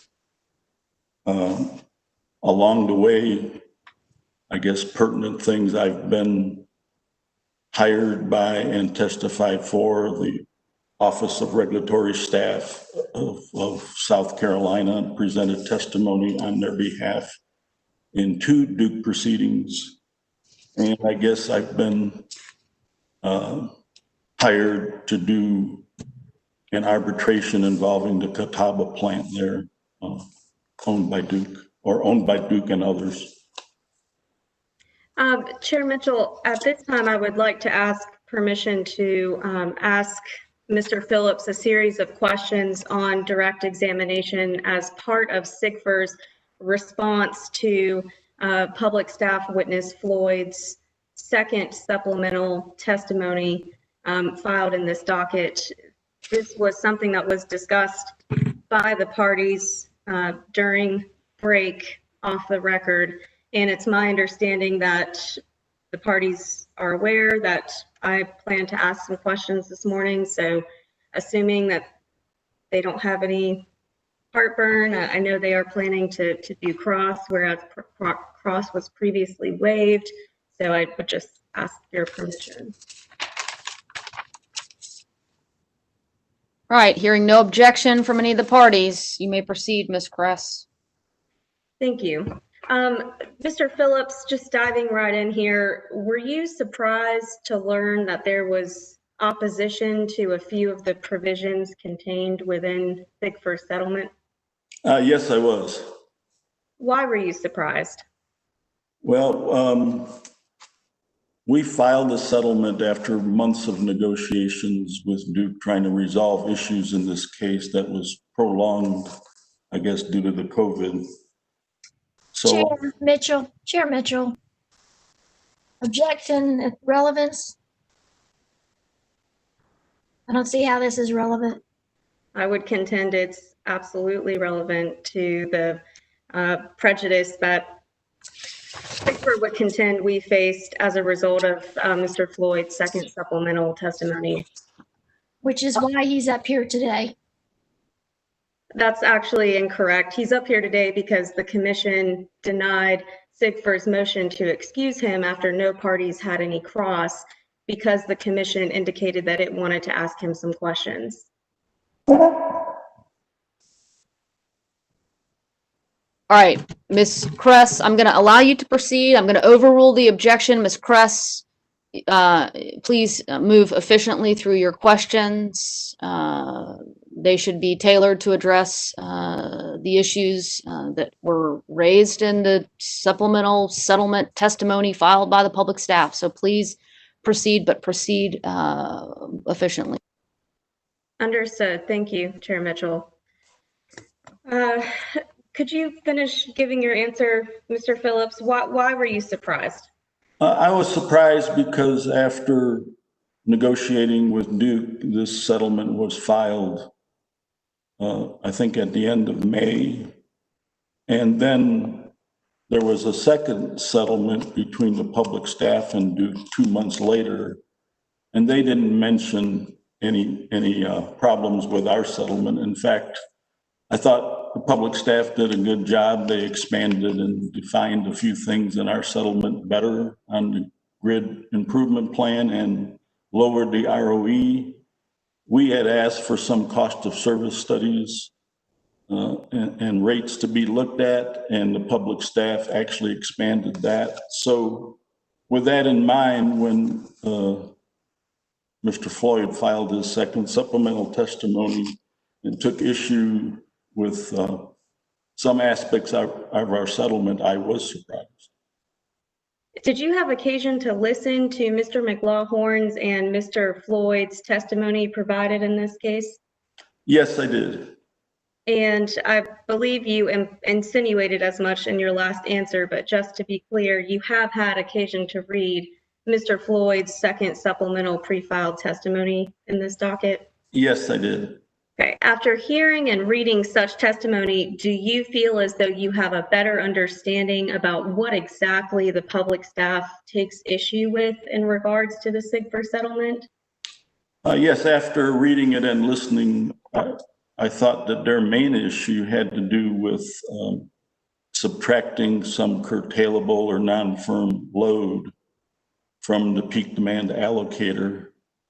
And there was some general things said by Mr. Floyd where he just didn't appreciate some rate things being settled, where he wanted to do a pretty large rate design study between this and sometime in the future, which may or may not be when Duke files their next general rate case.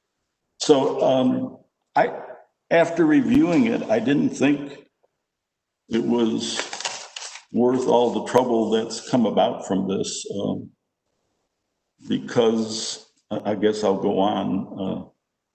The things that Duke agreed to present in a future case would be subject to review in the future case, and the public staff could comment on anything they disagree with at that time instead of now. So this future rate design study that Mr. Floyd has testified about extensively, does that change anything about the fact that the commission still has to set rates in this case that we're here about today? Yes, I was trying to explain that, and you probably did it better. There's two things going on. One is we have a rate case. Duke has a time schedule where they can put temporary rates into effect, and this case has to have some decisions, and rates have to be set. Certain things we can't wait for future studies, and with our experience, sometimes future studies don't happen as fast as you think that they might. So would the commission's hands be tied in future rate cases if it were to approve Sigfir's settlement in this rate case? No, all of the things that we asked for in the future are contingent on commission approval. There's nothing that could tie the commission's hands, and I don't think, I'm not an attorney, but I don't think two parties can enter into a settlement that tie the commission's hands in a future case. Let's talk about removing curtailable load from the energy allocator. Tell us where the disagreement lies with respect to this issue. Yes, I think you misspoke. It's the demand allocator. My apologies. Thank you. In my view, when Duke has curtailable load, it does not need to build or buy capacity to serve that load. So I believe it's correct to remove that load from the demand allocator.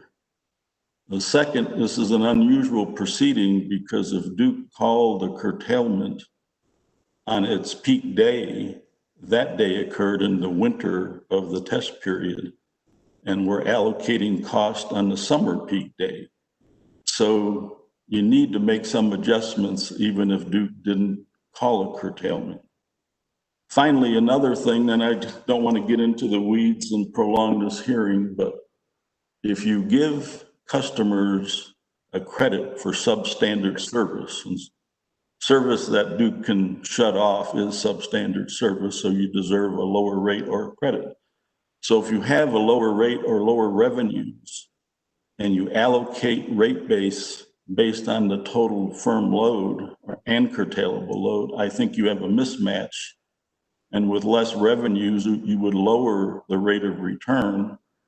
And I guess Mr. Floyd, with a lower rate of return, would give it an above average increase. But I think those are things that need to be discussed and hammered out. And we don't have a proposal before us today with testimony explaining it. And that's why I'm hesitant to prolong this, because I don't think this issue is before the commission now. And I feel awkward discussing it, but I also feel we needed to respond to the supplemental testimony of Mr. Floyd. And did the public staff at any time reach out to Sigfir to discuss this issue prior to the evidentiary hearing in this rate case? No, not to my knowledge, and that's why I was surprised after all the time that went by that this issue was taken up by Mr. Floyd's second supplemental testimony. Would Sigfir have been willing to discuss this issue with the public staff had they brought it to our attention? Chair Oh, Mitchell, yes, Chair Mitchell, excuse me, same objection, relevance. Again, Chair Mitchell, I'm demonstrating. Proceed, Ms. Kress. Yeah, I was just going to say that James McLaughlin and Jack Floyd are good engineers and good rate people. And I've worked with them in a number of cases and resolved a lot of issues, but there needs to be an exchange of ideas for that to happen. What would you say in response to witness Floyd's testimony during the consolidated hearing that provided in pertinent part, quote, "This is one reason the staff has had a little consternation, a little heartburn over a couple of these settlements, because these settlements are starting to pin down specific pieces of rate design and potentially cost of service that advantage certain customers. And anytime that happens, my comprehensive study that I'd like to see becomes a little less comprehensive." What's your reaction to that testimony? I don't think anything that Sigfir is doing is going to hamper any future studies. In fact, Sigfir's settlement asked for some studies to be done by Duke. I don't understand his heartburn. I know it's hard to get all the parties together to come to a collaborative process, but in the past, I think Sigfir's been helpful in all regards of getting things done.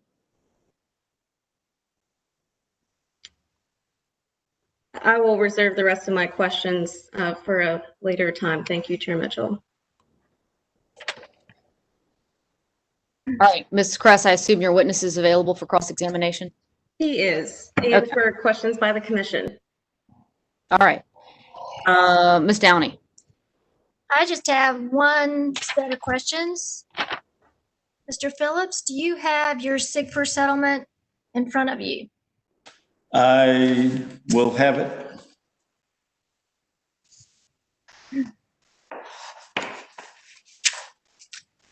Believe you just. I have it. Sorry? I just said I have it. Okay. I Sorry. believe you just told Ms. Kress that none of the provisions of the settlement agreement refer to decisions that the commission needs to make now, that all of them would affect future rate cases. Is that correct? Or did I misunderstand you? I don't think I said that or meant to say that. There's some things that affect this case, like, and I said the public staff actually improved on some things that we had in there. There are other things that go to future cases, and I was just saying there's nothing in the future portion that limits anybody's investigation or ties the commission's hands. Mr. Phillips, let's take a look at section 4 on page 4.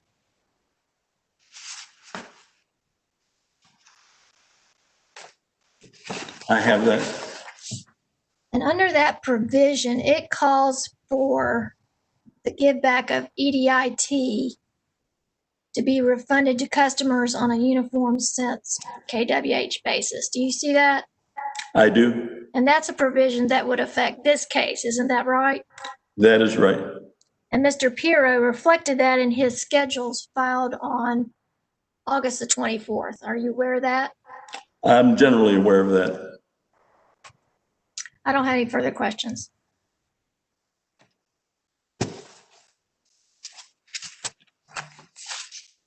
All right, Mr. Neal.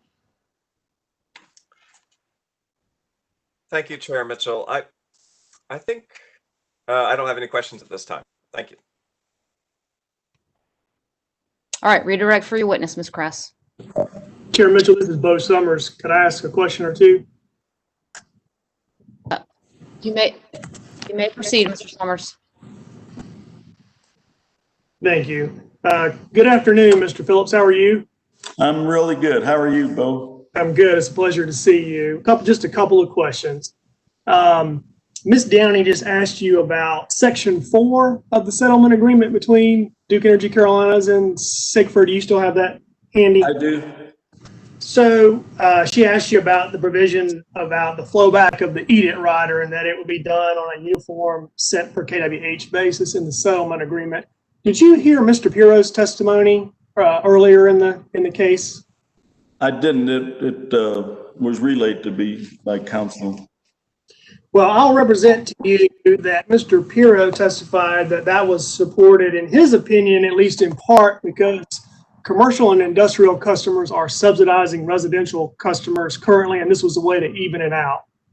Subject to my representation that that's a summary of what Mr. Pirro said on that point. What's your reaction to that? I agree with that. Actually, I wanted to say I agree with Duke's proposal of reducing subsidies uniformly by 25%. I think that's a rational and good way to distribute any increase because it would reduce all subsidies by 25%. But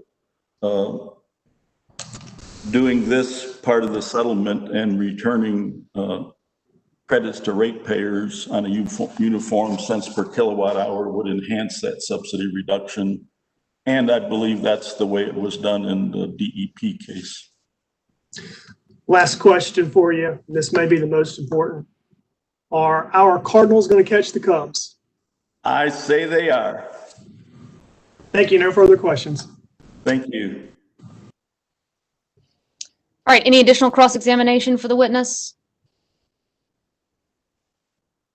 All right, redirect for the witness.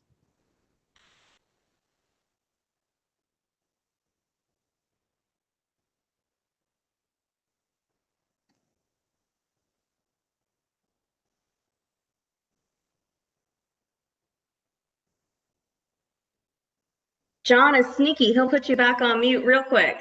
Thank you, and I apologize. No redirect for me. Thank you. All right, questions from commissioners, beginning with Brown Bland.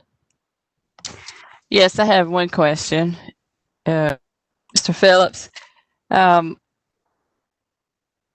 in the SIG for partial settlement, there in section 3, there's a provision that provides, and I'll just read it, with regard to allocating the deferred GIP cost amongst the customer classes. In its next general rate case, DEC will propose to allocate these costs consistent with its distribution cost allocation methodologies as proposed in this docket. This includes use of the minimum system methodology and use of voltage allocation factors for distribution plant. Finally, assuming the Commission's approval, it says NCUC approval, DEC agrees to use this methodology to allocate any GIP cost occurring during the 3-year period for which it may seek cost recovery in future rate cases. My question is, how is an agreement by the company here to take a specific position on cost allocation in its next general rate case relevant or helpful to the Commission as evidenced in this present rate case? First, it's basically asking Duke to do what it's been doing and the Commission to approve what it's been approving. Right now, Duke's, for example, their OPT rates are by voltage level. So if you're a transmission customer, you're not allocated any primary or any secondary lines. If you're an OPT primary customer, you're not allocated any secondary lines. So that is done in Duke's cost of service studies, and it is correct. It is cost causation. I think the public staff agrees with that. The minimum system, in my mind, I think the public staff agreed. It's been in place for 47 years, and they just issued a report in March of 19 at the Commission's request that says that that approach is reasonable, and I didn't see any fault with it. So I'm basically just asking Duke to keep doing what it's been doing and the Commission to take a look at it, and we're not telling the Commission what to do. We're just asking the Commission to take a look at what it's been doing and keep doing it. And is there, I take it SIG foresees a value in the Commission's being aware that Duke will take these positions in the future? And where I'm coming from is the Supreme Court precedent for us here in North Carolina is that a non-unanimous settlement is just some evidence that the Commission may consider. So I'm just trying to figure out how this portion of the settlement is helpful to the Commission and what it's has to set about here. We understand that just because Duke proposes something, or SIGFR or anyone proposes something in the next general rate case, that the ultimate decision is with the Commission, and any party can write testimony or briefs and take a different position. We're just bringing out that we want Duke to continue this treatment, that is sound cost causation, and keep doing it. All right, I appreciate it. Thank you. Thank you. All right, Commissioner Gray, No questions. Commissioner Clodfelter, No questions. Commissioner Duffley, Commissioner Hughes, No questions. Commissioner McKissick. Questions? All right, questions on commissioners' questions from Duke or any of the intervening parties? All right. Chair Mitchell, this is David Neal. All right, Mr. Neal. Briefly, Mr. Phillips, good afternoon. I'm David Neal on behalf of the North Carolina Justice Center and related interveners. You had a discussion with Commissioner Brown Bland, about the use of the minimum system method as it relates to GIP costs. So that's where I just wanted to go. That you would, it's your testimony that the minimum system is, I think you say, a generally accepted methodology. Is that your position? It is. I've said that this commission's generally used it for 47 years. And you would agree, though, that this commission has never before been confronted with the question of whether or not to use the minimum system methodology when it comes to grid modernization projects or things like the grid improvement project specifically. Isn't that right? I don't think they have, but it's just enhancing distribution costs. It's the same distribution system. You have the same voltages. You have the same theory of the minimum system. I understand the theory is the same, but just to be clear, the application of that theory to something like the company's grid improvement plan has not been a question that this commission has answered previously. Isn't that right? They asked for a study to be done, and it was completed last March. But other than that, I can't give you an example on future grid costs. And you would agree that classifying FERC accounts 364 to 368 on a demand basis, another way of referring to that would be the basic customer method? Yes. And you would agree that there are a number of public utilities commissions around the country that have rejected the minimum system method and have instead ordered utilities to adopt the basic customer method in their cost of service studies? But there probably is, yes. In fact, you mentioned you used to work for Detroit Edison. Do you know, are they allowed by the Public Service Commission in Michigan to use the minimum system method? I don't think so, but they use voltage and phases. And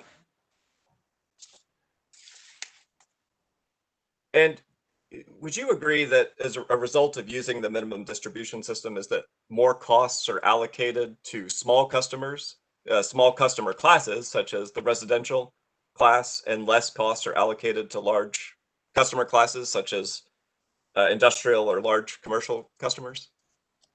Well, when you say small classes, you don't mean small number of customers, because that's no, I meant small users. Yes, as a result of the minimum system, you allocate, and I think appropriately, a portion of those plan accounts by the number of customers. So classes that have a large number of customers would be allocated more. All right, I have no further questions. Thank you, Chair Mitchell. All right, any additional questions on commissioners' questions? Ms. Kress? Yes, Chair Mitchell, I have a few. Thank you. Mr. Phillips, can you explain this concept of rates that have in place different voltage levels? Yes, I think it was mentioned on a previous day that the commission ordered a redesign of Duke's rates. And I think there was a collaborative, maybe Mr. Floyd mentioned it, and it was difficult to get the parties together, but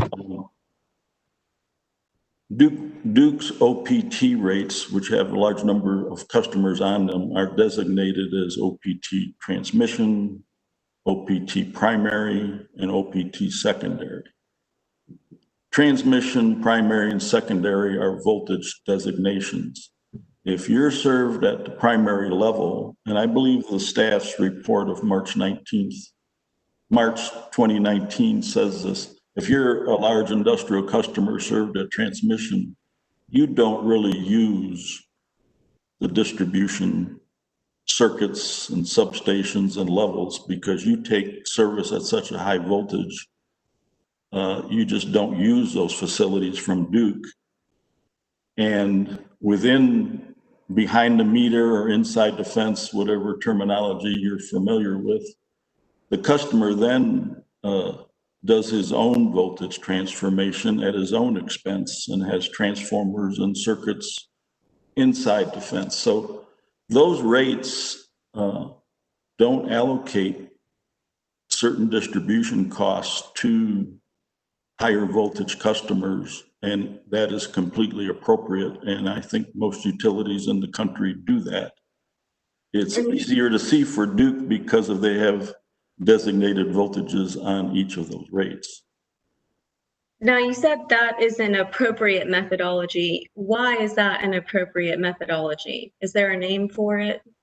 Well, it's, you don't allocate costs to customers that they do not and cannot use. If you're a transmission customer, you cannot use a secondary line or a secondary transformer.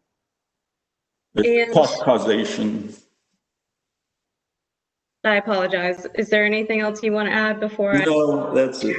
Okay. And SIGFR, excuse me, do SIGFR and the public staff agree generally that cost causation should be the principal form of determining cost allocation? I believe so. I heard the staff panel use that phrase a number of times. I think it was last Thursday. And we do agree on that. And I don't want to have anybody think that we don't get along with the public staff, because we probably resolve 90% of our issues once we're able to put them down on the table and talk about them. Is there anything inconsistent, in your opinion, as between the settlement provisions contained in SIGFR's settlement and those contained in the public staff's? I don't think so. I've read the public staff settlement, and I think it's good, and it enhanced some of the things in the SIGFR settlement. Is there anything pertaining to the winter peak that's different? The public staff asked for studies regarding the winter peak and other peaks. In our settlement, we just asked for future studies for the summer peak, the winter peak, and two peaks, which would be the highest summer and the highest winter. We think it's not in our settlement, and we asked Duke to do those studies and review those prior to the next case, and they agreed to do that. The public staff asked for other studies, including those, and Duke agreed to do those. And you were about to say that you think, and then I think you changed subject. Because you asked about settlements. If I would hope to see some recognition of the winter peak in this case, frankly, or if the winter peak is too abrupt of a change, at least to do two peaks, the highest summer and the highest winter would be more appropriate. Why do you support a winter peak? I have in my testimony, Duke did some exhaustive studies with some consultants. I forget if it was in combination with their 2016 integrated resource plan or just separate studies. They do to plan their system. And in 2016, they formally announced that they were changing from a summer planning peak to a winter planning peak, which means the winter peak is their most important peak. It's the peak used to determine their reserve margin, which is how many plants they're going to build or how much capacity they're going to buy. And I think it's from 2016, these rates will be in effect to 2021. It's 5 years since they formally announced the winter peak as their planning peak, and I think it's time to start recognizing that for cost causation and cost allocation.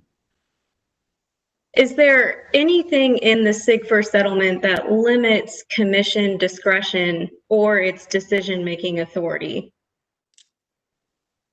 I don't think so. The commission is the final word on anything, and I don't think there's anything in our settlement that ties the commission's hands in any way. As between the Regulatory Assistance Project, or RAP, and NARUC, which organization, in your opinion, publishes more reliable and bias-free materials? Chair Mitchell, I don't recall Commissioner Brown Bland asking questions on this subject. All right, Ms. Kress, I'll remind you, we're on on commission's questions, so please tailor your questions to questions that Commissioner Brown Bland asked. Thank you, Chair Mitchell. To follow up on the conversation that you had with Commissioner Brown Bland, which, if I recall, had to do with cost allocation methodologies. And if those two organizations both have materials published related to cost allocation methodologies, which, in your opinion, as between RAP and NARUC, would be more reliable and bias-free? Same objection, same objection. All right, Ms. Kress, limit your questions to questions on Commissioner Brown Bland's question.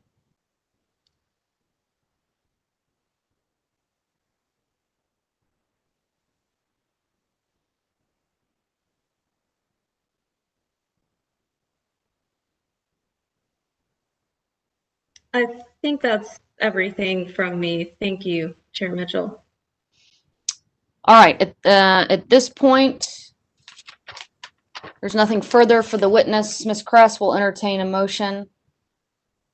Yes, Chair Mitchell, thank you. I move that Mr. Phillips' testimony exhibits be entered into the record at this time. All right, hearing no objection, Ms. Kress, the motion is allowed. Mr. Phillips, thank you for appearing before us today. You may step down, sir. All right, at this point in time, we're going to take our afternoon break. We will go off the record. We will go back on at 3:25. Thank you.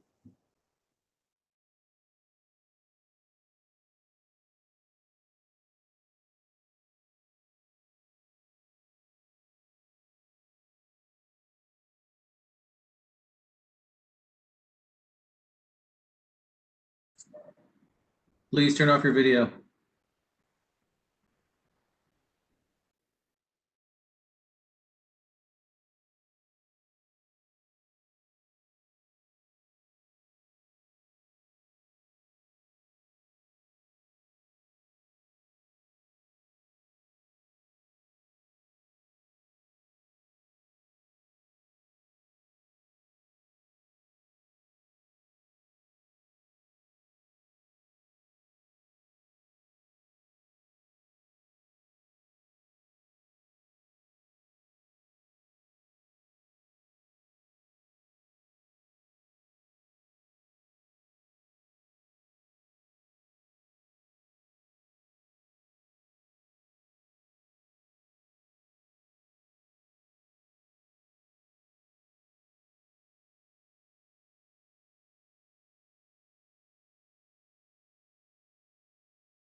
All right, Joanne, are you ready?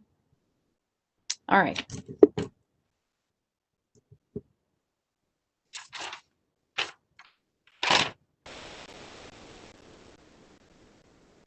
this point, let's go on the record.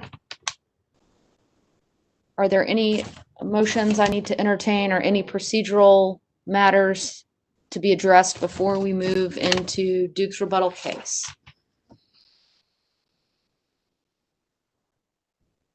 All right, hearing none, let's see. We will proceed with Duke. Is it Mr. Jeffries, Mr. Marzo? Yes, Chair Mitchell. Yes, Chair Mitchell. Before we begin, now that we're moving into the Duke's rebuttal case, just one procedural matter.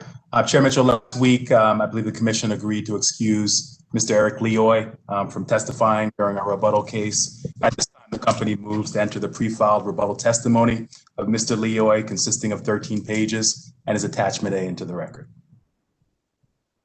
All right, Mr. Robinson, hearing no objection to your motion, the pre-filed testimony of Mr. Leoy and the exhibit to that testimony will be admitted into evidence, the record of evidence in this proceeding. Thank you. All right, any additional procedural matters?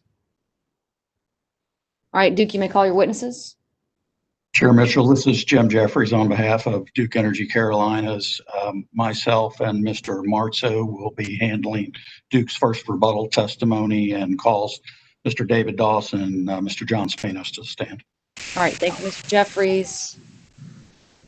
Let's see, there's Mr. Spanos. There's Mr. Dawson. All right, gentlemen, raise your right hands, please. Do you affirm that the testimony you're about to give is the truth, the whole truth, and nothing but the truth? I do. All right, Mr. Jeffries, Mr. Marzo, y'all may proceed. Thank you, Chair Mitchell. I will begin with Mr. Spanos. Mr. Spanos, welcome back for your rebuttal round. Could you state your name and business address for the record, please? John J. Spanos, 207 Senate Avenue, Camp Hill, Pennsylvania, 17011.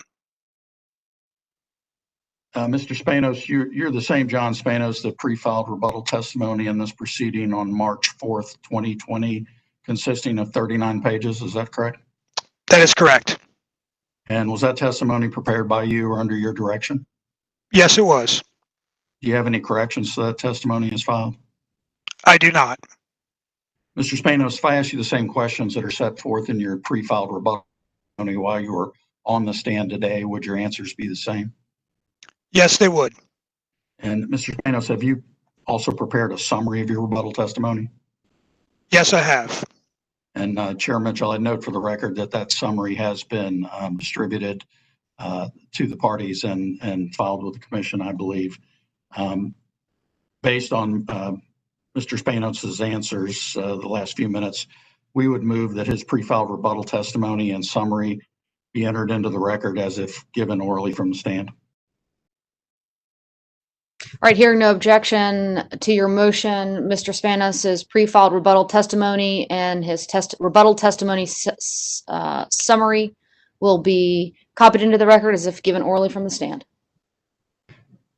And just as a point of clarification, Chair Mitchell, I believe that Mr. Spanos' testimony and exhibits were identified in the consolidated portion of this hearing and were moved into evidence at the beginning of the DEC specific, but that's my belief anyway. And with that, I will turn this over to Mr. Marzo to introduce Mr. Doss. All right, Mr. Marzo. Thank you, Chair Mitchell. Mr. Doss, would you please state your name and business address for the record? My name is David Doss, and my business address is 550 South Tryon Street in Charlotte, North Carolina, 28202. And by whom are you employed and in what capacity? I'm employed by Duke Energy Business Services as the Director of Asset Accounting. Thank you, Mr. Doss. Mr. Doss, did you cause to be pre-filed in this docket rebuttal testimony consisting of 25 pages? Yes. Do you have any changes or corrections to your pre-filed rebuttal testimony? No, I don't. And if I were to ask you the same questions today, would your answers be the same? Yes, they would. Did you also cause to be pre-filed Doss Rebuttal Exhibit 1 to your rebuttal testimony? Yes. Do you have any changes or corrections to your pre-filed rebuttal exhibit? No. Chair Mitchell, at this time, I would ask that Mr. Doss's pre-file rebuttal testimony be entered into the record as if given orally from the stand, and that Doss Rebuttal Exhibit 1 to his rebuttal testimony be marked for identification. All right, Mr. Doss's rebuttal testimony will be copied in the record as if given orally from the stand, and the exhibit to that testimony will be marked as it was when pre-filed. Thank you, Chair Mitchell. Mr. Doss, did you also cause to be pre-filed in this docket supplemental testimony consisting of 8 pages?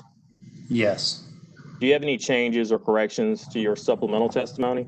No, I do not. If I asked you the same questions today, would your answers be the same? Yes. Did you also cause to be pre-filed Doss Supplemental Exhibit 1 to your supplemental testimony? Yes. Do you have any changes or corrections that you need to make to your pre-filed Supplemental Exhibit 1? No, I do not.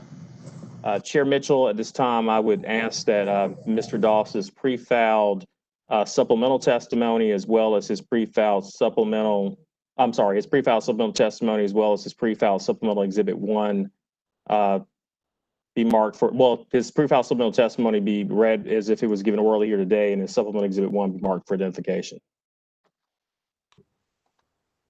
All right, Mr. Doss's supplemental testimony will be copied into the record as if given orally from the stand. The exhibit to that testimony will be marked for identification as it was when pre-filed. Thank you, Chair Mitchell. Mr. Doss, did you prepare a summary of your testimony? Yes, I did. Okay, Chair Mitchell, I would ask that the summary that has been provided to the commission and the parties to these dockets as required by the commission's order, that summary be entered into the record as if it were given orally. All right, hearing no objection to that motion, Mr. Marzo, it's allowed. Thank you, Chair Mitchell. Chair Mitchell, Mr. Doss is available for cross-examination. All right, public staff, you may proceed. Good afternoon, Chair Mitchell. This is Tim Dodge with the public staff. Before we begin with our cross-examination of this panel, I wanted to note in the witness list and attorney cross-examining list for this panel, we had requested 3 attorneys be provided the opportunity to cross-examine 2 witnesses to cross-examine Mr. Spanos and Mr. Doss. And the public staff discussed this issue with Duke's attorneys and explained that due to Mr. Doss responding to multiple public staff witnesses and issues in his rebuttal testimony that had been handled by different public staff attorneys, that we agreed that my cross-examination today would be related only to Mr. Spanos's rebuttal of the depreciation issues raised by public staff witness McCuller, and Ms. Holt will discuss the issues raised in public staff witness Boswell and Manus's testimony with Mr. Spanos, if that's acceptable. All right, it is acceptable, Mr. Dodge. You all may proceed. All right. And Mr. Grantmire's questions, I believe, are directed to Mr. Doss primarily. So, good afternoon, Mr. Spanos. How are you? Good afternoon. Thank you. Very good. I'd like to talk with you first today about the contingency component included in the decommissioning estimates for DEC's power plants. In the 2018 rate case, what I'll refer to as the Sub 1146 proceeding, the commission approved a 10% contingency in that proceeding, as opposed to the 20% that was recommended by DEC in that case. Is that correct? That is correct. Okay. And can you turn to page 5 of your rebuttal testimony?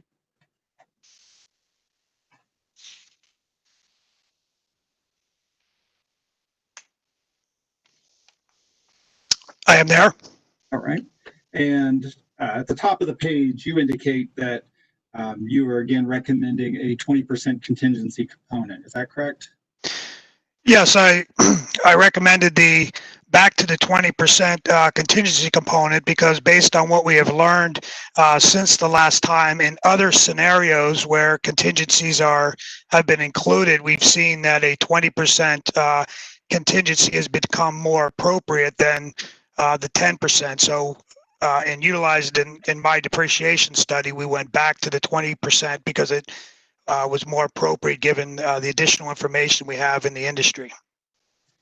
Now, in the footnote 1 that's also right there at the top of page 5, you cite back, however, to the rebuttal testimony of Duke witness Kopp from the sub 1146 proceeding. Do you not? That's correct. And his use of the decommissioning cost estimate study in that proceeding. Yes, he prepared that study and I utilized it in my depreciation study. That's correct. Right. And so would you have public staff witness McCuller's testimony with you today?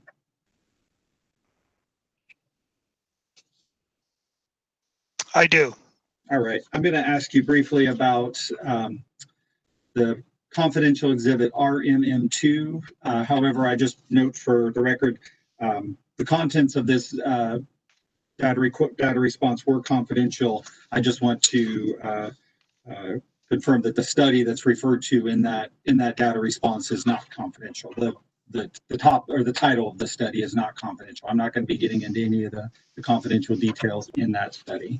But would you agree that the confidential exhibit RMM2 included public staff witness McCuller's testimony is that same 2016 study that was prepared by Mr. Kopp in the 2018 DEC rate case?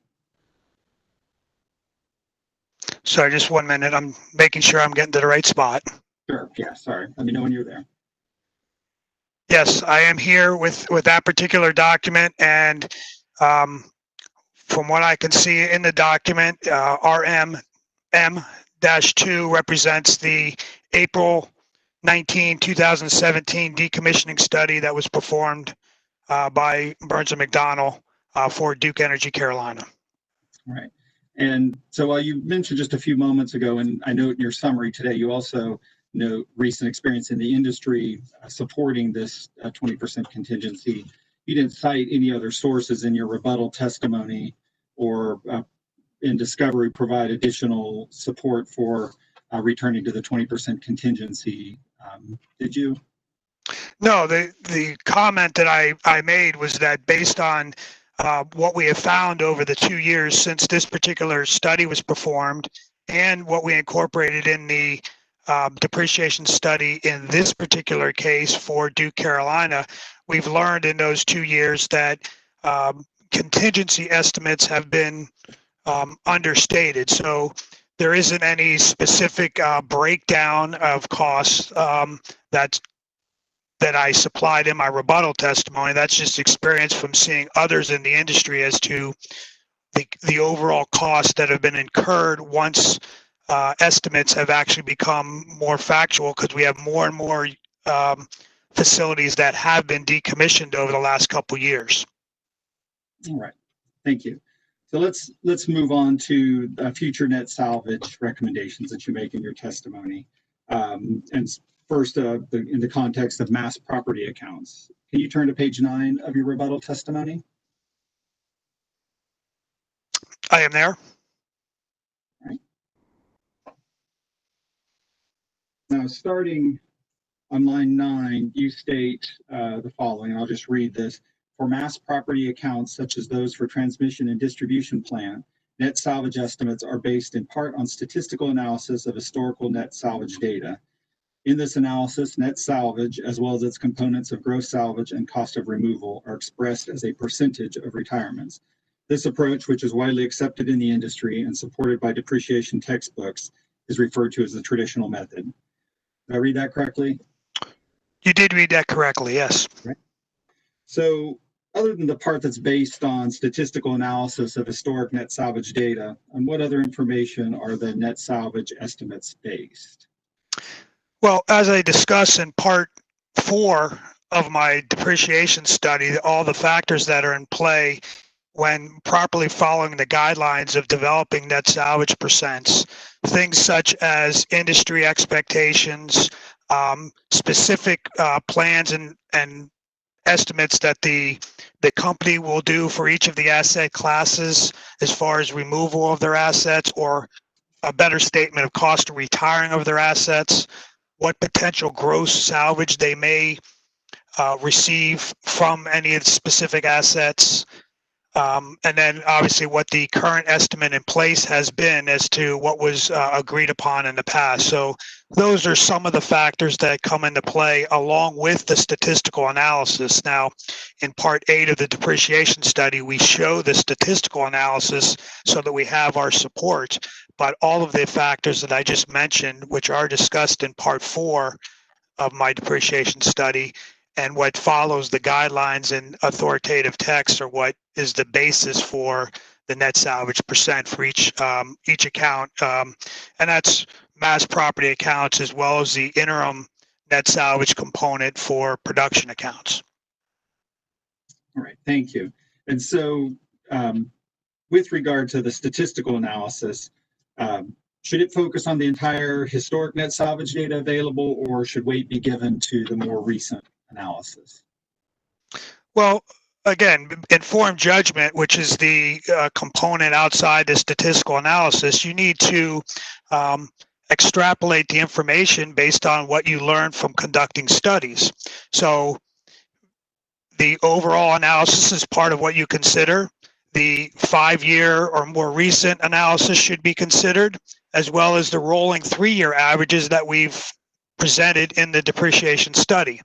I think one thing that we must incorporate when using our judgment is, are all costs recorded at the same exact time? There are at times costs to retire and gross salvage that are not recorded the same exact year that the retirement occurs because of how things are booked. So you have to consider those things instead of just blindly looking at the statistical analysis, whether it be the overall period or those rolling averages. So in each category, depending on the assets and what you learn from the company and doing studies within the industry, you're able to come up with the most appropriate net salvage percent that would incorporate not only the overall, but also the most recent, as well as what's expected in the future, because the net salvage percent that you determine is what we expect to happen going forward. So we can't just focus on just the past. All right, thank you. Let's go and turn to, back to page 7 of your testimony briefly.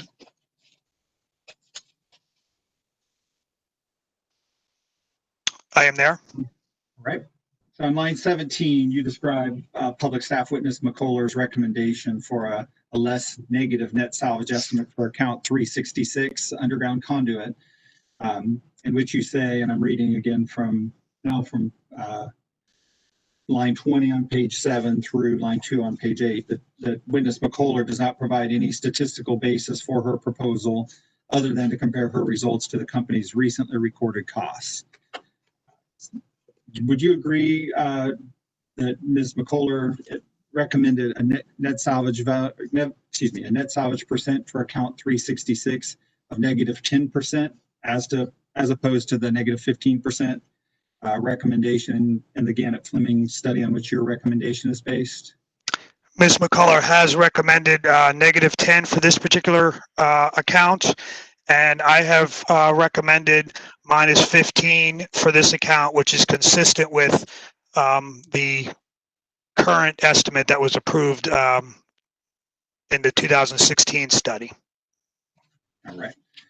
And this is discussed in your testimony as well. Would you agree that the summary of the book salvage in the Gannett Fleming study, found a negative 21% net salvage percentage for the period 2003 to 2018, but then over found a 5-year average of negative 9% for the period from 2014 to 2018?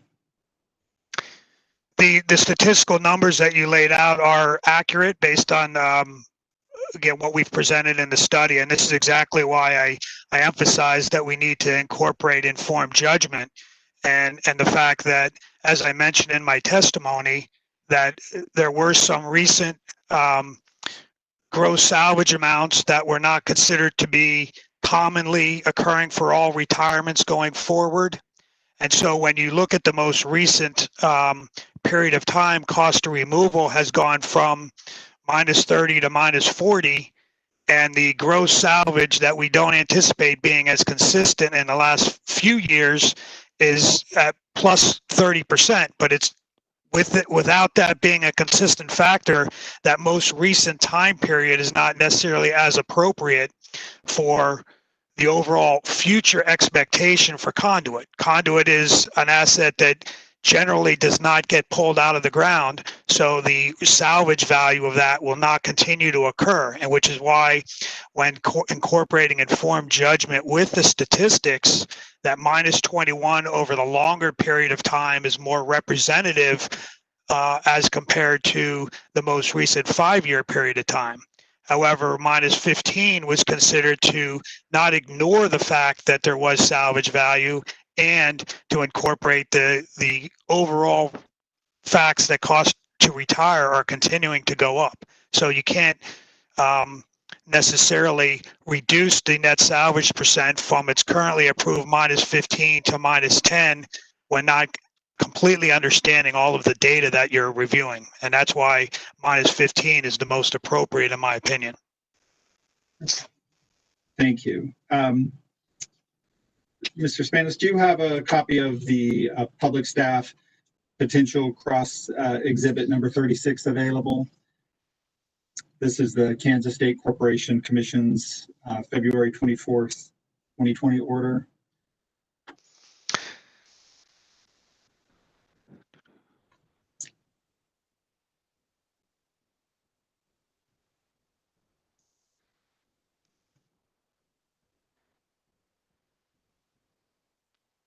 Yes, I have that. All right. And Chair Mitchell, I would ask that public staff exhibit number 36 be marked as public staff Spanos cross exhibit number 1 in this proceeding.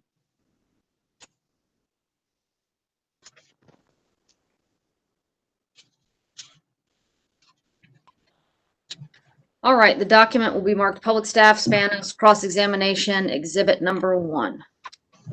Thank you. Okay, Mr. Spanos, are you familiar with this case? I was not the depreciation witness in the case, but I am familiar with the case, yes. All right. Could you turn to paragraph number 52, which is located on page 20 of that exhibit?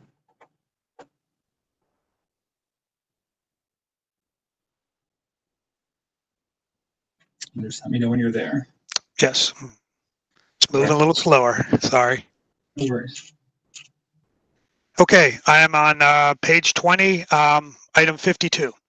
All right, and it states that Atmos claims it uses the industry standard method for analyzing net salvage. Let me restart. Atmos claims it uses the industry standard method for analyzing net salvage is to express net salvage and its components cost of removal and gross salvage as a percentage or ratio of retirements, whereas Curb's and staff's methodologies consider the level of net salvage recorded in recent years, not as a percentage of retirements.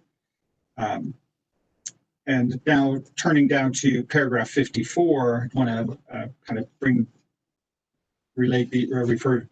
this paragraph back together. In paragraph 54, the commission makes the determination about relying on this historic versus recent, how much to rely on those recent years of net salvage that's recorded, does it not? Do you have a specific spot that I should be looking at in that paragraph? Yeah, I apologize. I kind of massacred that question here. So midway through, starting on the right side, about midway down the paragraph, it reads, both staff and Atmos agree that the net salvage analysis should estimate appropriate levels of future net salvage, not solely rely strictly on historic expense levels. When deciding between Atmos and the staff's net salvage analysis, the commission finds staff's approach will best balance the interests of Atmos's current versus future ratepayers. Do you see that statement? I do. Okay. All right. So now let's turn to page 17 of your rebuttal testimony.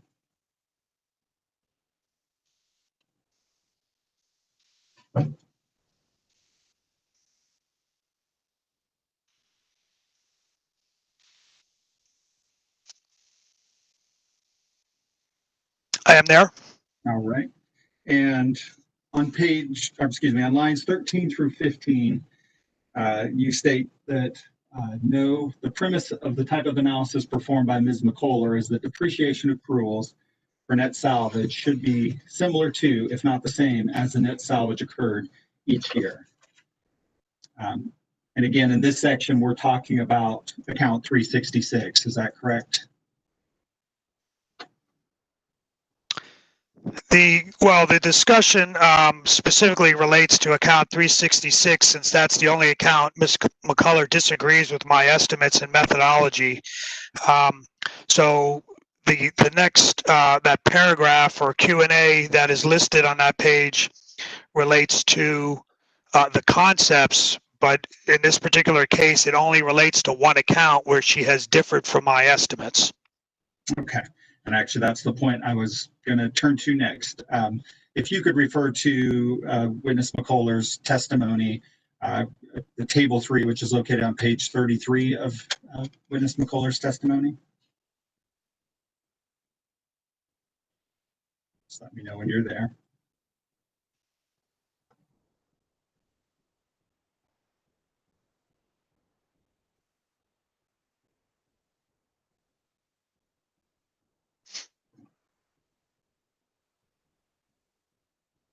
Sorry, you said page 33? Page 33, yes.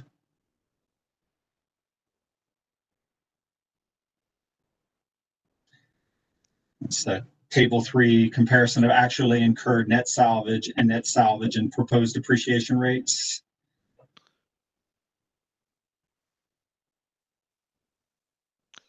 Sorry, I was trying to do it electronically and it's not working, so I'll... Sure.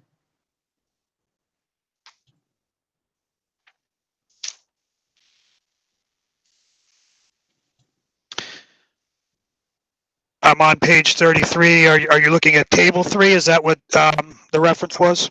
Yes, yes. Okay, I am there.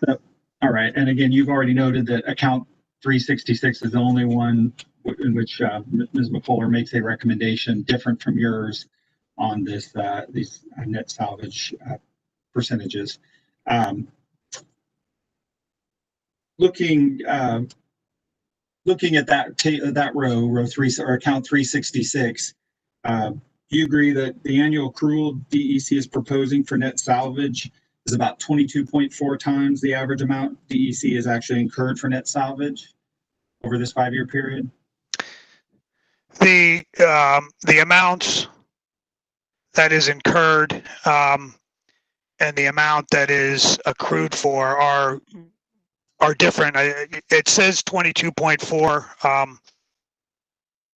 That appears to be around the right numbers as far as percentage wise. But again, the whole concept of net salvage is to not necessarily match what's incurred versus what is accrued, because the accrual amount is taking care of what's going to happen in the future, and you have an account that is growing. So just like all of the other accounts in this analysis for distribution and within the study, you have to establish an accrual amount that will cover what is going to be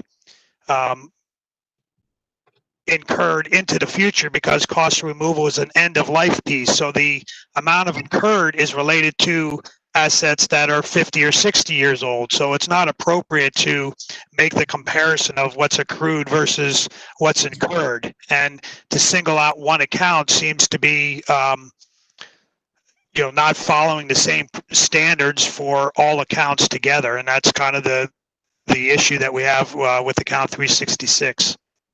Okay. And if Ms. McCullough had recommended depreciation accrual that was the same as the net salvage that occurred annually over this 5-year period, the ratio she would have proposed would have been 1.0, would it have not? I think that's probably pretty reasonable, but again, and that would not be following the proper standards of recovery, and that would be trying to match expense, and that's not appropriate. So it may be that number, but that's not a standard that should be kept in depreciation for developing accruals. And I agree. But in fact, Ms. McCullough's recommended adjustment, which is shown at the end of that row for account 366, was still 14.3 times the average annual amount DEC had recently incurred for net salvage for this account, was it not? It is. Her percentage would produce 231,000, which again is, that's a representation, but it won't cover what the cost would be at the end of life, which is why the -15 is the more appropriate net salvage percent for this particular account based on the overall information and the future plans. It's not, again, just trying to match what the most recent 5 years were and saying, okay, that's the percentage we want to use. So now let's turn to page 19 of your rebuttal testimony.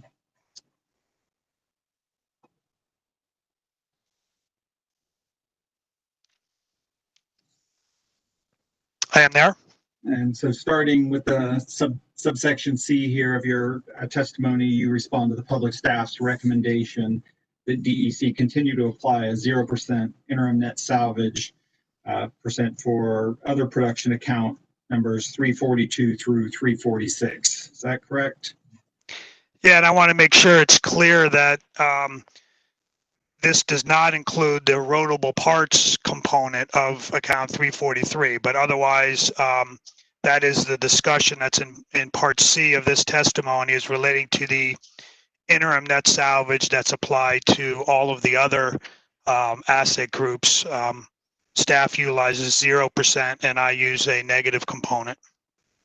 And you note on line 7 there on page 19 that the public staff's position is consistent with the position that was adopted by the commission in the sub 1146 case. Is that correct?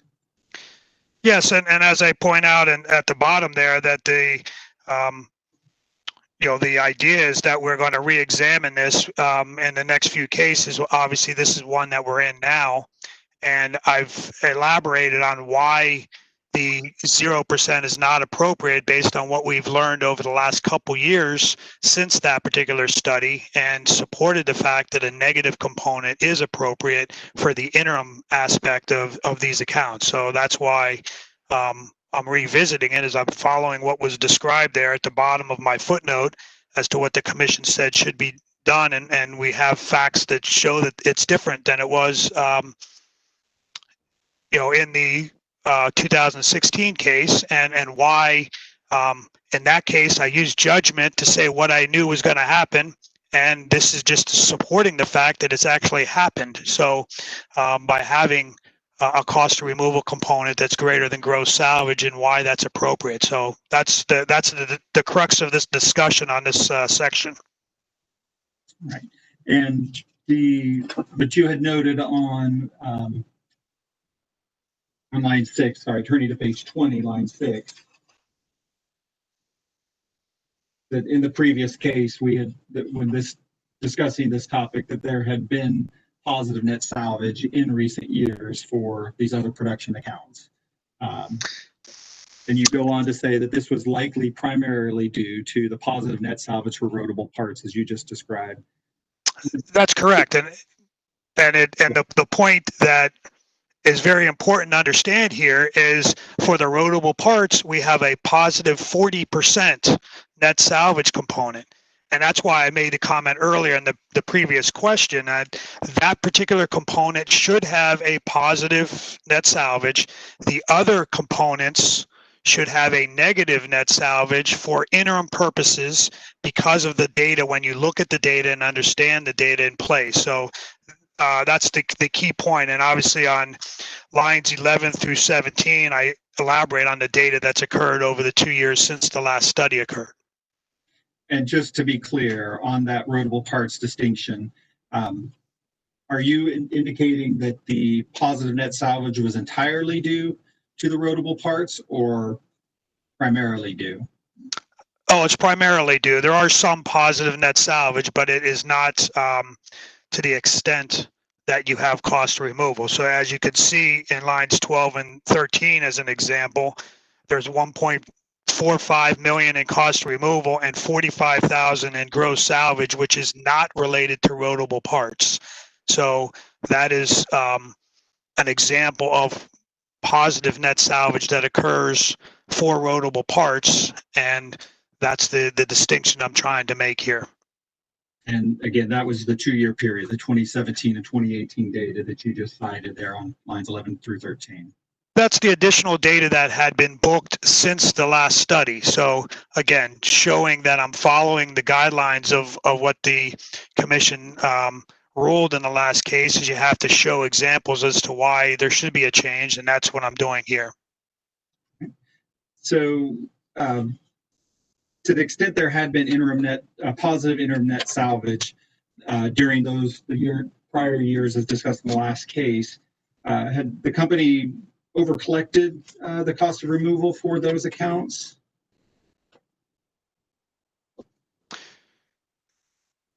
I'm not sure I understand the question. Would you mind rephrasing that, please? Sure. So again, you refer to the interim net salvage being positive there on line 6 through 8. And so as a result of having that, during that period of time, the value was 0, or the approved salvage rate was 0. During that time, was the company, since it was experiencing a positive net salvage, was it not arguably over collecting the cost of removal during that period of time? No, again, understanding the fact that we're dealing with an overall time period of when the assets were put into service to when they get retired, the cost of removal and gross salvage get recorded directly to accumulated depreciation, which is part of the depreciation rate. And in the case of production accounts, you calculate the interim net salvage percent and the terminal net salvage percent in order to come up with the full weighted net salvage component. So when you put all that together, you have the overall recovery pattern that should happen over the entire life cycle of each asset class. So there isn't necessarily a over or under recovery scenario with that involved. You're just calculating what has occurred and what should be recovered going forward. So that's kind of the process that is going on in a depreciation calculation. Sure. And now on lines 15 through 17, still on page 20, you state that because interim net salvage has been 0 for these accounts, these costs were not recovered over their service lives. But kind of on that same point that you were just making about looking at all of these costs together over service lives, even to the extent the company has experienced negative amounts in over the last 2-year time period, that would not have adversely affected the company's reserve position, would it? Well, we are dealing with group depreciation. So in this particular account, $1.5 million of cost removal at $45,000 is just part of the overall account level. So in that particular sentence on 15 through 17, I am isolating the specific assets themselves, but there are some assets that get recovered sooner because they get retired sooner, some assets that go longer. It's all part of group depreciation and a remaining life basis. So when doing your calculation, you are again trying to systematically and rationally recover all investment over its entire life cycle. So there are individual assets that may not be recovered exactly as those individual assets lived, but in total, you are matching that recovery systematically and rationally, and that's what we're trying to explain here. All right, thank you. Those were all the questions that I had originally planned to cover with you today, Mr. Spanos, but after reading their summary, I did want to clarify one point. Do you have a copy of your summary with you?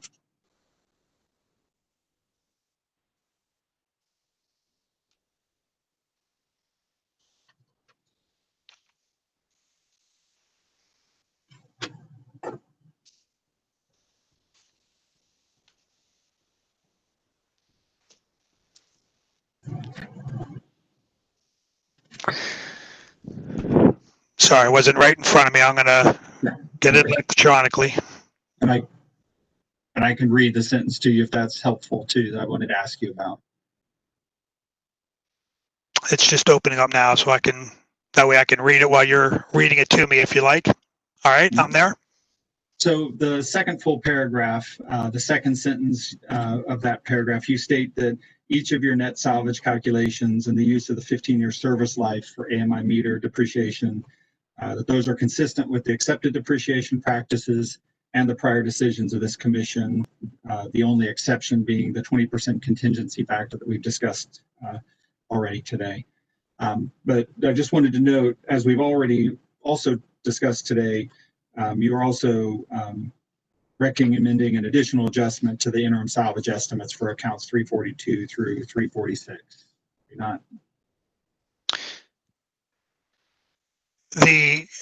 The discussion here is the methodology, which is the same. The interim net salvage portion was 0, and I've recommended why it should go to a negative component.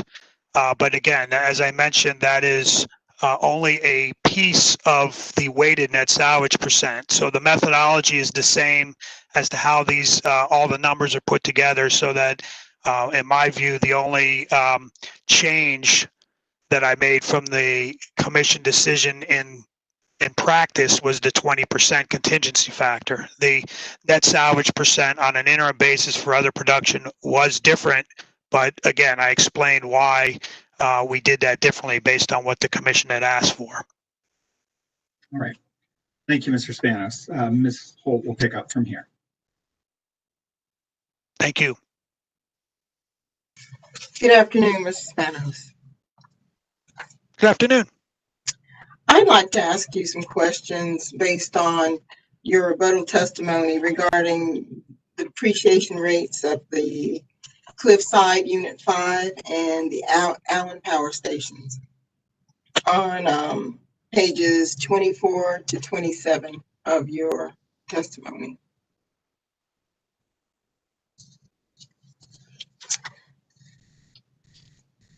On beginning on page 25, in your discussion of public staff witness Boswell's recommendation, on lines 9 through 25, you state that public staff witness Boswell recommended that witness McCullough restore the depreciation rates on the Allen and Cliffside units to the depreciation rates approved in the company's last rate case in docket E7 sub 1146, and to use currently approved retirement dates with updated calculations of depreciation rates rather than current depreciation rates for these generating units, correct? You generally read that section of my testimony. Okay. And by current depreciation rates, do you mean the depreciation rates that you calculated in the new depreciation study, which use rates as if the units were soon to be retired? Yes, the current approved depreciation rates I'm discussing are what is included in my December 31, 2018 depreciation study that incorporates all the new information that we have regarding to plant and service, accumulated depreciation, life characteristics, net salvage characteristics, and probable retirement dates for generating facilities. Thank you. And on page 26 of your rebuttal, and I'll just kind of summarize what you said,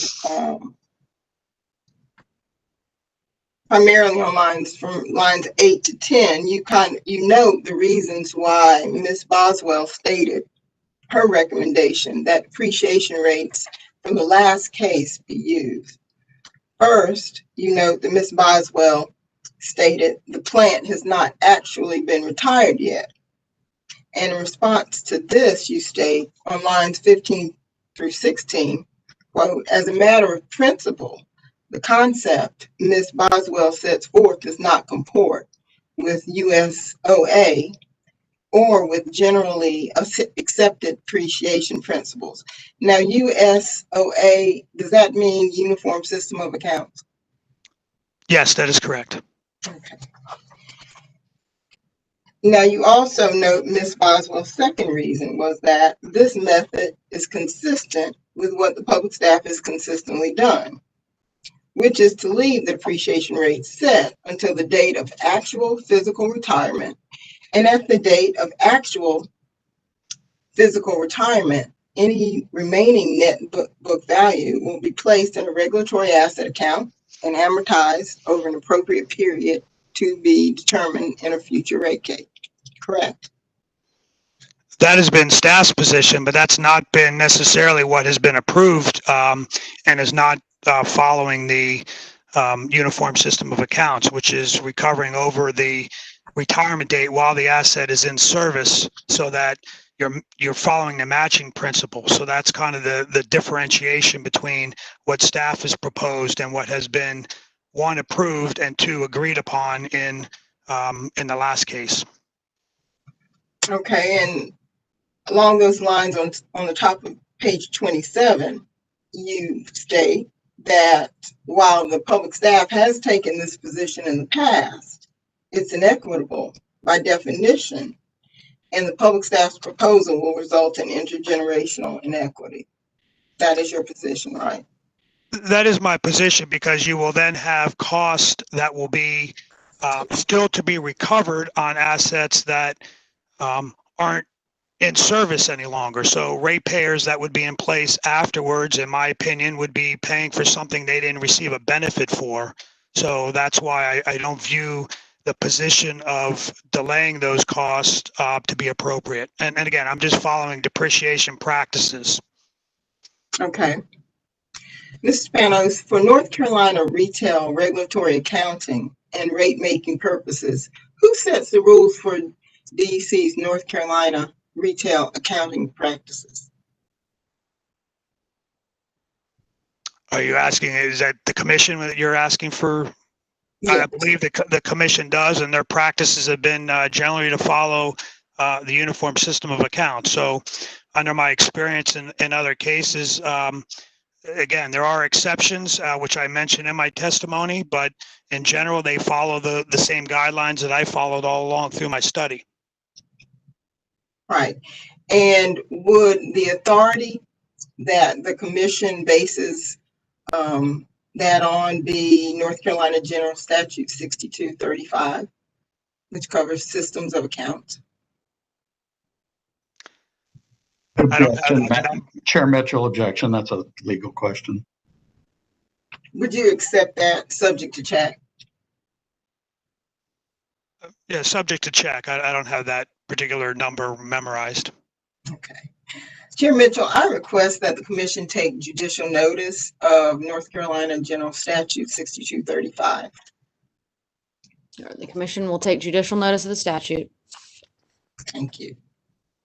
And Mr. Spanos, would you agree, subject to check, that Commission Rule R827, as you stated earlier, provides that the FERC Uniform System of Accounts is a default system for electric utilities as regulated by this commission?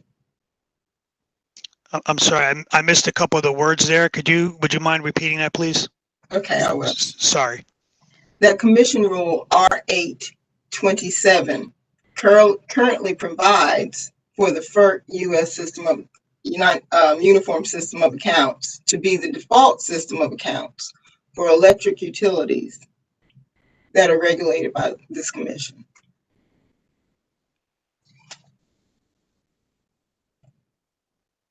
Subject to check, I would agree with that. Okay. And would you also accept, subject to check, that under this rule, R827, future orders and practices of the commission that conflict with the FERC USOA supersedes the provisions of the FERC US System of Accounts for North Carolina jurisdictional purposes? Chair Mitchell, same objection. Ms. Holt's just simply asking Mr. Spanos to give legal conclusions about the commission's rules and the statutes, and they're free to cite that in their brief, but it's an inappropriate question. All right, Ms. Holt, where are you going with these questions? Well, the basis of Mr. Spanos's position is on the uniform system of accounts, and I'm just trying to establish the basis for the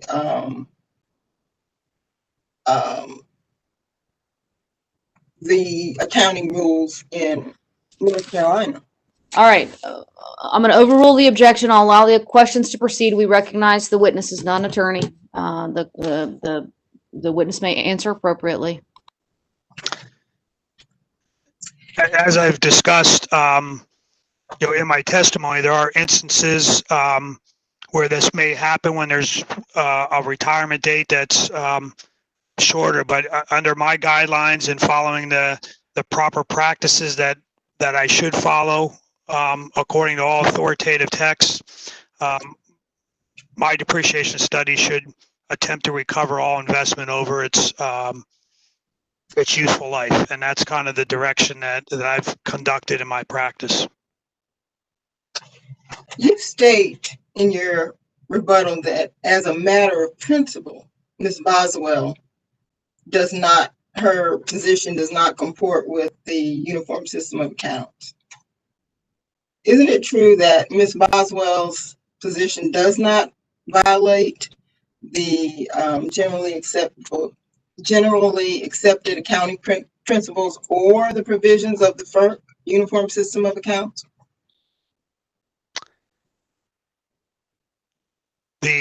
When I say the matter of principle, I'm focusing on the matching principle, which comes right from the uniform system of accounts, which is to match the utilization of the asset with the recovery of the asset. So in this particular scenario, when we're talking about production facilities, the utilization of the asset is up to the probable retirement date or date that they actually retire the asset, and the recovery should match that. So that's the principle that I'm discussing in that testimony. And if we are trying to defer that recovery pattern to dates after the asset is out of service, then I view that not meeting the matching principle, which is the concept of my statements. But it's a principle, not a rule, correct? I think that I, again, stated as a principle, and that's kind of what I suggest to be part of depreciation accounting for regulated utilities. That's what I follow as the practice. So yes, it is a principle, but I believe that's the appropriate way that utilities should do this in order to make sure that they are matching their recovery to their utilization of assets. And that's the concepts that all authoritative texts follow.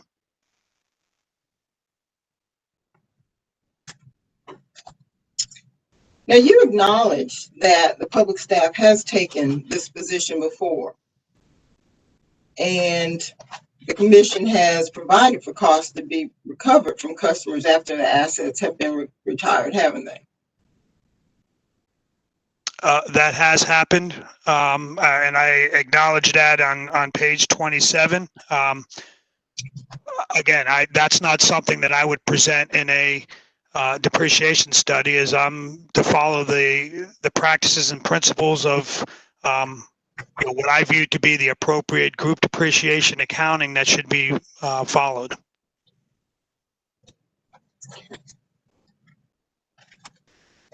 Mr. Spanos, I'd like to direct your attention to Public Staff Exhibit 81. And Chair Mitchell, I'd ask that this exhibit be marked Public Staff Spanos Rebuttal Cross-Examination Exhibit 2 for identification.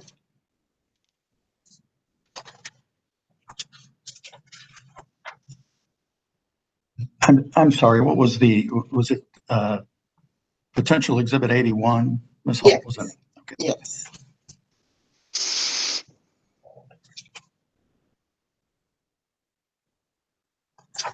Are you there, Mrs. Spanos? Yes, I am. Okay.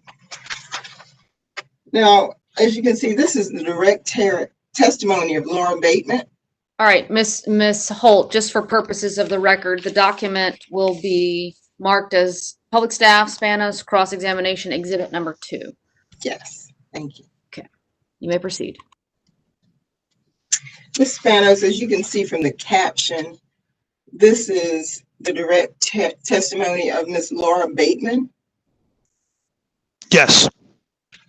And this is for actually Duke Energy Progress, correct? Yes, that's what it says. Okay.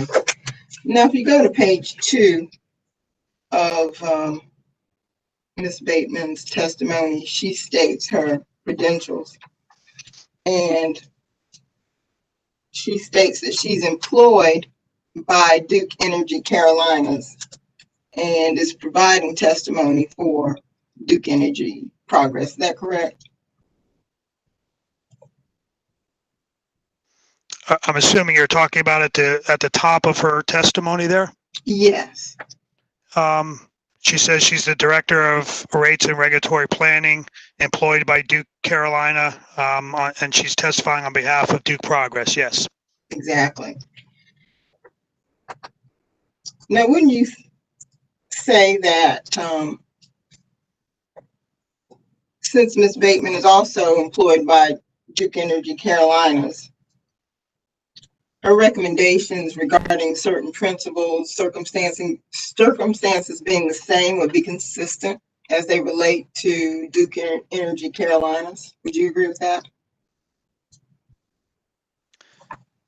I think generally speaking that the two companies, since the merger, are operating in a similar fashion.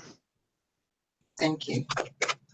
I'd like you to go to page 18 of Ms. Bateman's testimony. I am there. Okay. And could you read lines 17 through 23 on page 18 through 1 through 5 on the next page? Would you mind telling me which, because my lines may not be exactly the same. Okay. Starting with the words in order? Line 17 originally. Okay. On So page 18. And then I should go through line 5, you said? Yes. Okay.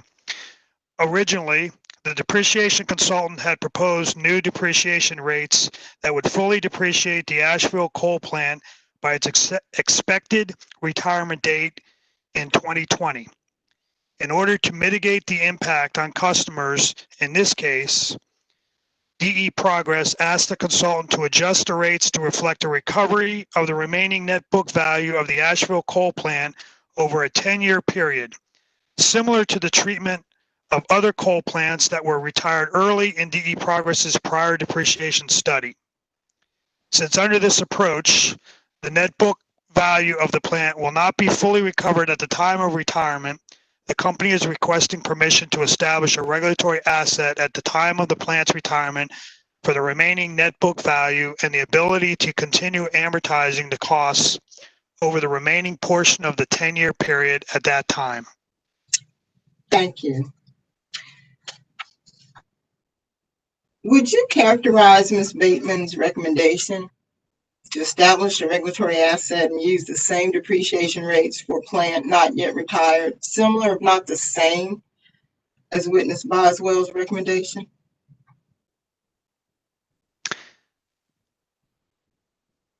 It's similar, but not necessarily the same. And I say that because of the particular scenario with Asheville being closer to the retirement date of the study date or period of time, where the two units or two locations that we're dealing with here were further in the future. So under the criteria that, and I talk about this in my testimony, that would be the difference, is that Asheville was being closed much sooner than what the time period was for what we have for Allen and Cliffside 5. Good, thank you.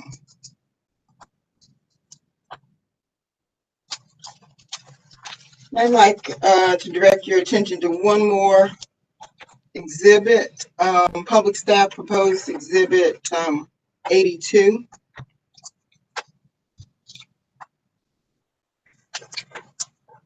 And Chair Mitchell, I'd ask that this exhibit be marked as public staff Spanos rebuttal cross-examination exhibit 3 for identification.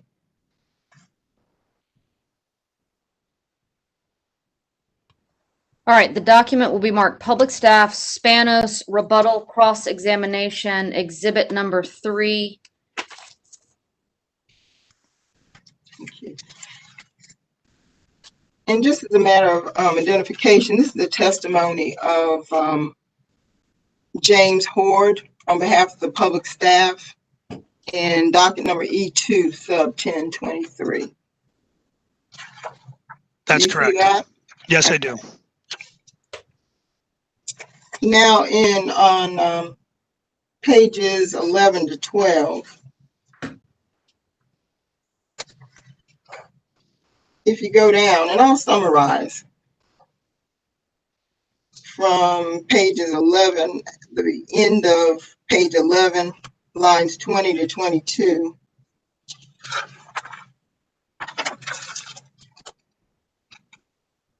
Would you agree that in this docket, the public staff and Duke Energy Progress agreed that the costs of the retired Cape Fear, Lee, Robinson, Witherspoon, and Morehead City plants could be recovered from ratepayers in the years after they were retired?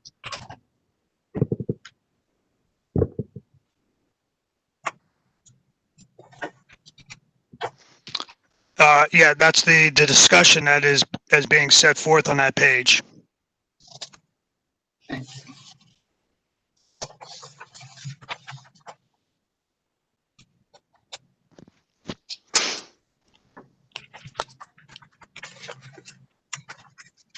In your testimony, Mr. Spanos, you state that the public staff's treatment to use the estimated retirement dates from the previous depreciation studies will cause intergenerational inequity.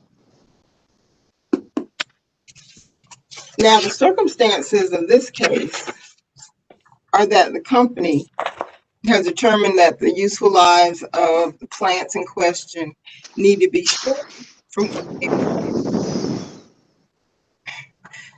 shortened from what they've been in the past, correct?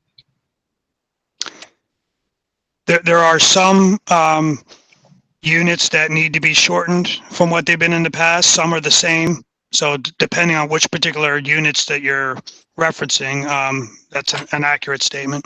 The Cliffside and the Allen units that we're talking about. There are, yeah, some of the Cliffside 5 and the Allen units. There are 2 of the Allen units that are expected to be retired earlier than the probable retirement date that was in place as of the last study. That's what I'm referring to. Thank you. Now, doesn't that mean that if the company's position is adopted by the commission, in this case, customers in the next few years, before the plants are actually retired, will be charged more for depreciation of these plants than customers in the past years have been?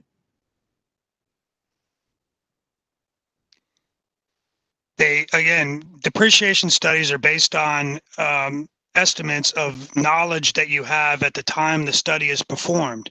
So there was a probable retirement date that was later in time. So under that criteria, again, when doing a systematic and rational recovery pattern and dealing with the remaining life basis, when you change estimates, whether they be longer or shorter, there will be, at that point in time, a difference from past ratepayers. But again, you were trying to recover it systematically from what's left to be recovered. So under that criteria, if we're just looking at probable retirement dates for those particular 2 units, then they will be recovered for those, again, for those specific units at a time that is, or those ratepayers in the next few years will pay more than what was done in the past. However, again, there are other factors that develop a depreciation rate, such as the interim survivor curve, the net salvage percent, and the decommissioning component. So all those factors come into play as to what the final amount is to be recovered. So I think you're missing the concept of intergenerational inequity and as to what I'm trying to reference when it's just one component that we're focusing on. There's more to it as to why we divert or defer the cost related to one component on 2 units versus all of the assets in the account class. All right, we have come to the end of our day. We will go off the record. We will be in recess until 9 o'clock tomorrow morning. Thank you. Thank you.